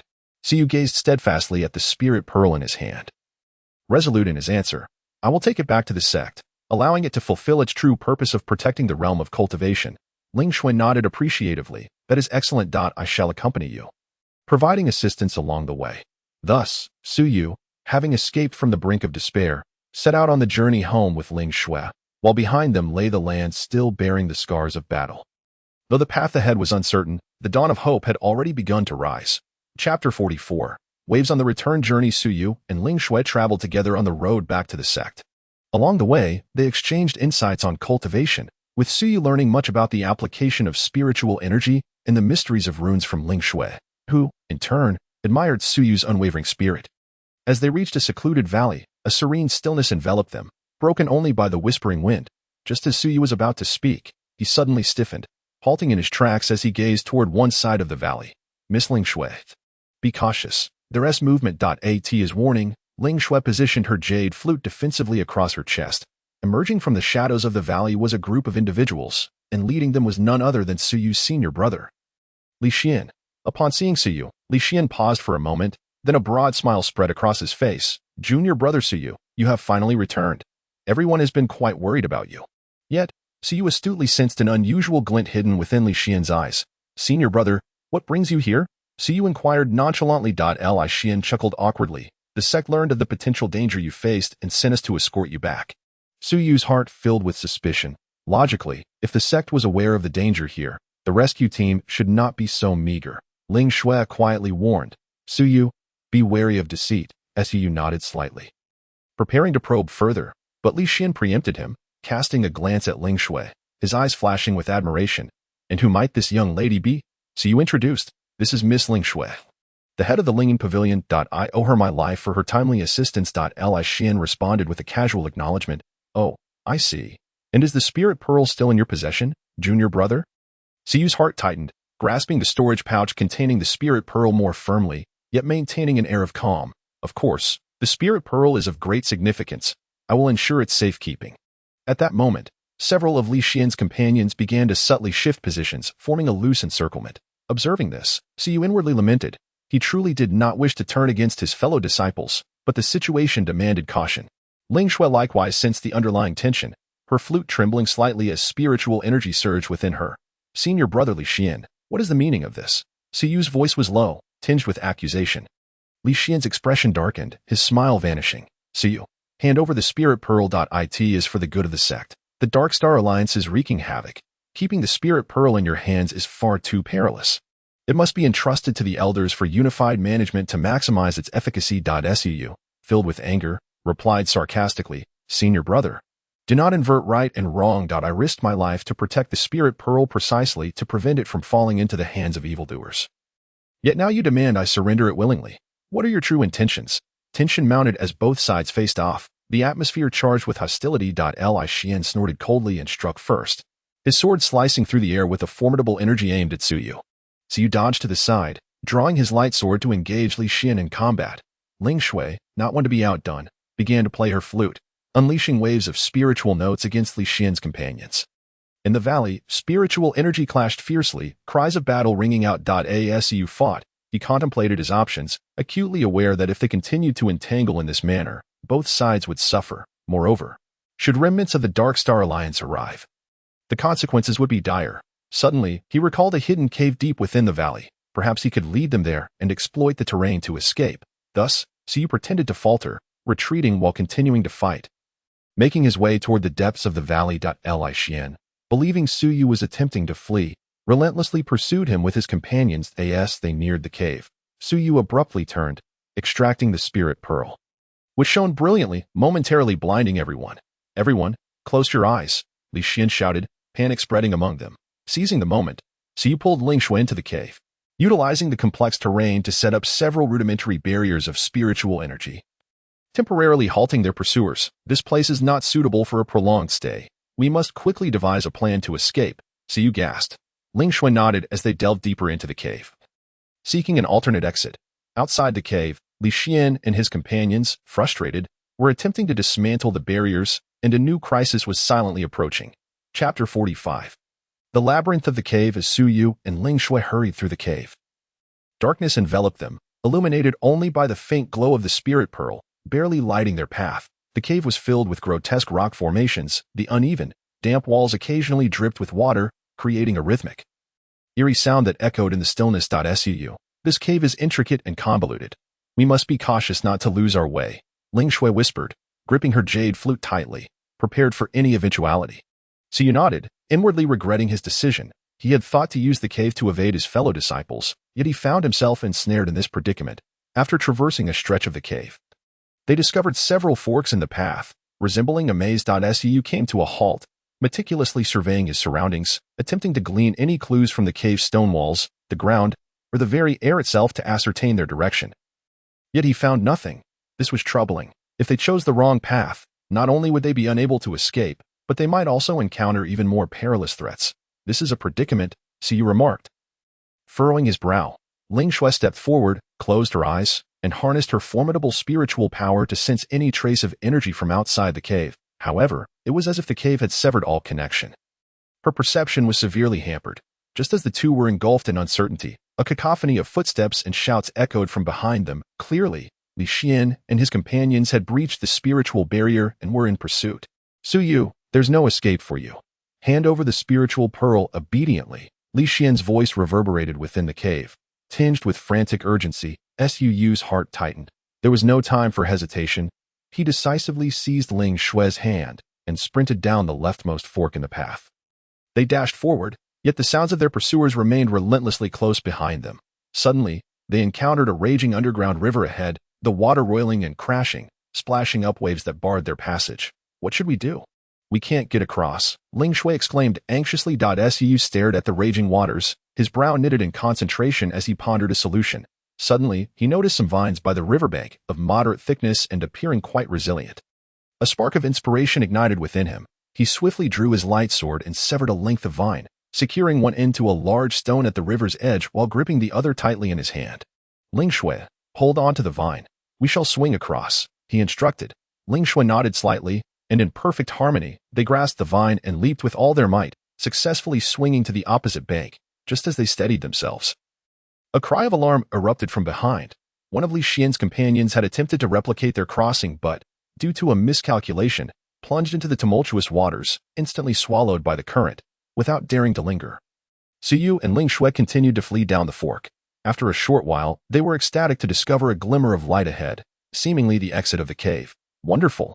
We are nearly at the exit, Su Yu exclaimed with excitement. However, as they reached the exit, they were met with a colossal cliff, shrouded in swirling mists, plunging into unfathomable depths. At that moment, Li Xian and his group also arrived at the exit. Stunned by the sight before them. Su, you have nowhere to run. It is still not too late to surrender the spiritual pearl, Li Xian panted, his breath ragged. Su gazed at the cliff, then at the spiritual pearl in his hand, steeling himself. He would rather destroy the pearl than allow it to fall into the hands of these nefarious individuals. Just as he prepared to act, Ling Shui suddenly grasped his hand, whispering, Su Yu, do not act rashly. I have a plan.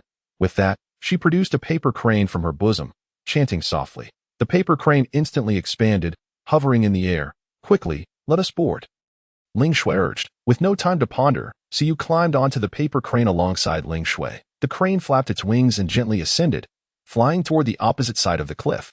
Seeing this, Li Xian and his companions attempted to pursue, but could only watch helplessly as they soared higher and higher, drifting further away. Damn it, they've escaped, Li Xian fumed, pounding the ground in frustration. Meanwhile, Su Yu and Ling Shui were already aloft on the paper crane. Embarking on a new adventure. Chapter 46. Perilous Paths and New Encounters. The paper crane carried Su Yu and Ling Shui steadily through the mists. Su's taut nerves began to relax as he looked down at the wispy clouds swirling beneath them.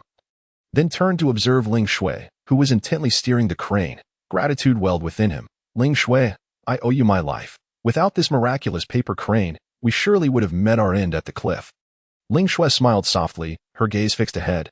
There is no need for such formalities, Su Yu. Your bravery in safeguarding the spiritual pearl is commendable, and I shall do my utmost to assist you. As they conversed, ominous clouds suddenly loomed ahead, accompanied by flashes of lightning and the rumble of thunder. The paper crane, seemingly startled, began to veer erratically. Ling Shui's brow furrowed in concentration as she altered her incantation, attempting to soothe the crane and restore its calm, but to little effect. This weather is too strange. There must be something amiss, Su Yu observed warily. Before he could finish, a bolt of lightning struck directly at the paper crane. In a swift reaction, Su Yu unsheathed his light sword, channeling all his energy to slash at the lightning. Although he managed to partially divert its path, the residual current still struck the crane, causing it to emit a mournful cry as one of its wings was singed, and it began to plummet. Jump! Ling Shui shouted urgently, and both of them decisively abandoned the crane, leaping toward the dense forest below.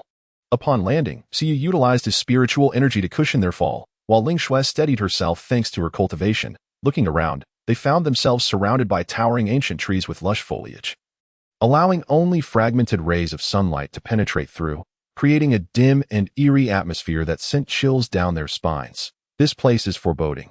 We must tread carefully, Su Yu said, tightening his grip on his light sword as he and Ling Shui stood back to back, vigilant against any lurking dangers. Before they could gather their wits, a deep, rumbling roar echoed from the depths of the forest, and a massive beast cloaked in black mist slowly emerged. Its crimson eyes glowed fiercely, and its gaping maw revealed rows of jagged teeth. With each step, the ground trembled slightly. What manner of monster is this? Su Yu gasped. Ling Shui's expression turned grave. I have never encountered such a creature. It must be the ruler of this forest. We must be cautious. The beast charged with a ferocious roar, and Su Yu struck first, swinging his light sword imbued with stellar energy toward the beast, only for the black mist surrounding it to effortlessly deflect his blow. Ling Shui played her jade flute, weaving her spiritual energy into musical notes to disrupt the beast's movements, but it merely shook its head, scattering the notes with ease. Their attacks seemed futile, akin to an ant trying to shake a tree. The beast grew increasingly enraged, unleashing a torrent of black flames from its maw, the flames coiling like a massive serpent, bearing down on Su Yu and Ling Xue. In a moment of desperation, Su Yu recalled the spiritual pearl. He hastily retrieved it, and its radiant light clashed with the black mist enveloping the beast, creating a strange counterforce. Ling Shui, lend me your strength, Su Yu shouted. Understanding his intent, Ling Shui's flute music grew more fervent as she channeled her spiritual energy into the pearl. United in their effort, the pearl's glow intensified, gradually overpowering the beast's black mist. Sensing the mounting threat, the beast roared in defiance before abruptly retreating, vanishing into the depths of the forest. Su Yu and Ling Shui exhaled a collective sigh of relief, collapsing to the ground. This journey has been fraught with peril, Su Yu remarked with a wry smile. Ling Shui nodded in agreement. However, through this trial, I believe the spiritual pearl possesses many hidden powers yet to be discovered. After a brief respite, as they prepared to rise and continue their journey, a melodious singing drifted toward them from not far away, the ethereal notes resonating with a soothing quality. What could be the source of this song in the forest? Su Yu mused in bewilderment. Ling Shui stood, her gaze directed toward the origin of the melody. Let us find out. Thus, fueled by curiosity, the two ventured toward the enchanting song, unaware that a new extraordinary encounter awaited them. Chapter 47. The Celestial Melody in the Forest. Following the sound, Su Yu and Ling Shui found the music growing clearer, reminiscent of a gently flowing stream, dispersing much of their earlier trepidation. As they approached, they beheld a woman clad in resplendent, multicolored garments seated beneath the sprawling branches of an ancient tree. She possessed an exquisite countenance, her eyes sparkling like stars, and she delicately caressed a guqin, the source of the celestial melody. Perceiving their approach, the woman lifted her gaze, her lips curving into a gentle smile. Dear travelers from afar, since you have come, find solace here, she spoke, her voice as sweet and clear as the chiming of bells in the breeze. Su Yu and Ling Shui exchanged glances, each reflecting a mixture of curiosity and caution. Ling Shui spoke first. Fair maiden, forgive our intrusion. We have lost our way in the forest and faced an attack by a fearsome beast. Might you offer us some guidance? The woman smiled softly and rose, silencing her guqin.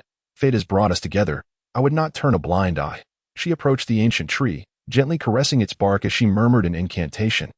In an instant, a map began to emerge from the tree's surface, detailing the path throughout the forest along with enigmatic symbols. This map.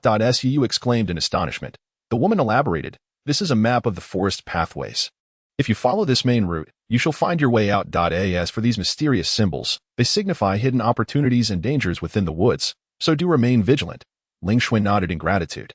Thank you for your assistance, but may I inquire why you dwell alone here and possess such intimate knowledge of this forest? A flicker of melancholy passed through the woman's eyes. I was once a scion of a family of cultivators, but years ago, due to a tragic turn of events, I became stranded here. Fortuitously, the spiritual energy of this forest has sustained me, allowing me to endure.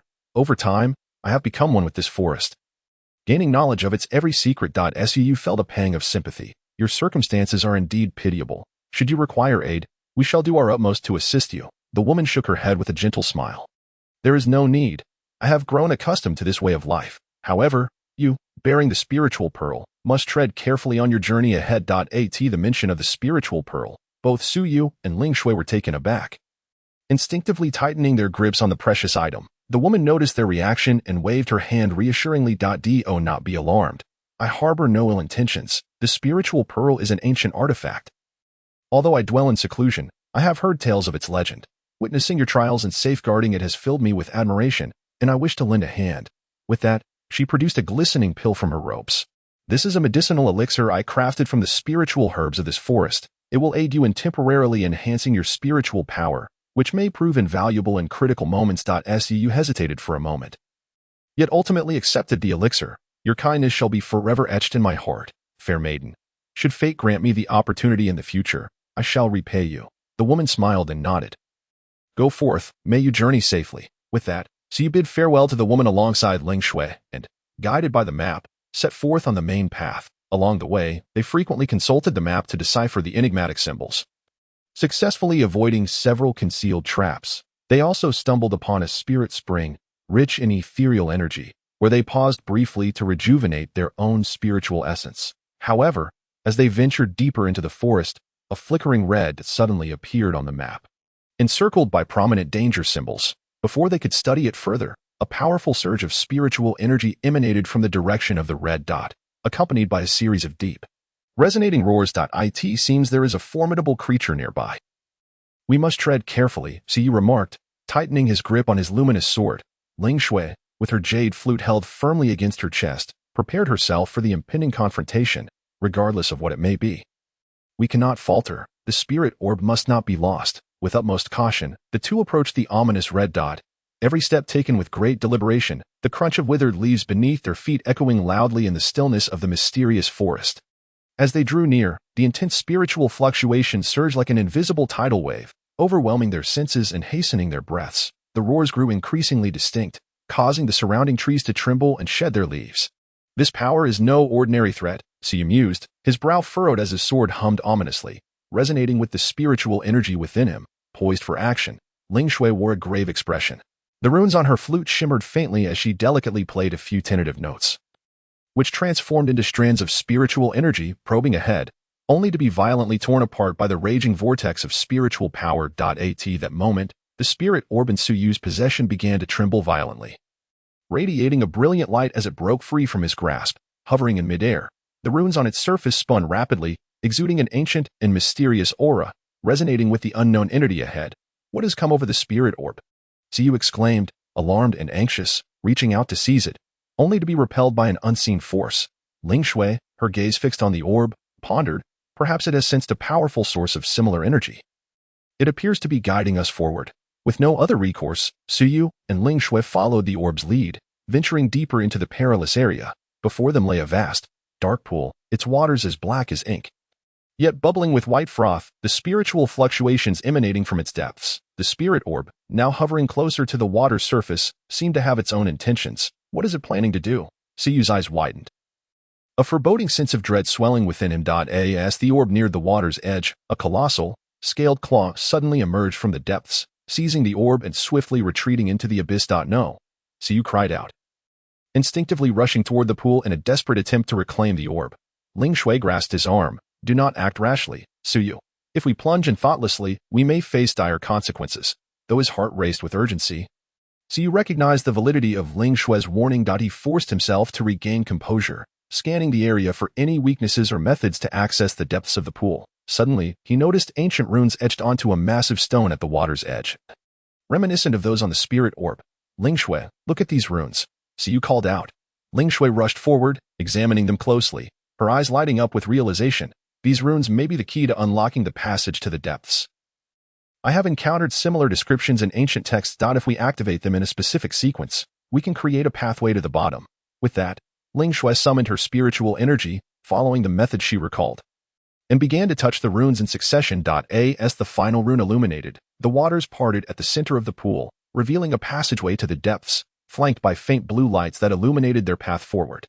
Let us proceed, Su Yu declared, leading the way into the passage, with Ling Shui closely behind. As they descended, their hearts raced with both trepidation and anticipation, uncertain of the secrets that lay hidden below and whether they could successfully recover the spirit orb. Chapter 49.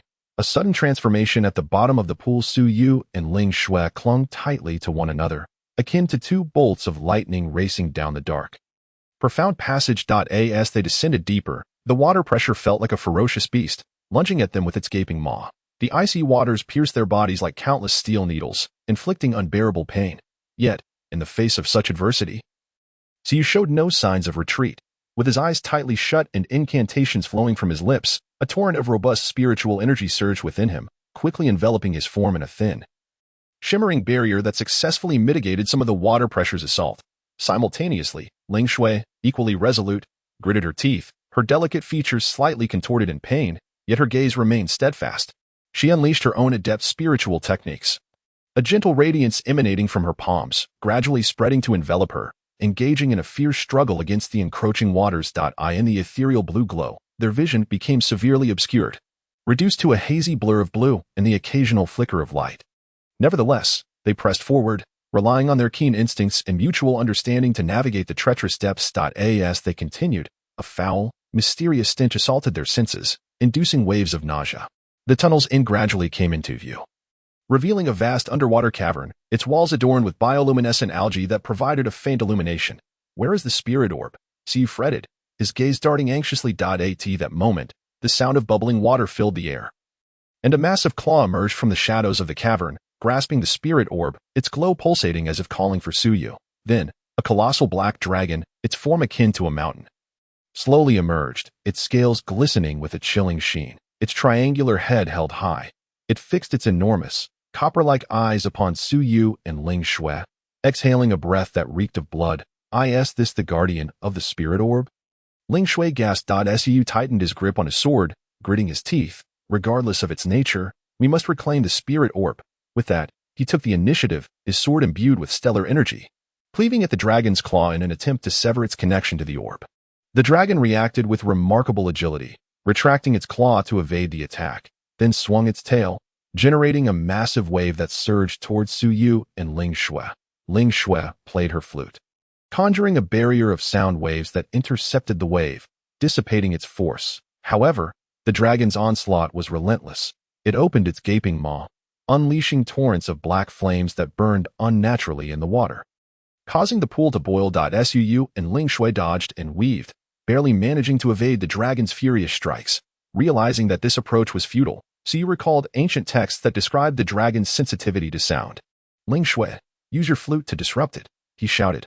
Understanding his intent, Ling Shui altered the melody, transforming it from a soothing tune to an exhilarating crescendo, with notes piercing through the water like arrows aimed at the dragon's auditory senses. The dragon writhed in agony, its attacks becoming erratic. Seizing the opportunity, Siyu summoned the spirit orb once more. At that moment, it resonated with his will, shining brilliantly as it unleashed a formidable force to counter the dragon's black flames. With their combined might, the dragon began to falter, emitting a reluctant roar as it relinquished the spirit orb, attempting to flee. Quick as lightning, Siyu snatched the orb from the water, securing it within his grasp. "Pursue," he commanded, knowing that if they did not eliminate the dragon, it would pose a future threat. Ling Shui nodded, and together they raced after the direction in which the dragon had fled. However, as they ventured forth, the cavern trembled violently, debris raining down around them, as if something far more terrifying was about to awaken from the depths. Chapter 50. A mysterious ally. The sudden, violent tremors threw Siyu and Ling Shui off balance, prompting them to brace against one another as they cautiously gazed into the depths of the cavern. A brilliant light pierced through the darkness, accompanied by a cataclysmic wave of spiritual energy, revealing the silhouette of a colossal creature, seemingly breaking free from some form of confinement, slowly materializing into the world. "What manner of beast is this?" Siyu's eyes widened, filled with dread and confusion. Ling Shui wore a serious expression, her flute held firmly against her chest, prepared to confront the impending threat.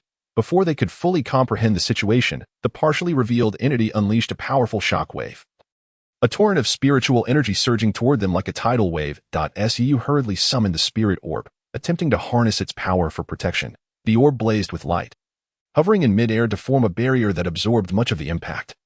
However, the residual force still knocked them back, causing their blood to surge within them. Just as they found themselves in dire straits, a familiar figure seemed to descend from the heavens, positioning itself before them.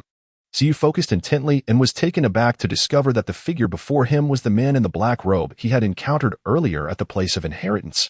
At this moment, the man exuded a calm aura, his gaze resolute, a stark contrast to the individual who had previously sought to seize the spirit pearl. Is it you? How did you come to be here? Siyu exclaimed in astonishment. The man in the black robe did not turn around.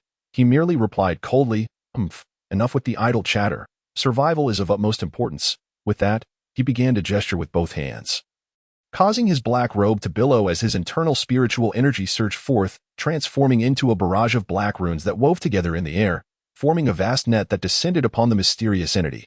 Taking advantage of the moment, Ling Shui played her jade flute, infusing the runic net of the man in black with her spiritual sound waves, thus enhancing its resilience and strength, not one to be outdone.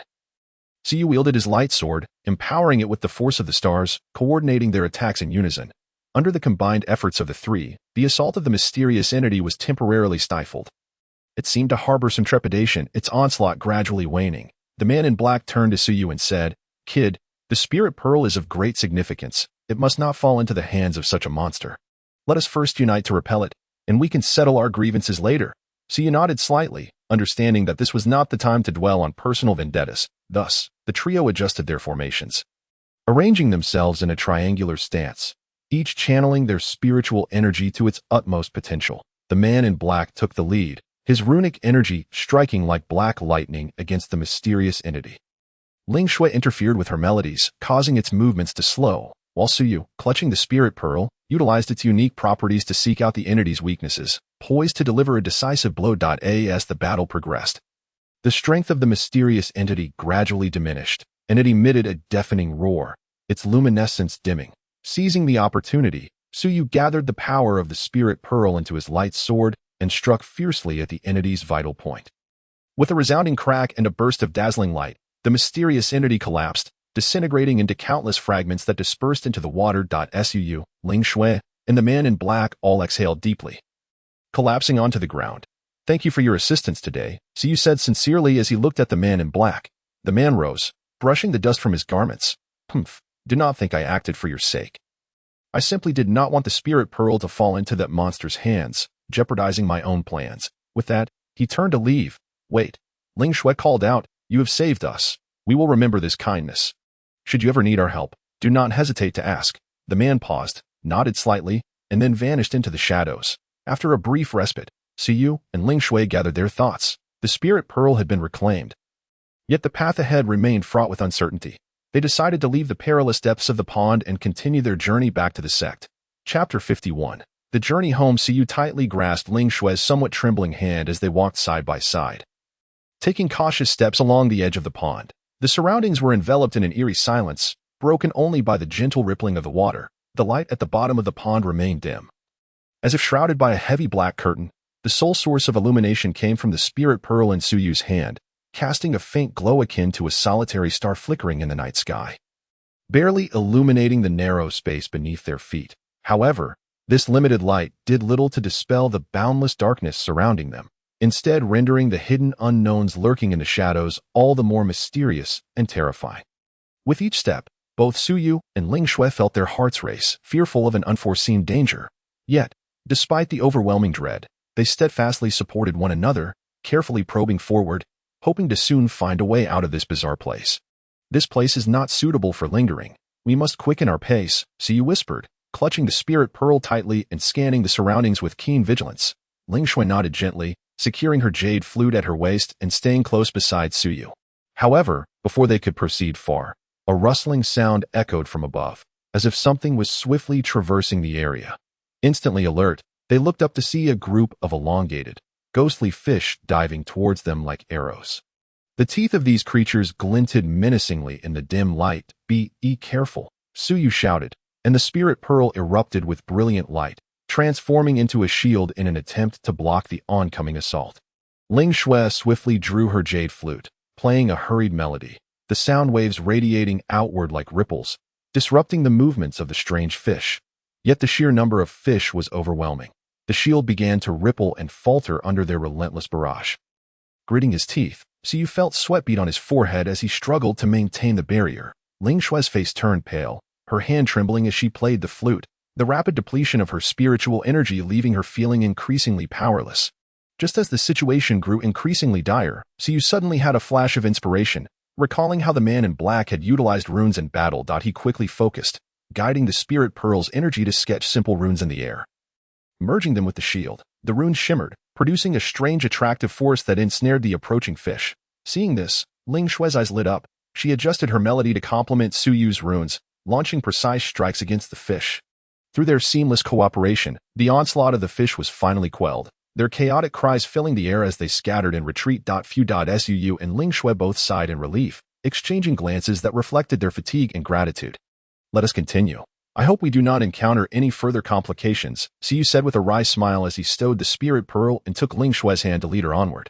Ling Shui responded with a soft hum, following closely behind Su Yu, her steps slightly heavy yet resolutely determined. The two navigated the pond's walls, laboriously climbing upward. The dampness of the pond rendered the rocks exceedingly slippery. And on several occasions, Su Yu nearly lost his footing, only to be saved by Ling Shui's quick reflexes. After much effort, they finally emerged from the pond's mouth, greeted by a night sky adorned with countless stars. We are finally out, Ling Shui remarked softly, gazing at the heavens. Su Yu looked up as well, knowing in his heart that this was merely a brief respite. Many challenges lay ahead, and they needed to return swiftly to the sect to safely secure the spirit pearl while uncovering the truth behind the series of strange events. Chapter 52. The Pursuit in the Dark Night. After a brief regrouping, Su Yu and Ling Shui determined their direction and pressed onward toward the sect without delay. The night was as dark as ink, with only the pale moonlight casting a ghostly glow to illuminate the path ahead. The silence around them was unnervingly eerie, occasionally pierced by the distant calls of night owls, sending chills down their spines. As they entered a dense forest, Ling Shui suddenly halted, her expression grave as she glanced toward the nearby thicket. Su Yu, do you hear anything unusual? Upon hearing her words, Su Yu immediately became alert, holding his breath to listen intently. Indeed, a faint yet chaotic sound of footsteps reached their ears, accompanied by low, labored breathing. Someone is following us, Su Yu whispered urgently, his gaze sharpening like that of a hawk. The spirit pearl in his palm trembling slightly, as if sensing the impending danger. Ling Shui tightened her grip on the jade flute, positioning herself back to back with Su Yu, vigilantly observing their surroundings. As the footsteps grew closer, a shadow darted out from the thicket, agile and swift, charging directly toward them. Without a moment's hesitation, Su Yu unleashed the spirit pearl's brilliance, sending a wave of spiritual energy slicing toward the shadow. The figure, however, deftly sidestepped the attack. In the moonlight, Su Yu and Ling Shui discerned the figure's appearance, a mysterious individual clad entirely in black, with only a pair of piercing eyes visible. The enigmatic figure, having evaded the strike, did not pause. With a flourish of their hands, black silken ribbons unfurled from their sleeves, coiling through the air like serpents, aiming to ensnare the two. Ling Shui swiftly positioned her flute, unleashing a sharp melody that transformed into tangible sound waves, repelling the encroaching ribbons. Meanwhile, Su Yu brandished his light sword, infused with stellar energy, engaging the mysterious figure in close combat. After several exchanges, the figure realized that a direct confrontation was futile. They feigned retreat, darting deeper into the forest. Trying to escape, Su Yu scoffed, unwilling to let the chance slip away, and immediately pursued with his sword drawn. Ling Shui hesitated for a moment, but quickly followed suit. As they navigated through the forest, the mysterious figure seemed intimately familiar with the terrain, weaving left and right in an attempt to shake off their pursuers. Yet, Su Yu, guided by the spirit pearl's sensitivity to spiritual energy, remained hot on their trail. Just as they were about to catch up, the figure abruptly halted at the edge of a cliff. Su Yu and Ling Shui slowed their pace, cautiously approaching, their instincts warning them of a potential trap. Upon closer inspection, they saw the mysterious figure standing at the cliff's edge, turning to reveal a sly glint in their eyes. Before Su Yu and Ling Shui could react, the figure clapped their hands to the ground, sending a cloud of dust into the air as the ground fissured, and thick vines erupted from the earth, ensnaring Su Yu and Ling Shui in a constricting embrace. Humph, do you think you can capture me with your means? The figure taunted, a low, mocking laugh escaping their lips as they prepared to leap off the cliff. In a frenzy, Su Yu swung his light sword at the vines, but they proved remarkably resilient. The blade merely sparked against them, failing to sever the bindings. Ling Shui attempted to use the flute's melodies to dissolve the vine's hold, but to little avail. Just as the mysterious figure was about to leap into the abyss, Su Yu suddenly remembered the spirit pearl's other power, purification. That he focused intently, channeling the pearl's purifying energy, enveloping the vines in a soft glow. In an instant, the vines began to wither and dissipate, as if weakened by an unseen force. Seizing the opportunity, Su Yu and Ling Shui broke free from their restraints and rushed toward the cliff's edge. Seeing their escape, the figure's expression shifted dramatically, but it was already too late to evade capture. Su Yu swiftly advanced, his lightsaber pressed against the throat of the mysterious figure. Speak, Who are you? Why have you been stalking us? The enigmatic individual's gaze flickered, lips sealed in silence, fixated intently on the spiritual orb in Suyu's grasp. Chapter 53. The identity of the mysterious man in the standoff. The lightsaber in Suyu's hand inched closer, its cold gleam reflecting ominously in the eyes of the mysterious figure, causing the skin at his neck to slightly indent. Ling Shui stepped forward, her jade flute gripped tightly, her expression stern as she regarded the stranger. If you do not reveal your purpose, do not blame us for being ungracious. The mysterious figure swallowed hard, his Adam's apple bobbing as he seemed to weigh the consequences. After a lengthy pause, he finally spoke, his voice hoarse and somber. I am from the Blood Slaughter Sect. Suyu and Ling Shui exchanged a startled glance, their hearts sinking. The Blood Slaughter Sect was notorious in the martial world, infamous for its heinous acts of murder and robbery. You Blood Slaughter Sect have set your sights on the spiritual orb? Suyu's gaze pierced through to the depths of the mysterious man's soul. The man hesitated briefly before nodding slightly. The spiritual orb has manifested. Our sect naturally recognizes its immense value. The sect leader has commanded that it must be seized. Ling Shui's brows furrowed in anger as she exclaimed, "You vile individuals, willing to resort to any means to achieve your goals. Do you not realize how many lives are at stake because of this spiritual orb?" The mysterious figure lowered his head, avoiding her gaze, a flicker of guilt crossing his face, though it was swiftly replaced by resolute defiance. As a disciple of the Blood Slaughter Sect, I am bound to carry out orders. I have no choice. Su scoffed coldly. No choice? Huh. It seems to me you are merely an accomplice to evil. Now that you have fallen into our hands, do not think you can escape easily. The mysterious figure offered a bitter smile. I have no intention of fleeing. Failure means death upon my return. Whether you choose to kill or maim, I am at your mercy. As you pondered how to deal with this individual, a chilling laughter echoed from below the precipice. Ha ha ha. How could a disciple of the Blood Slaughter Sect be so easily dispatched by you? Before the words faded, a blood-red figure surged upward like a specter, moving with such speed that there was no time to react. The person radiated an intense scent of blood, with a gaze that was utterly ferocious. Clearly, he was a formidable figure of considerable rank within the Blood Slaughter Sect. Deputy Sect Leader. The mysterious figure's face lit up with surprise, tinged with a hint of fear upon seeing the newcomer. Suyu and Ling Shui instantly heightened their vigilance, standing shoulder to shoulder, shielding the spiritual orb behind them. The Deputy Sect Leader cast a swift glance over the two, finally fixing his gaze greedily on the orb. Hand over the spiritual orb, and I shall spare your lives. Suyu chuckled coldly. Such foolish delusions. Do you think you can take the spiritual orb from us? Today, I shall show you our might. With that, he was the first to strike, unleashing a radiant burst from the spiritual orb, its energy cascading like a torrential downpour toward the Deputy Sect Leader. Ling Shui, not to be outdone, played an impassioned battle tune on her jade flute, the melodies twisting into sharp blades that complemented Suyu's assault. However, the Deputy Sect Leader remained unfazed, his hands weaving intricate motions as crimson spiritual energy coalesced in his palms, forming a bizarre blood shield that deflected all incoming attacks. In the next instant, he vanished from sight, appearing before Suyu like a streak of blood, his claws outstretched, aiming for Suyu's throat. Suyu pivoted to evade, his lightsaber slicing horizontally in an attempt to sever the man's arm. But the Deputy Sect Leader moved with agility, easily dodging the strike. Seeing this, Ling Shui adjusted her melody to disrupt his movements, giving Suyu the opportunity to summon the purifying power of the spiritual orb.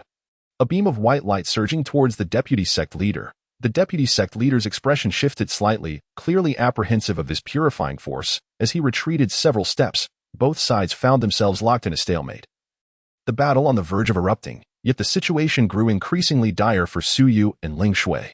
They needed to devise a strategy quickly.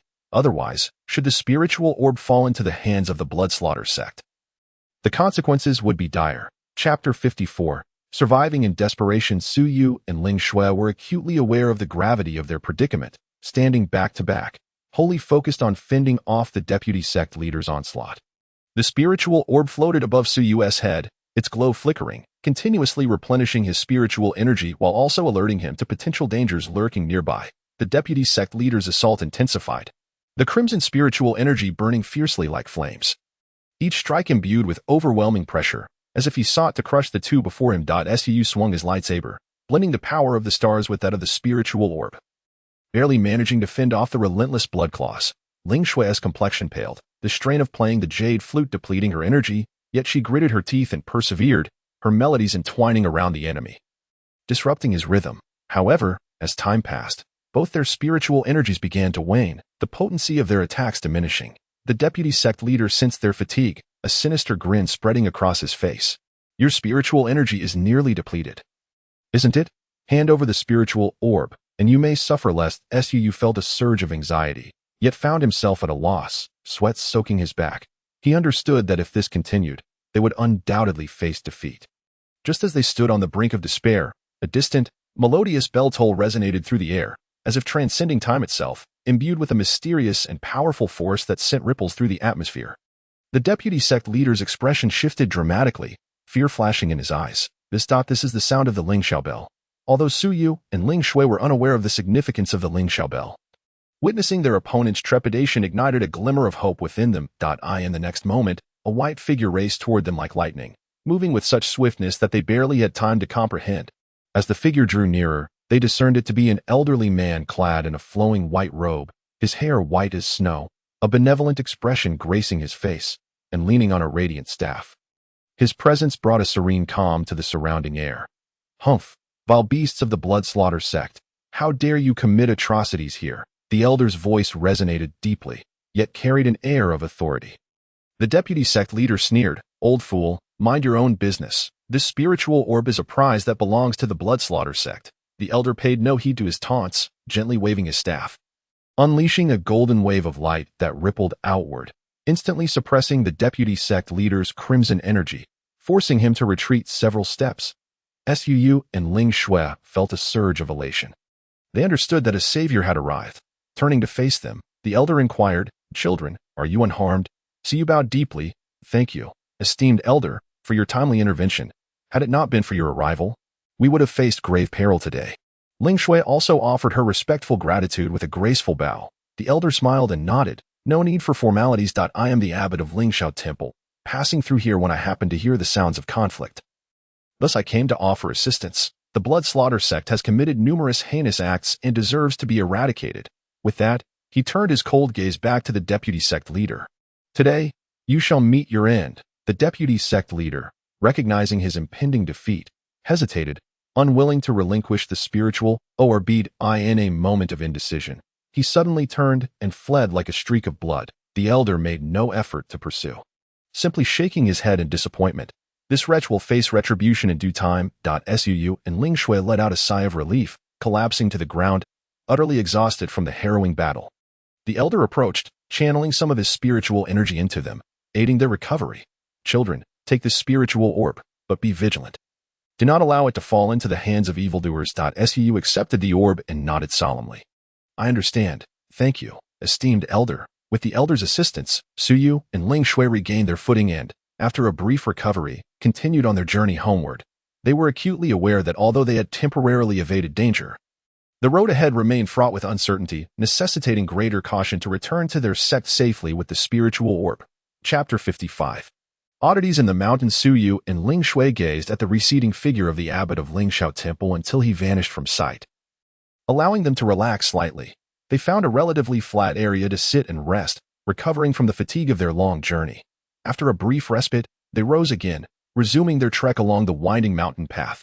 At this moment, the sun had just begun to rise, the dawn light emerging softly, filtering through the dense foliage like golden grains of sand scattered across the ground. The fragmented rays of light interwove on the ground, casting shapes of varying forms, creating a patchwork of light and shadow that resembled a naturally formed painting. The interplay of light was dreamlike, at times resembling lively sprites dancing gracefully, and at others, mimicking the gentle ripples of a tranquil lake. These enchanting lights seemed to possess a certain magical quality, dispelling the lingering shadows in Su Yu and Ling Shui's hearts, lightening their previously heavy steps. As they reached a valley nestled in the mountains, Ling Shui suddenly slowed her pace, her delicate brows furrowing as her gaze fell upon a vibrant sea of flowers not far away. This flower sea should have been a breathtaking sight, with blossoms of various colors competing for attention, their sweet fragrance wafting through the air. However, Ling Shui keenly sensed something amiss, whispering to Su Yu, "Su Yu, those flowers seem a bit off." Su Yu turned to look, examining closely. He noticed faint fluctuations of spiritual energy among the flowers, yet it lacked the clarity typical of ordinary spiritual energy, instead exuding an obscure aura. Upon closer inspection, he observed that the edges of the petals were tinged with purple, and wisps of black mist coiled around the flower's stamens. These flowers are likely tainted by malevolent forces. Su Yu's expression grew serious as he tightened his grip on the spiritual orb, which seemed to sense the disturbance, its glow flickering slightly. Ling Xuan nodded in agreement, positioning her jade flute defensively across her chest. Just as they approached the flower sea to investigate further, a rustling sound emerged from within, followed by a swarm of colorful butterflies taking flight. These butterflies were several times the size of ordinary ones, their wings adorned with strange patterns that shimmered with an eerie light as they flew straight toward them. Su reacted swiftly, the spiritual orb radiating brilliantly as it formed a protective barrier against the oncoming swarm of butterflies. Ling Xue played the jade flute, its melody transforming into sharp blades that sliced through the approaching butterflies. Yet, the sheer number of these butterflies was overwhelming, their relentless assault coming in wave after wave. The barrier of light trembled under the pressure, and the strains of the jade flute began to wane. We cannot confront them head-on. We must find the source, Siyu shouted, his gaze sweeping through the sea of flowers. Suddenly, he spotted an ancient tree at the heart of the floral expanse. Its trunk was robust, requiring the embrace of several individuals, yet its branches and leaves were sparse and yellowed, starkly contrasting with the surrounding vibrant scenery. Strangely, a thick, black mist coiled at the top of the tree, resembling a colossal tumor, continuously emanating malevolent energy that infected the flowers and butterflies around it. Ling Xue, over there, Siyu directed, and together they charged through the throng of butterflies towards the tree.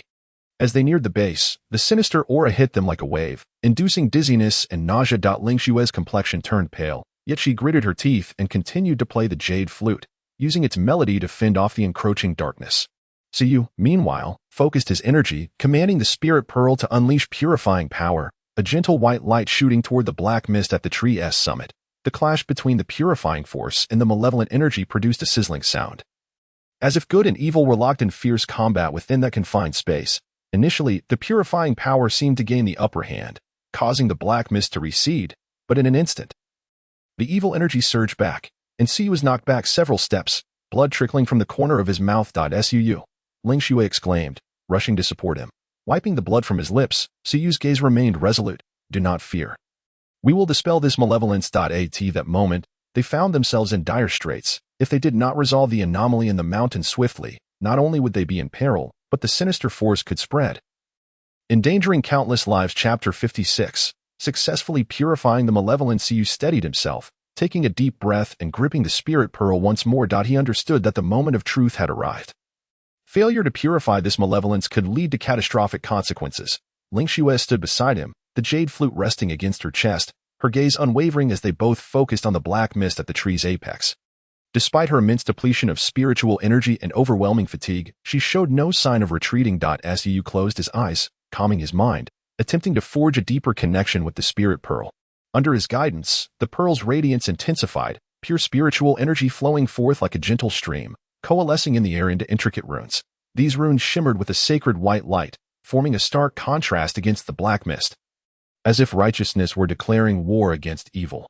Observing this, Ling Xue adjusted her melody, transforming the once spirited battle tune into a soft and soothing refrain, akin to a gentle spring breeze caressing wounded souls.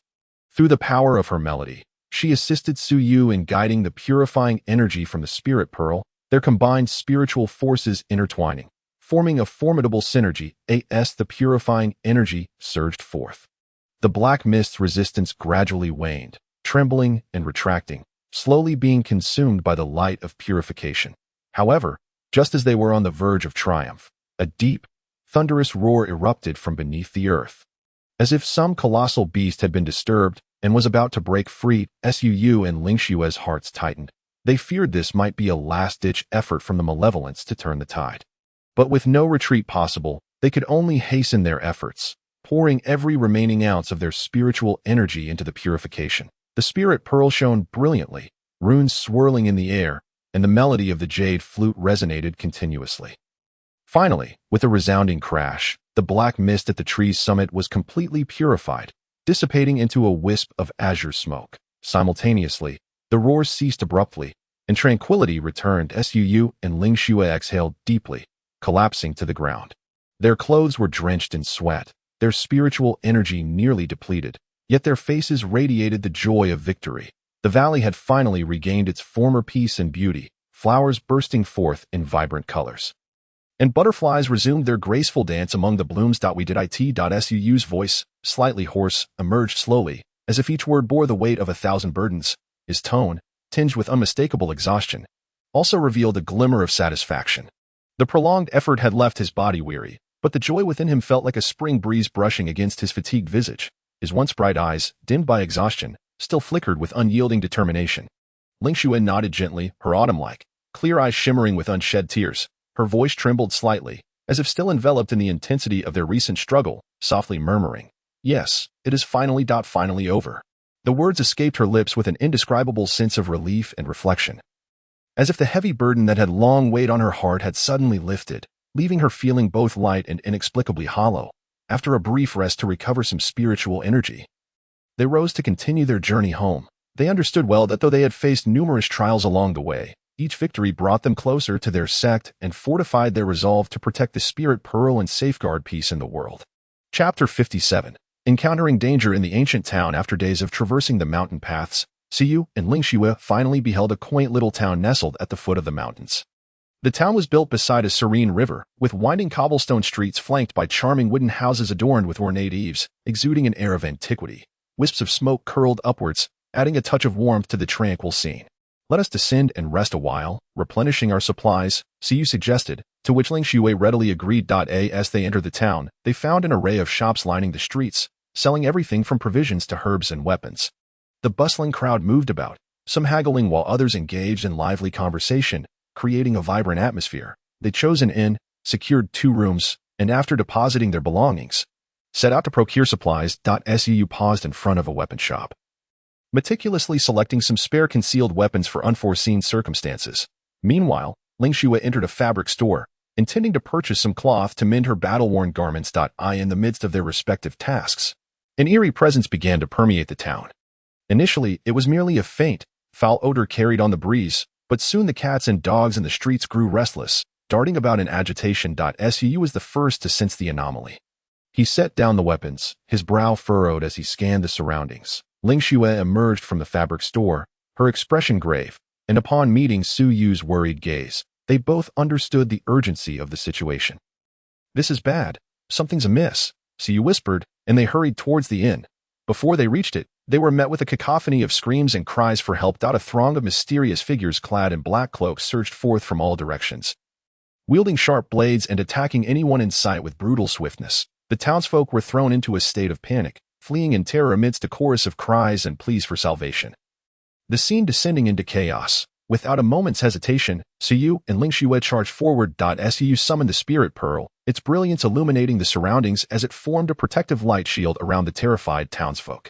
Lin Yu played the jade flute, transforming its melody into sharp blades that struck at the assailants. However, the number of attackers continued to swell, their assault seeming endless. The light shield trembled under the relentless barrage, and Lin Yu's hands began to quiver, the rapid depletion of her spiritual energy making it difficult to maintain her focus. In this moment of crisis, Yu observed that although the attackers moved swiftly, they lacked coordination, as if driven by an unseen force to attack blindly. An idea sparked in his mind. He called out to Lin Yu, "Lin Yu, let us concentrate our attacks on one point to break their formation." Lin Yu nodded in understanding, and they adjusted their strategy, channeling their energies into a single focused strike at the most densely packed area of assailants. With a resounding explosion, their combined force tore a gap in the attackers' ranks, allowing them to break through and rush towards the inn. Yet, as they reached the inn's entrance, a new predicament arose. The innkeeper, under some unknown influence, stood before them, eyes vacant, brandishing a kitchen knife and lunging at them. Yu sidestepped deftly, attempting to awaken the innkeeper. "Innkeeper, wake up." But the innkeeper seemed possessed, ignoring him completely as he continued his frenzied assault. Seeing this, Lin Yu played the jade flute, using its melody to disrupt the innkeeper's movements, while Yu unleashed the purifying power of the spirit pearl, enveloping the innkeeper in a gentle light. Under the influence of the purifying energy, the vacant look in the innkeeper's eyes gradually faded, returning to clarity, and the knife clattered to the ground. Breathing heavily, they knew the danger had not passed. What secrets lay hidden in this ancient town, and why had it suddenly descended into chaos? They needed to uncover the truth swiftly to protect the townspeople and safeguard the spirit pearl in their possession. Just as they prepared to delve deeper into the investigation, the sky darkened abruptly, thunder rumbled, and a blinding flash of lightning struck towards a decrepit old mansion at the town's edge. Startled by this sudden turn of events, Yu and Lin Yu exchanged glances before deciding to investigate the old mansion. Cautiously, they approached, and before they could step through the crumbling entrance, they heard strange sounds emanating from within, as if something were struggling and roaring. Pushing open the rotting door, they beheld a peculiar fruit within the courtyard. Glowing with a ghostly blue lightning, the surrounding air crackling with electricity. Su's heart raced. Recalling his readings of ancient texts, he surmised that this might be the fabled thunder fruit, possessing terrifying powers over lightning. Ling Shui also displayed a look of astonishment. Could this be? Before she could finish her words, Yu interrupted her, urging her not to make a sound. It appeared that this fruit had only just manifested and was still unstable. The surrounding lightning was merely its self-defense mechanism. As the two conversed, a group of mysterious figures clad in black cloaks emerged from an unknown source, evidently drawn to the thunderous fruit as well. The leader of the mysterious figures let out a harsh laugh, exclaiming, "Ha ha! I didn't expect you two little brats to discover this treasure first, but it shall soon belong to me." Having said that, he waved his hand, and his subordinate surged towards Yu and Ling Shui like a tidal wave. Yu gripped his spiritual orb tightly, while Ling Shui prepared her flute for battle. However, facing such a multitude of foes, compounded by the violent force of the lightning surrounding the thunderous fruit, their situation grew increasingly dire. Yu silently lamented in his heart, yet as his gaze fell upon the flickering fruit, a surge of fighting spirit welled up within him. He understood that if he could seize control of this thunderous fruit, it would not only help them escape their current predicament, but also provide them with an extraordinary advantage in the martial world in the future. Thus, he whispered to Ling Shui, cover me. I will attempt to collect this fruit. Although Ling Shui's face bore concern, she resolutely nodded, her jade flute unleashing an impassioned battle tune, the melody transforming into blades that fiercely obstructed the assailant's advance. Seizing the opportunity, Yu, braving the stinging pain of the lightning, edged closer to the thunderous fruit. With each step he took, his garments were charred black by the electric currents, his hair standing on end. Yet he gritted his teeth and pressed on, his determination unwavering. Just as he was about to touch the thunderous fruit, a more potent bolt of lightning struck down, sending him hurtling several meters away. He crashed to the ground, blood spilling from his mouth, but wiping away the crimson stain, he rose once more, resolutely charging toward the fruit. At that moment, the mysterious figures, seeing Yu falter, escalated their assault, attempting to breach Ling Shui's defenses and seize the fruit. Ling Shui, burning with urgency, played her flute with dwindling spiritual power, yet she continued to resist fiercely, buying time for Yu. After being struck by lightning once again, Yu finally made contact with the thunderous fruit. In an instant, a tremendous force surged into his body, causing him to tremble uncontrollably, as if the surrounding lightning had found its home, converging upon him.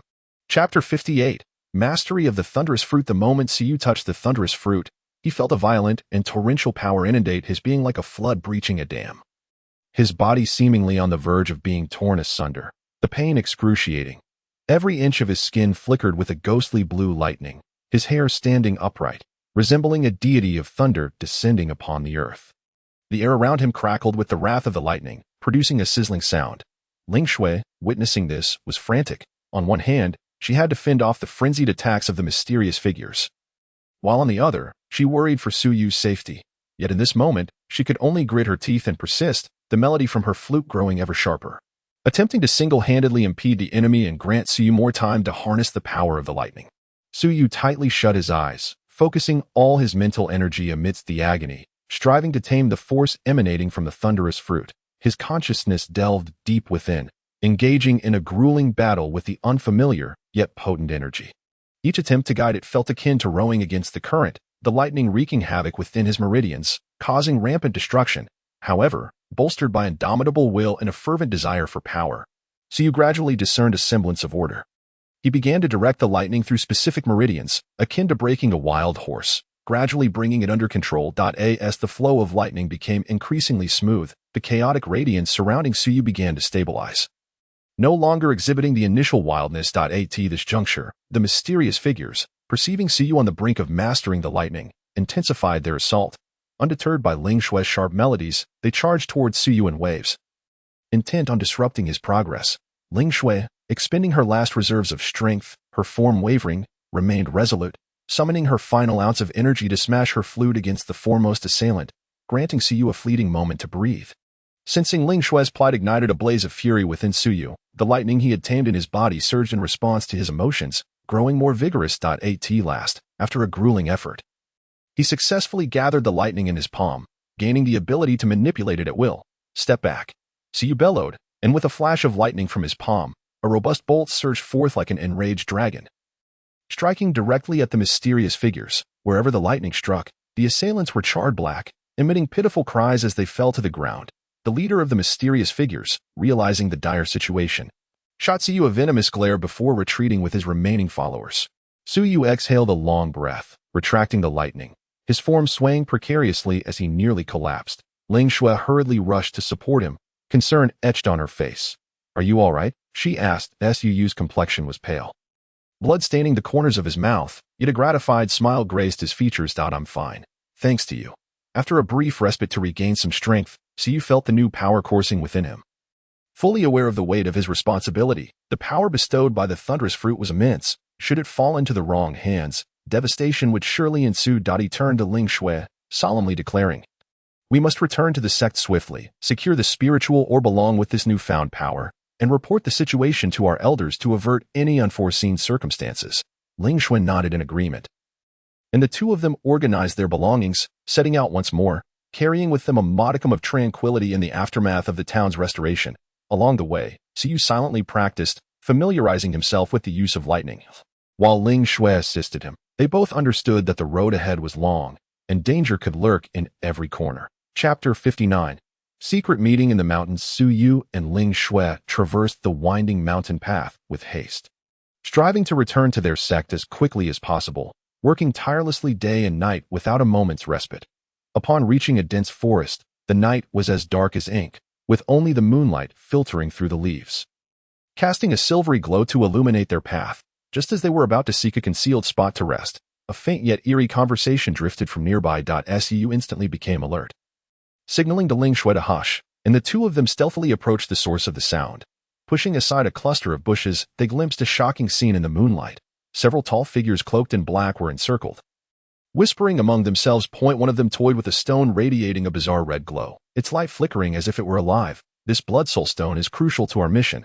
Once we gather 3 of them, we can unlock the ancient relic, and the treasures and unparalleled techniques within shall surely allow us to dominate the martial world."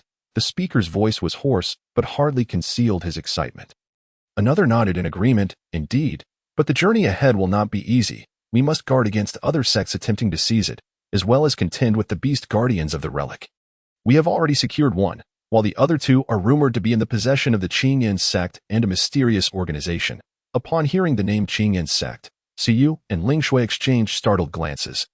Both taken aback. As disciples of the Qingyan sect, they were acutely aware of the responsibilities their sect bore. Should the Blood Soul Stone incite conflict in the martial world, their sect would undoubtedly be in peril.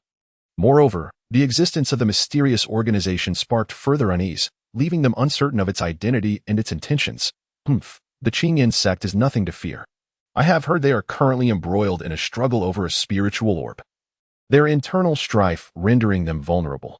"Now is the perfect opportunity for us to strike," remarked a cold-faced figure in black. Suyu clenched his fists, inwardly lamenting that outsiders were already privy to the sect's circumstances, and that their arduous journey was about to become even more treacherous. Ling Xue's expression too reflected concern as she leaned closer to Suyu and whispered, "We cannot stand idly by. We must find a way to relay this information back to our clan." Suyu nodded slightly, but they were in enemy territory, and any rash action would only expose their presence. They had to wait for the right moment. Just then, the figure toying with the Blood Soul Stone seemed to sense something, abruptly turning his gaze toward their hiding spot, his eyes sharp as an eagle's. Who was there? The other cloaked figures instantly became alert, drawing their weapons and fanning out in a semicircle, encroaching upon them. Suyu and Ling Xue were taken aback, realizing there was no time to evade. Acting decisively, Suyu summoned the spiritual orb, its brilliance illuminating the surroundings, while he prepared for battle with the lightning crackling in his palm. Ling Xue also readied her flute, its cool glow shimmering under the moonlight. So it's just a couple of brats from the Qingyan sect. With a path to heaven available, you chose instead to enter hell. Since you've crossed our path, prepare to pay with your lives." The leader of the black-cloaked figures cackled menacingly, launching the first strike with his blade. Yu sidestepped, countering with lightning transformed into sharp blades. Ling Shui played her flute, disrupting the movements of the assailants, and a fierce battle ensued. However, the black-cloaked figures held the advantage in numbers and coordination. Their assaults coming in relentless waves, gradually overwhelming Yu and Ling Shui. The spiritual and lightning energies within Yu were depleting rapidly, his movements becoming sluggish, while Ling Shui's complexion turned pale.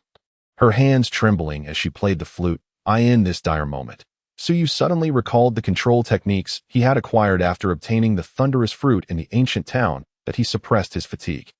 Concentrating his spirit, and directed the lightning to flow anew through his meridians, attempting to unleash a stronger force. In an instant, the lightning surrounding him surged, a powerful bolt shooting forth from his palm, striking directly into the encirclement of the black-cloaked figures, temporarily repelling them. Seizing this brief respite, Yu and Ling Shui exchanged a glance and resolved to break free. They dashed deeper into the forest.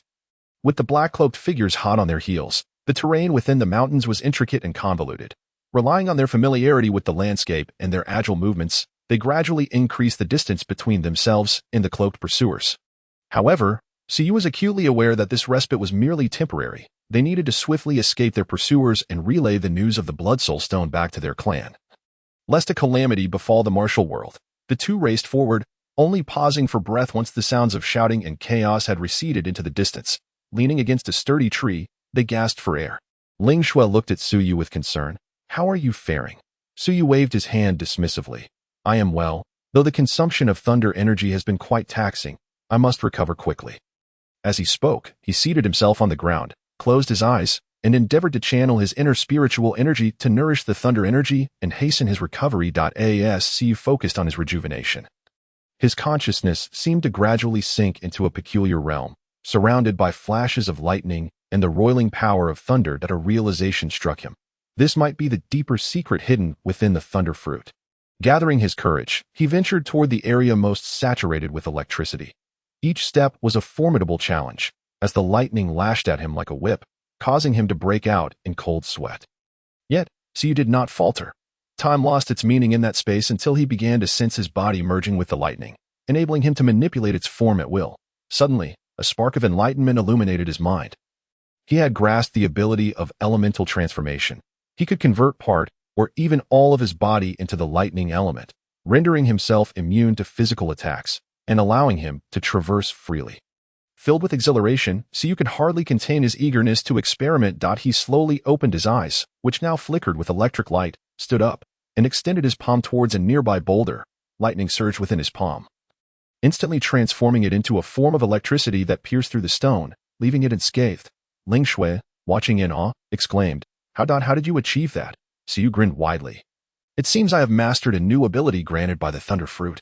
With it, we have a greater chance of confronting our crisis." Just as they reveled in this newfound discovery, the shouts of the cloaked pursuers echoed once more through the woods, indicating that their adversaries had not yet relinquished the chase. A new wave of peril was imminent. Chapter 60. Escaping danger again. Observing Ling Shui's astonished expression bolstered Yu's confidence. "Ling Shui, with this ability of elemental transformation, we no longer need to flee blindly." Ling Shui's eyes ignited with hope as she tightened her grip on the jade flute. "Very well, let us face them head on." At that moment, the shouts of the cloaked figures grew ever closer. Taking a deep breath, Yu reined in the brilliance of the spiritual pearl to avoid revealing their position, while his body shimmered with electric energy, readying himself for battle. Soon, the cloaked figures arrived. And upon seeing that Yu and Ling Shui had not fled far, but instead were poised for confrontation, the leading figure paused momentarily before bursting into laughter. "You two foolish children, since you choose not to run. Do not blame us for our lack of courtesy." With a wave of his hand, the cloaked figures formed a semicircle around them, their blades glinting menacingly as they advanced. Unperturbed, Yu awaited their approach. And as they drew near, he suddenly transformed into a bolt of lightning, instantly appearing behind the group. The cloaked figures were taken aback, unable to comprehend his disappearance. Before they could react, Yu gathered the lightning energy in his palm and unleashed a powerful bolt that struck them from behind. With a resounding crack, several of the cloaked figures were rendered unconscious, their bodies charred and emitting the acrid scent of burnt flesh. The remaining figures, now gripped by terror, turned to flee, desperately attempting to regroup. Seizing the opportunity, Ling Shui played a spirited melody on her jade flute, sending sound waves slicing through the ranks of the cloaked figures. disrupting their focus and coordination. Meanwhile, Yu capitalized on their disarray, skillfully employing his elemental transformation ability to dart between them as lightning, occasionally revealing his form to deliver devastating blows. The cloaked figures, bewildered by this unpredictable assault, lost their previous bravado. The leader, now enraged and humiliated, bellowed, "Steady yourselves. Focus your attacks on that girl. Take her down first." The cloaked figures redirected their focus towards Ling Shui, though she fought valiantly. The immense drain on her spiritual energy was beginning to take its toll against the ferocious onslaught. Seeing this, Su Yu's heart raced with urgency. He swiftly positioned himself in front of Ling Shui, unleashing a torrent of lightning that formed a protective barrier, deflecting all incoming attacks. "Ling Shui, take a moment to rest. Allow me to handle them," Su Yu commanded. Ling Shui felt warmth in her heart and nodded, retreating to the side to recuperate her energy. Facing the cloaked figures alone, Su Yu was undaunted. His mastery over the thunder energy and elemental transformation had grown increasingly adept, imbuing each of his attacks with formidable destructive power. The cloaked figures hesitated, their advance faltering under the weight of his presence. Finally, after once again employing his elemental transformation to slip behind the leader, Su Yu struck with a bolt of lightning, injuring him gravely. The leader, now utterly demoralized, shouted, "Retreat," and fled with his remaining subordinates, quickly vanishing into the depths of the forest. As the lightning dissipated, Su Yu exhaled deeply and turned to Ling Shui. "It's over. They have fled." Ling Shui smiled faintly. "Thanks to you. This new ability is truly remarkable." Su Yu scratched his head modestly. "I owe my success to you for standing by my side.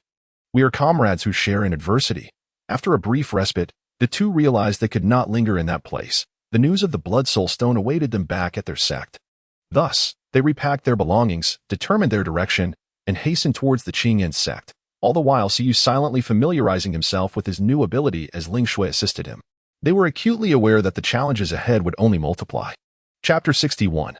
A night in the abandoned temple. Su Yu and Ling Shui pressed onward along the rugged mountain path, unrelenting in their journey as dusk descended, cloaking the forest in a vast, dark velvet shroud. The chilling mountain wind howled, causing the branches to rustle ominously. Clad in thin garments, the two found themselves shivering in the frigid night. It seems there is a temple ahead. "Let us rest there for the night," Ling Shui suggested, pointing towards a shadowy structure in the distance. Su nodded in agreement, and they quickened their pace towards the abandoned temple. Upon pushing open the creaking, dilapidated door, a wave of stale, musty air greeted them. The temple was modest, housing a dust-laden idol whose features were obscured by time, while much of the colorful wall paintings had peeled away, revealing the weathered stone beneath. Scattered on the floor were remnants of dried grass, indicating that travelers had previously sought refuge here. Su and Ling Shui took a moment to clear the ground, laying out the blanket they had brought to make do for the night. Ling Shui retrieved some rations from her pack and offered them to Su Yu. "Here, eat something to replenish your strength." Su Yu accepted the food gratefully, devouring it ravenously, as the traveling had left him famished. Just as they were eating in silence, a chilling wail echoed from outside the temple, akin to the cries of spirits.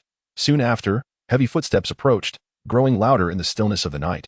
Instantly alert, Su Yu and Ling Shui set down their food, rising to grasp their weapons as they cast wary glances towards the temple entrance. "Who goes there?" Su Yu called out loudly. Yet, all that met him was the increasingly clear sound of footsteps and wails. Suddenly, the temple door was forcefully thrown open, and a towering figure, reeking of a foul stench, burst into the room. In the moonlight, they could see that it was a colossal creature, covered in dark fur, with glowing red eyes and protruding fangs, its drool dripping ominously from its maw. A truly monstrous sight. Without hesitation, Su Yu summoned the spiritual pearl, its light illuminating the entire temple. Ling Shui prepared her jade flute for battle, its cool glow shimmering in the dim light. The creature, seemingly enraged by the brightness of the pearl, let out a thunderous roar and lunged at them with its massive claws. Su deftly sidestepped the attack, and with a flash of lightning from his palm, he struck the creature. However, the bolt only caused it to shudder slightly, indicating that the damage was minimal. Seeing this, Ling Shui played a fierce melody on her flute, the sound waves slicing through the creature's fur, but its hide was as tough as iron, rendering her sonic attacks largely ineffective. The creature, infuriated, intensified its assault, each swipe of its claws creating a gust of wind that rattled the temple. Su Yu contemplated the situation. The creature's tough hide made conventional attacks futile, and he needed to devise a different strategy. Suddenly, inspiration struck him, and he recalled the elemental transformation ability bestowed upon him by the Thunder Fruit. Su Yu transformed into a bolt of lightning once more, piercing through the creature's abdomen. The monster let out a pained roar, staggering backward. Seizing the moment, Ling Shui concentrated her spiritual energy and played a climactic melody aimed directly at the creature's head. Struck by this dual assault, the creature swayed unsteadily, its red eyes dimming slightly. Yet, it remained undeterred, glaring fiercely at the pair, preparing for another strike. Su and Ling Shui, undaunted, maintained their stance against the creature. At that moment, Su observed a pattern. The creature's right claw trembled slightly before each attack, indicating a precursor to its strikes. Ling Shui, watch for its right claw. There's a tell before it attacks. Su called out. Ling Shui nodded in understanding, and they adjusted their tactics.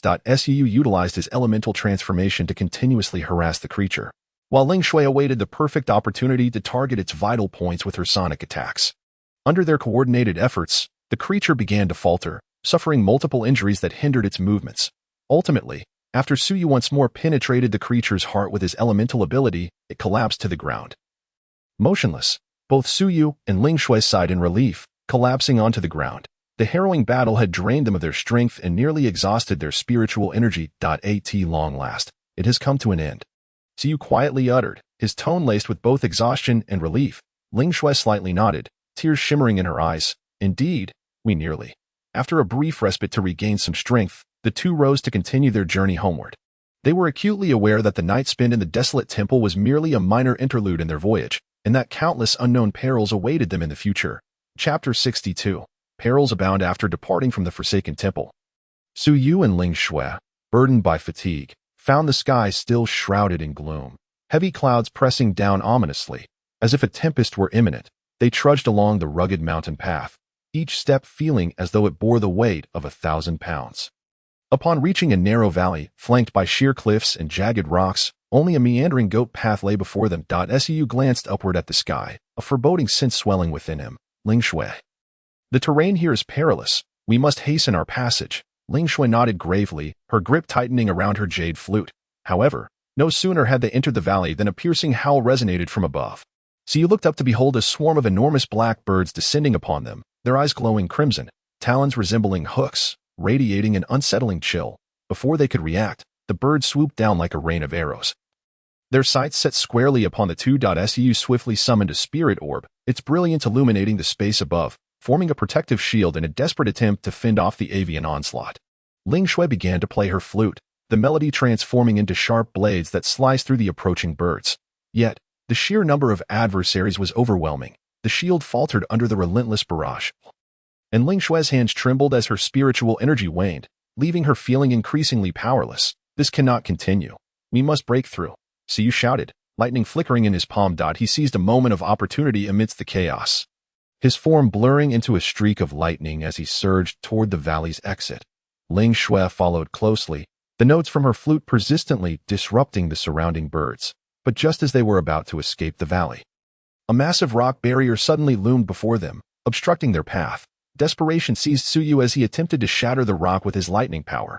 However, the stone was too formidable. A few bolts struck, merely igniting sparks, while the barrier remained unmoved.